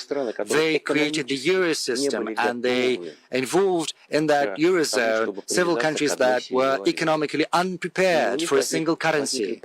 Hence, problems with regulating a number of issues related to the social system. You cannot simply work with the national currency because there is one single currency, hence problems with the budget. We do not have this goal of building a single currency in BRICS at this stage and point. This has to be done very carefully, prudently. And we need to use national currencies. We need to use wider the capacity of the new development bank of BRICS. For example, we've proposed to create a new investment platform that would use electronic payments with a minimum capital of $100 billion to begin with, in order to create conditions for joint investment both in our economy and the economies of the developing global south. So 20 minutes to go for that India Today World exclusive interview with the Russian President Vladimir Putin. He's right now in 7 local. He left Moscow at the Kremlin. So 20 minutes to go for that interview. Ambassador Trigonath, de-dollarization doesn't appear to be happening in a hurry. Is that the impression you also get from this conversation that India Today had with President Putin? But rupee-ruble trade, the Mir system and India's rupee system, do you see that that deal happening, forward movement there? Well, as you know, that nearly 85 to 90% of our trade with Russia is being settled through national currencies, and rest through UAE and other mechanisms. And we have mastered this since the Soviet times, if you remember, the Russia rupee-ruble trade. Yes. So that is a mechanism that works. And that is being worked upon. And now that we have the Bank of Russia opening their office in Delhi, I think this will be smoothed out even further. Now, as you know, that the dollar is essentially some kind of a sovereign identity of the United States. So therefore, they feel that anything that is dented is direct impact on their sovereignty. And that's why the de-dollarization is really a red rag for the Americans, especially for President Trump. But the fact remains is that they are the ones who started weaponization of financial instruments themselves.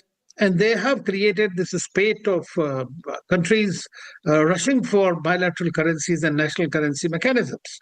Nobody wants to undermine the dollar regime, but at the same time, countries have to adopt methodologies to protect themselves, and India has done. UPI with 23 countries, actually, we have signed the agreements. And we should perhaps expect one of the agreements on UPI and the Russian system to be signed this time, because that is what is going to help the Russians also in getting more tourists from India. That's one of the major drawbacks at the moment as far as the tourism is concerned, apart from the trade. Okay. And Seema Sirohi, would you see America weaponize this further against India in case India were to procure additional regiments of the S-400, go in for the S-500, go in for the Su-57s? Not that it's happening overnight, but will all of this depend on peace between Russia and Ukraine, or India risks additional sanctions? See, I know there's a lot of excitement around President Putin's visit to India, but I think the government of India would not want the fallout from this visit to affect the US relationship too much. So, because you might notice that while President Trump has gone all out to punish India, the government of India has been extremely careful in what it has said over the last few months. So what India wants is to maintain a good partnership with the US and ride it out for the next 3 years. Now, if Russia will push for the Su-57s, no doubt. But and the Americans are pushing for their 5th-gen fighters for India to buy. That's a huge decision. And if there is any announcement on the Russian planes during this visit, I think it will not go down well in Washington, that's for sure. But whether they impose, more sanctions, that remains to be seen, because, it'll affect other parts of the relationship and other equations, including with Russia, because Trump is trying to make peace with, on the Ukraine war. So absolutely. He's deploying... so the Quad Summit is not happening right now. The Quad Summit is not happening, but there's a Quad anti-terror meeting that's happening in Delhi right now. Even as the Russian president is here, the Russian defense minister, health minister, all of them are here. There's also a Quad summit, Quad officials meeting on anti-terrorism also happening. Fred, the last 30 seconds I have on this part of the show, I want to understand from you, what does Russia expect to take back from this summit between Prime Minister Narendra Modi and President Putin? Incredibly important. All the things that people are saying about the messaging of this summit are awfully important to Russia, because it is sort of still beleaguered in the line of fire. It is experiencing the biggest wave of sanctions ever leveled against the country. So that's important. But I think Putin seriously wants to cement a new, higher level relationship with India, with in-depth economic relations. I think you'll see a lot of overtures from the Russians to solve problems like that trade deficit, to make Russia more friendly to Indian workers and business investors. They're very conscious of this. They're very, I think they're eager to get this relationship on a new footing. I think they believe the Ukraine war is going to be ended soon. I think they're right. And that episode will be behind us, and there'll be a whole new world. And Putin really wants to set the groundwork for that.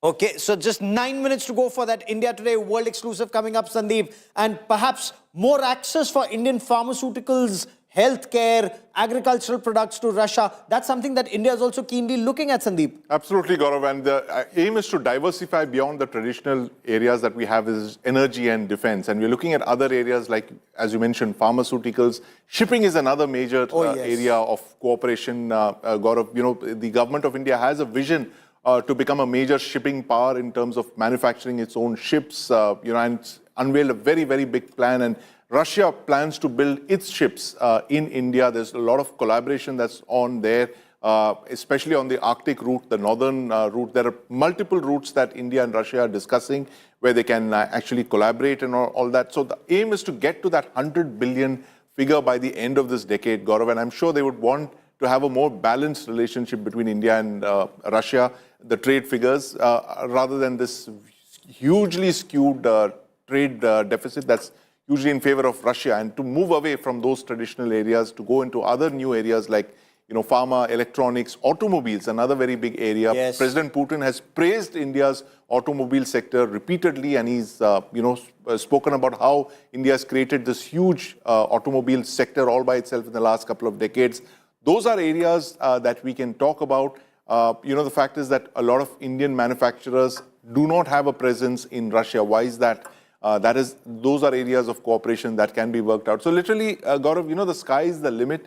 And this is something that we have to see in the next couple of hours. We will know once and for all where the India-Russia relationship is headed in the next couple of years. Not even the sky. Now, outer space is the limit, given the fact that outer space cooperation is also something that both countries are looking at. So 7 minutes, 47 seconds to go for that big India Today World Exclusive. Stay with us here. We'll be back at 10:30 tonight once this interview is played out. I want to thank all our guests. Back at 10:30 to discuss that World Exclusive coming up at 9 p.m. tonight. Stay with us. Coming up at 9 p.m. tonight. Stay with us.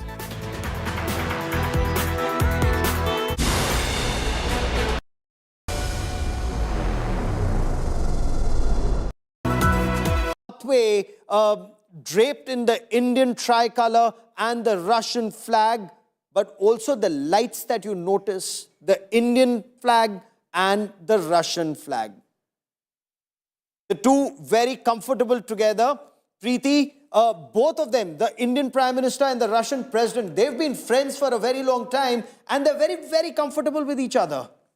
The history stands testimony to that, Gaurav, because it's not just coming together of two leaders who are fairly very, very comfortable with each other. And, if you're looking at photo opportunity and that one moment, it was there, you were reporting through it, where the SCO Summit was concerned. So even there, because in diplomacy, so much is read in terms of just body language, and there seems to be a sense of ease here. Having said that, there's a larger context to it. This friendship is born out of a legacy, Gaurav, where the two countries, Russia and India, have stood by each other. Okay, that's the first picture of the two of them together in the car, in Prime Minister Narendra Modi's car. So the first image that we showed you, the two of them getting together in that vehicle at Palam technical area.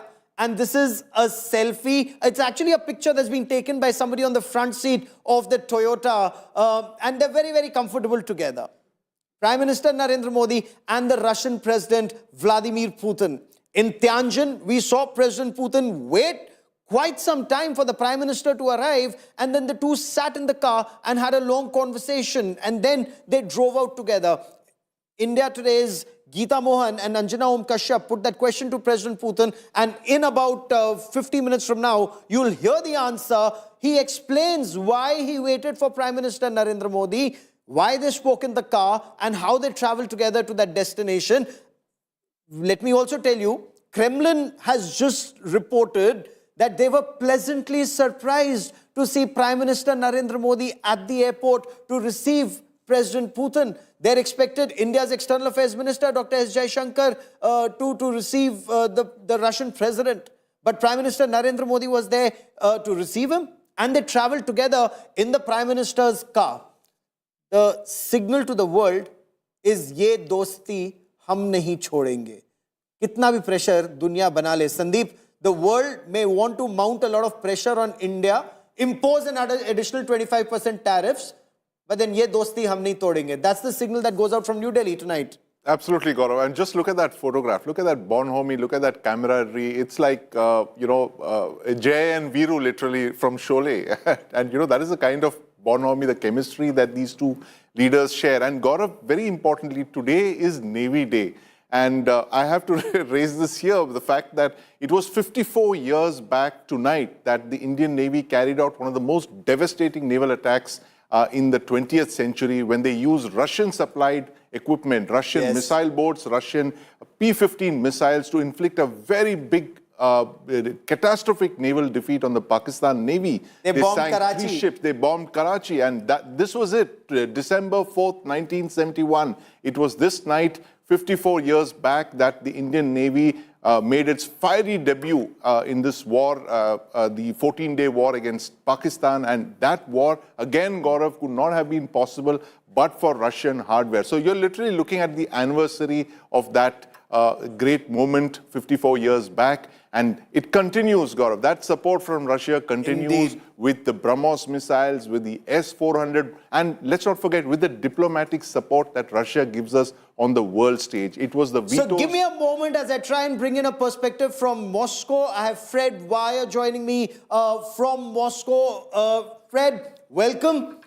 How is Moscow viewing this? We're getting opinion from the world, but I would want to understand from you, sir, how is Moscow viewing President Putin's visit to India? Well, it's always a big deal. I mean, these summits have been a regular feature since the 90s. Post-Soviet feature, and it has always loomed large on Russian diplomatic agenda. That relationship is solid, and you've had a lot of people on talking about that. But it is changing, and one of the things that is driving that change is the Ukraine war, which has been a catalyst that's accelerating all the global shifts that have been taking place. And one of the things that's happened is that Russia has decided that its former aspirations to integrate economically, to some extent politically, especially with Europe.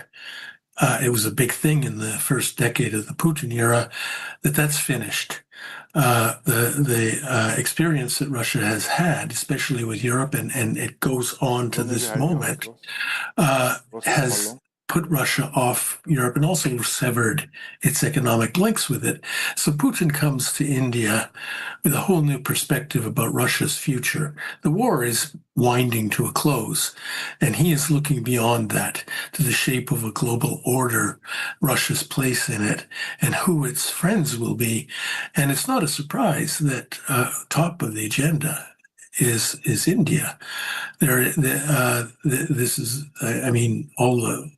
all the good reasons, India's dynamic economy, its long-term friendship and understanding of Russia, all these things, but there are also a host of untapped potential in the economic sphere that for all you can say about the great relationship the two countries have had. Mentioned the untapped potential of economic relationship, because so far there's been a lot on defense, there's been a lot on energy, but on trade, on people to people, on business. This visit of President Putin makes that effort. But Fred, request you to stay with me. Deepak Kapoor is with me. I want to quickly cut across to Washington, D.C. Seema Sirohi is a senior journalist and analyst, wrote a best-selling book, Friends with Benefits, on India-US relationship. Seema, welcome. This could have been President Trump's moment. He was to come to India for the Quad Summit. He chose to punish India, and President Putin, in that exclusive interview to India today, and you'll hear that in a moment, Seema, he made it very clear America's following double standards, or words to that effect. America continues to procure from Russia, but is penalizing India for doing so. So how would President Putin's visit to India be viewed in Washington, D.C., Seema? Thank you, Gaurav. I think, in short, it will be viewed with some concern, especially if new defense deals are signed. But at the same time, President Trump has treated India in a very shabby manner. He's put the maximum tariffs, on India compared to any other country. So the relationship with the US has gone down, and it's in a kind of holding spot, I would say. They'll be watching this visit with very keen eyes, but I think they will get the message that India wants to engage with all major countries. Nobody can sort of veto India's relations with another major partner, and Russia has been a very major partner for India over the years. For Mr. Putin, the message would be that he has options. India is a major option. Now, you were talking about the economic relationship between Russia and India. I think we should remember that the trade deficit is in Russia's favor to the tune of $65 billion. That's not a very happy thing. So, of course, India is keen that Russia should buy more from India, and that, I think, would be a point of difference between the two sides. But overall, this is a very important visit. The message is going out to Europe and to the US that India is standing firm in its attempt to have friends with all major poles in the world right now. And nobody can talk. Prime Minister Narendra Modi in New Delhi, the world will be watching very, very closely. Vladimir Putin is undoubtedly one of the most influential politicians of the world whose decisions don't just affect Russia, but numerous nations across the world. He's a very compelling and enigmatic figure on the world stage. It just doesn't get more exciting than this. Well, that's right, Anjana. Hello and welcome. I'm Gita Mohan. We have with us a man who is known to be one of the world's longest-serving leaders. He's seen it all, through wars and economic recessions, from disintegration of countries to a changed world order, from Boris Yeltsin to Donald Trump, from Atal Bihari Vajpayee to Manmohan Singh to Narendra Modi. He's seen the world change right in front of him, and he's taken Russia through very turbulent times, and yet has cemented his position as a force to reckon with. Thank you so much, President, for doing this with us. You're in conversation with India Today and Aaj Tak. That's the President of the Russian Federation for you. Thank you so much, sir, for joining us on our network. How are you doing? Надеюсь, что и вам у нас в России. Well, I hope you'll enjoy your stay in Russia. Москва нравится, Кремль, где мы сейчас с вами работаем. Hope that you like Moscow and the Kremlin, where we're currently collaborating together. По плану, в целом мы довольны ситуацией. As you see, everything is going on as planned. On the whole, we're satisfied with the current economic situation. Most importantly, I'm delighted to be meeting, as you've mentioned, my friend Prime Minister Modi. Мы давно договаривались увидеться именно в Индии. We have made a specific arrangement to do so in India because there are numerous topics on which we need to talk, and our collaboration with India spans an extensive array. And, of course, the unique nature of our relationship adds another layer of significance. И хотел бы сказать, что и путь, который прошла Индия с момента завоевания. I also want to highlight that India's progress over the past 77 years since gaining independence, an extremely brief span in historical terms, has been substantial indeed, and India has truly come a long way in development. Знаете, когда мы живем в текущей... I will discuss this further below. You know, as we go about our daily lives, we often fail to notice the changes happening right before our eyes. We scarcely ever take note of them. Если посмотреть чуть-чуть назад, то Yet, if you glance even slightly into the past and reflect on what has occurred in India, it's almost like a miracle. У вас-то кто знает, что For example, few people recognize that life expectancy in India has nearly doubled during this period. We will talk about longevity in some time from now. Да, хорошо, поговорим обязательно. Но во всяком случае. We will definitely discuss that. Anyway, our relationship with India is advancing in numerous fields. It's a pleasure to meet Prime Minister Modi again, with whom we have both a professional and a personal, friendly relationship. May I ask you, you just talked about the Indo-Russian ties, and it dates back to almost more than 7 decades. Dosti in Hindi and Druzhba in Russian. This friendship dates back to more than 7 decades. My question to you is, how do you assess the strength of this friendship in today's time? And what would you say about Prime Minister Narendra Modi and to Prime Minister Narendra Modi, whom you call your dost? О премьер-министре.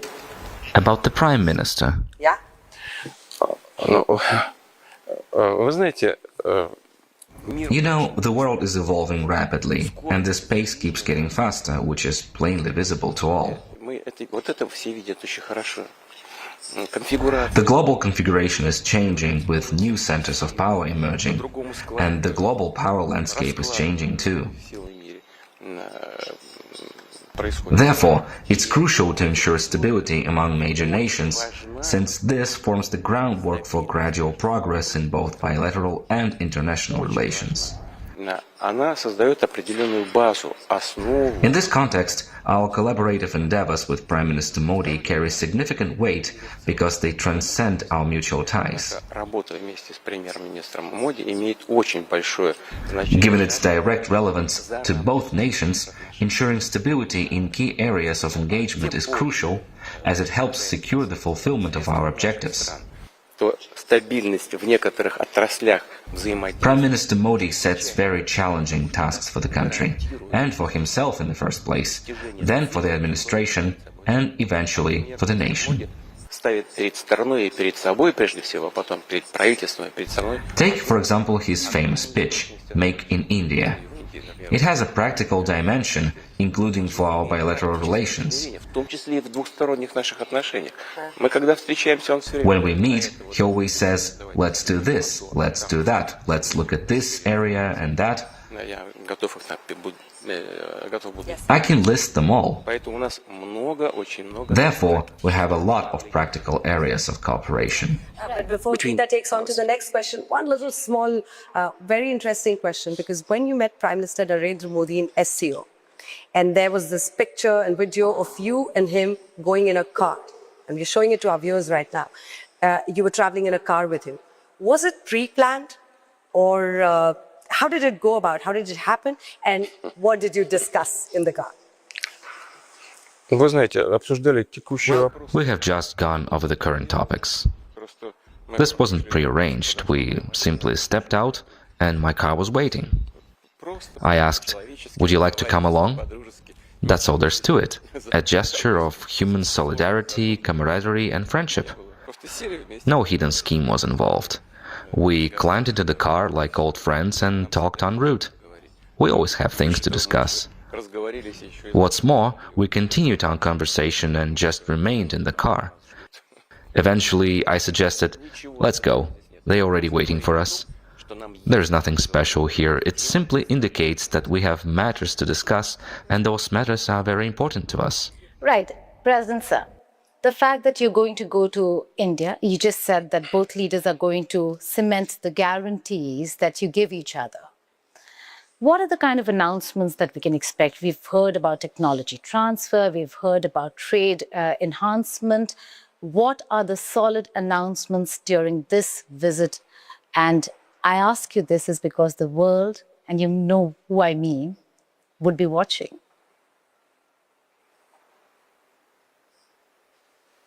The world would be watching our visit. There is no big deal here.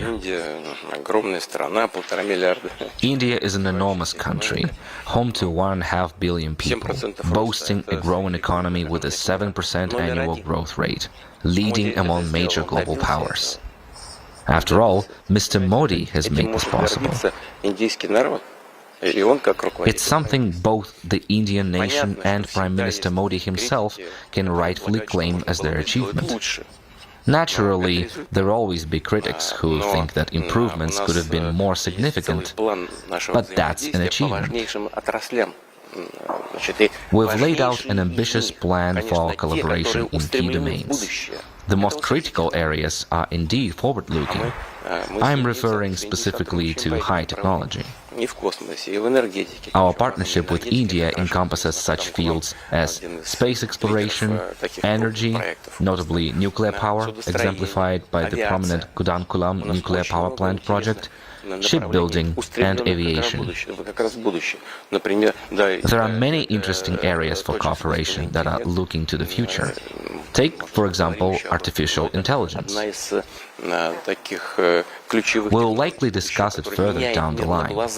AI represents a crucial technology shaping the future, rapidly transforming the world, amplifying possibilities exponentially while simultaneously presenting certain challenges. There are the matters we will discuss, choosing the ones that are the most significant for us, as both Prime Minister Modi and I believe. That's what we will focus on and what we will work on. Any specific agreements, sir?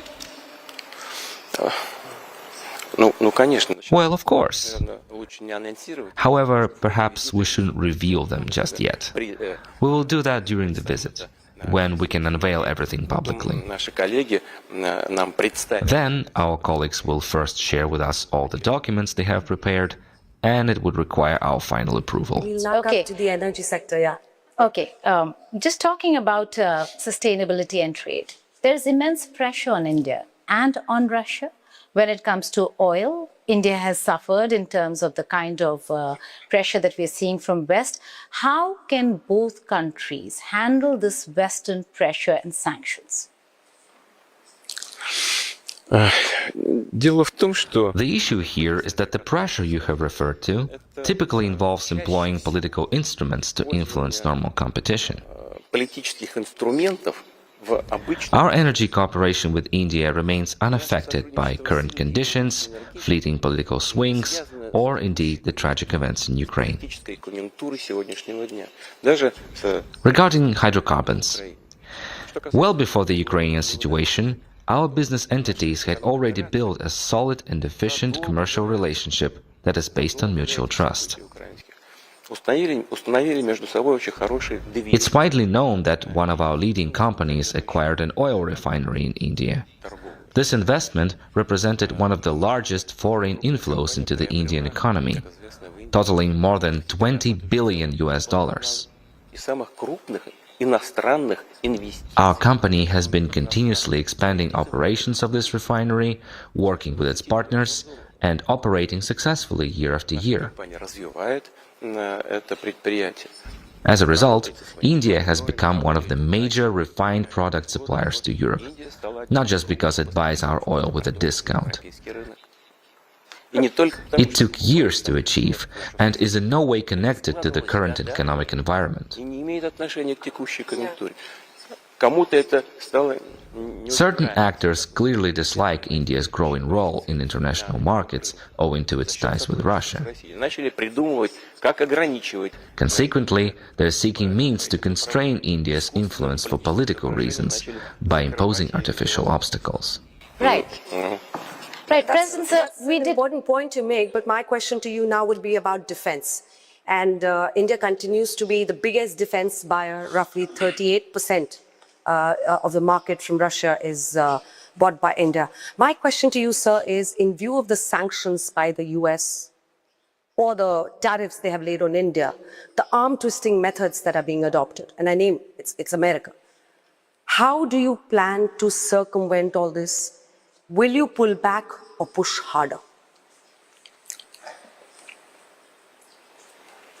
Но мне кажется, что и Индия, и весь мир увидели. It appears that both India and the world recognize that India cannot continue to be treated the way it was treated 77 years ago. India is a major global player, not a British colony, and everyone must accept this reality. Furthermore, Prime Minister Modi is not someone who succumbs to pressure easily. The Indian people can certainly take pride in their leader. This is absolutely obvious. His stance is unwavering and straightforward without being confrontational. Our goal is not to provoke conflict. Rather, we aim to protect our lawful rights. India does the same.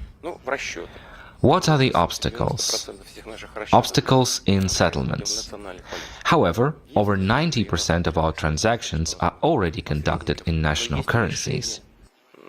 While some complications arise due to the presence of numerous intermediaries, there are also solutions. We can switch to the existing systems for exchanging electronic messages on financial transactions of the Bank of Russia and of our partners in India. These efforts are ongoing and advancing. Those who attempt to hinder economic ties with third countries ultimately encounter difficulties and suffer losses. I am confident that once this perspective becomes firmly established, such tactics of applying external pressure will fade away. 3 specific questions, sir. Number 1, because during Operation Sindoor, the weapons we had acquired from Russia proved very crucial in our victory. And that is why I would like to ask you specifically about S-400, the air defense system, the 5 S-400s that are awaited by when can we expect that? The second question is on S-500, the more advanced air defense system. And the third question, 5th generation fighter jet, Su-57. How are you going to push for this and what's the update, sir? You seem to be an expert on the issue, as if we're engaged in negotiations on military technical cooperation. If we delve into the substance, India stands out as one of our reliable and privileged partners in this area.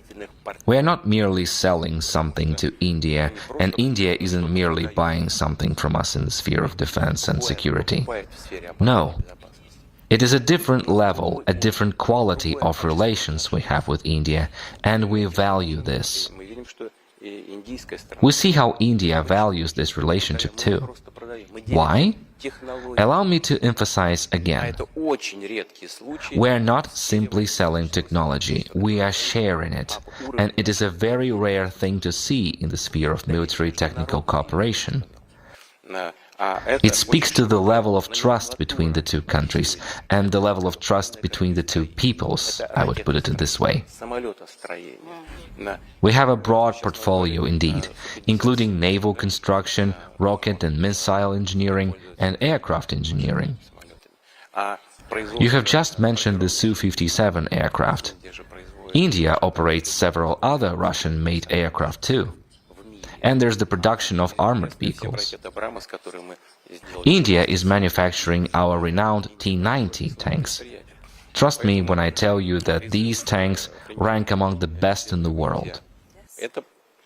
Moreover, the famous Brahmos missile, a joint venture between Russia and India, is manufactured primarily at Indian facilities.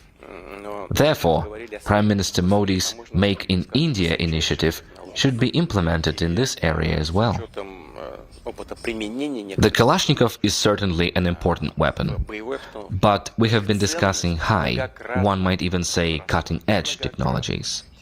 Given the combat experience in using certain types